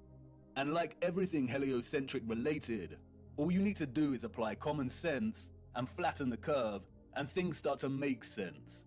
There is not a spherical outer core, but some kind of electromagnetic coil, perhaps even made of molten iron, surrounding the central solid core. At the core we have a vortex opening, but the actual volatile energetic source is beneath. The central core is akin to a central clock dial. It's solid and remains fixed, and everything else moves around it. But it is also the keystone responsible for this entire movement. Everything surrounding our world moves. The stars above move, the sun and the moon, and the electromagnetic outer core under us, and all the while the land itself and central solid core remain stationary. And not only does this outer core move and take our magnetic North Pole with it, but it is highly likely that it moves in accordance with the precession of the equinox, in time with the stars above as they move from their fixed positions, which means that it probably moves 30 degrees of the realm's circumference every 2,160 years. The North Magnetic Pole is slowly moving, and it is as natural as the sun and moon's concentric journey above us. And this is why the symbol of the black sun is a 12-spoked wheel. Each spoke represents a fixed constellation of the zodiac. Each section is an individual age. And the result is a situation like this. Every 2,160 years, our North Magnetic Pole circles the inner solid core and vortex by 30 degrees. This is why the pole has moved from Canada and is en route to Siberia. It is traversing the outer central circle, or what is more appropriately termed the magnetic circle. We live inside of a perfect clock, inside of God's clock. The sun and moon circle our magnetic North Pole, which is situated roughly at the center of our known world's landmass. But this magnetic North Pole circles the inner vortex and completes a full revolution every 25,920 years, or what is referred to as a great year. Each great year consists of 12 precessional or astronomical ages of 2,160 years each. We are on the cusp of entering the age of Aquarius, and this is why our magnetic North Pole is en route to Siberia. As the North Magnetic Pole circumvents the central magnetic circle, the toroidal magnetic field moves with it. The sun and moon are bound in their revolution by our magnetic North Pole, and because of this, they move within our magnetic toroidal field only. This is why the magnetic North Pole will always be the center of our known world. As I said before, the first image of the landmass presented in the moon's face is likely akin to an X-ray image, and has not captured any water mass. And because of this, it has only recorded the areas of our realm with high density, such as the land, in the same way an X-ray image will capture the parts of our bodies with the highest density, like the bone, but not the blood in our veins. In a sense, it is appropriate to view the landmass captured here as skeletal, and because of this, it has not captured the water or ocean surrounding our land, nor does it display a differentiation between the frozen landmass and that which is not frozen. If the sun's concentric journey above us is bound by the North Magnetic Pole here and its magnetic toroidal field, and this entire magnetic field is moving with the pole, then it is likely we have a situation of a changing climate as this process unfolds. All areas outside of our magnetic field will inevitably be frozen and dark due to the lack of sunlight. And this is consistent with what some of the scriptures have told us. I saw the great rivers, and I came to the great river, and to the great darkness, and went to the place where no flesh walks. I saw the mountains of the darkness of winter. This is your ice wall, and it's not a constant, fixed wall. It is continually melting and refreezing with the revolution of the pole over the course of a great year and each astronomical age. Do you now understand why they are terrified of the ice melting, of our Earth supposedly heating up, and why this demonic joke of a man wants to dim the sun? They are using natural climate change due to the rotation of the magnetic pole to justify a whole host of useless measures and money laundering. They are terrified because they are on the verge of losing all control of the narrative. We must save the precious Antarctica from melting, the last unspoiled place on Earth. But as you can see, there is no landmass for us to call Antarctica. It is a complete lie. When they refer to Antarctica, there is only the Antarctic Circle, and a lot of the footage at the so-called Antarctica could have been taken at any location around this circle. As you can also see, the landmasses of South America, New Zealand, and Australia all fall within close proximity to the outer edge of the greater world map, and would therefore be within close proximity to the foundations of the firmament itself. This is most likely the reason there is heavy military presence in these regions. The change in climate, the melting of the Antarctic Circle, is as natural as day and night. It is a macro process of the larger clock we live within. We have already discussed how the constellations that the sun is in during the equinox and solstice form a cross on the zodiac wheel when signaling the age and tropic designation. We'll look closer at the Prague clock again. The central dial of the clock is placed within the center of our magnetic field, and the sun and moon move within this field. Our magnetic field is off-center from the overall greater realm. It isn't an even cross, but a true cross, or what is now referred to as a Latin cross or crucifix. We live within the crossbeam of the cross. And in case you hadn't noticed, our magnetic field pocket within the greater realm also forms a crescent moon. Not the type of crescent moon associated with the alchemical mercury and silver, but this kind of crescent moon. The same symbol that the controllers appropriated and redesignated to represent nobility. The cross and crescent are natural expressions inherent in the workings of the timepiece we live within. They are natural expressions of God's clock. And we got it wrong. Polaris is not situated 90 degrees above our north magnetic pole, in the region we call the Arctic, home to Greenland and Iceland. Polaris rests above the vortex at the center of the greater realm. And this is where the distinction between geographic cardinal directions and magnetic directions needs to be emphasized. When we travel across our known world, or the land within our toroidal magnetic field, we use a magnetic compass, and the magnetic pole is in the center. That's why when we travel from west to east, we go in a circle, and when we travel north, we go towards the center, and when traveling south, we move directly away from the center. However, there also exist geographic cardinal points. And what do the scriptures have to say about this? It's right there in Enoch's reference to the 4 quarters of the world. Our magnetic field, according to Enoch, lies in the geographic north of the greater realm. And the first quarter is called the east, because it is the first. And the second, the south, because the Most High will descend there. And the west quarter is named the diminished. And the fourth quarter, named the north, is divided into 3 parts. First of them is for the dwelling of men. The second contains seas of water, the abysses and forests and rivers, and darkness and clouds. And the third part, the garden of righteousness.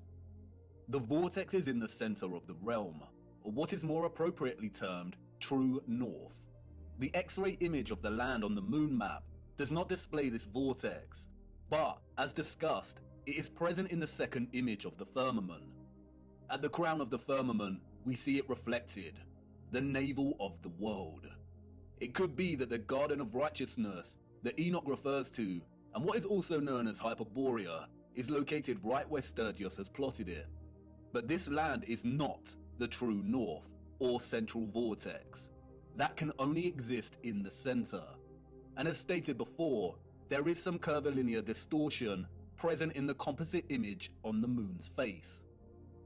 I have used my little colourful map here strictly for illustrative purposes. I am not a map maker, but I did attempt to smooth some of this distortion out. Let's hope Sturgios tackles the distortion.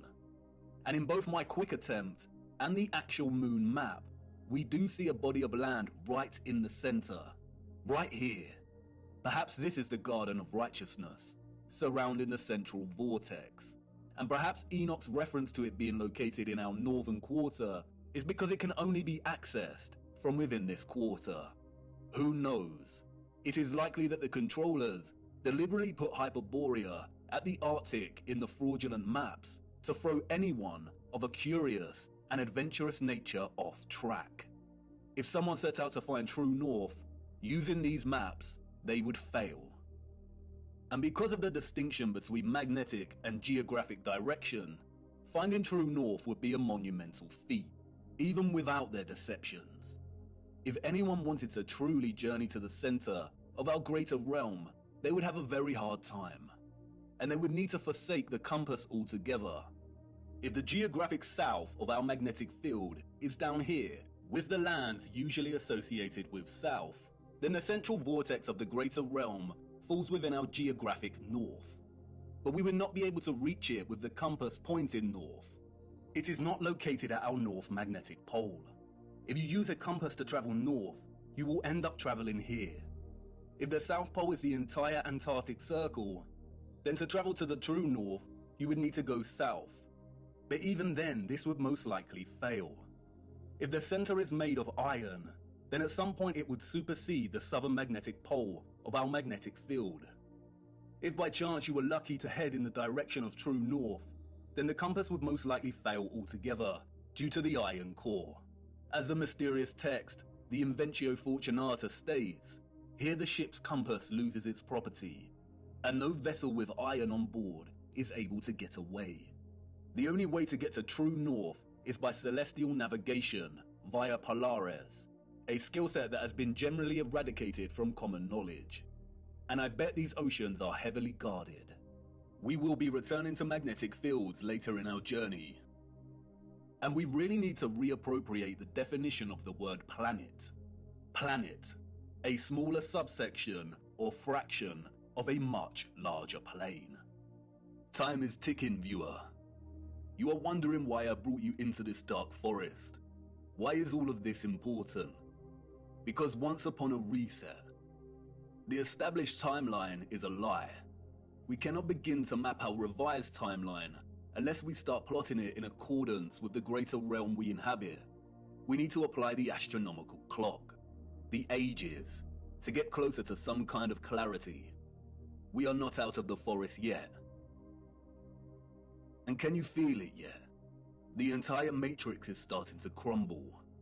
Everything we've ever learned, everything we've ever relied upon to shape our understanding of the realm we temporarily inhabit is now unreliable. And all we are left with is our own eyes. And all we see over and over again is water always seeking its flat level. We see structural remains that those in the history books could not have built. And we see a great evil multiplying. We only have our eyes and old photographs, moments captured in time, the act of photography, the art of juxtaposition, of comparison and contrast. We are so small, our world in the mirror. Where are the maps of the age of Pisces? Where has our history gone? And what has become of us now? Are we that different to those we see in the 19th century? Look at us, desperately searching for lost time. Our boots caked in mud, our entire days spent digging through the deception. Digging and moving the mud. Frantically digging, tired and aching, but not giving up. And what do we find? The same things that our ancestors of the 19th century found. Glimmers of glory, of beauty, of pain, and wonder that remain stubbornly silent, offering no explanation for its existence or how it came to be. Old photographs and such glory. I haven't shown you just how impossible these structures are yet. The only thing these people have ever built is the lie, brick by brick. And I need to show you how they did it. Our world in the mirror, once upon a reset. There have been many great resets during our realm's history, all very different in nature. We need to look at all of them. How to reset time. So minus 25 seconds. 20, 19, 18, 17, March. 15, 14, 13, 12, 11, 10, 9, 8, 7, 6, 5, 4, 3, 2, 1, 0.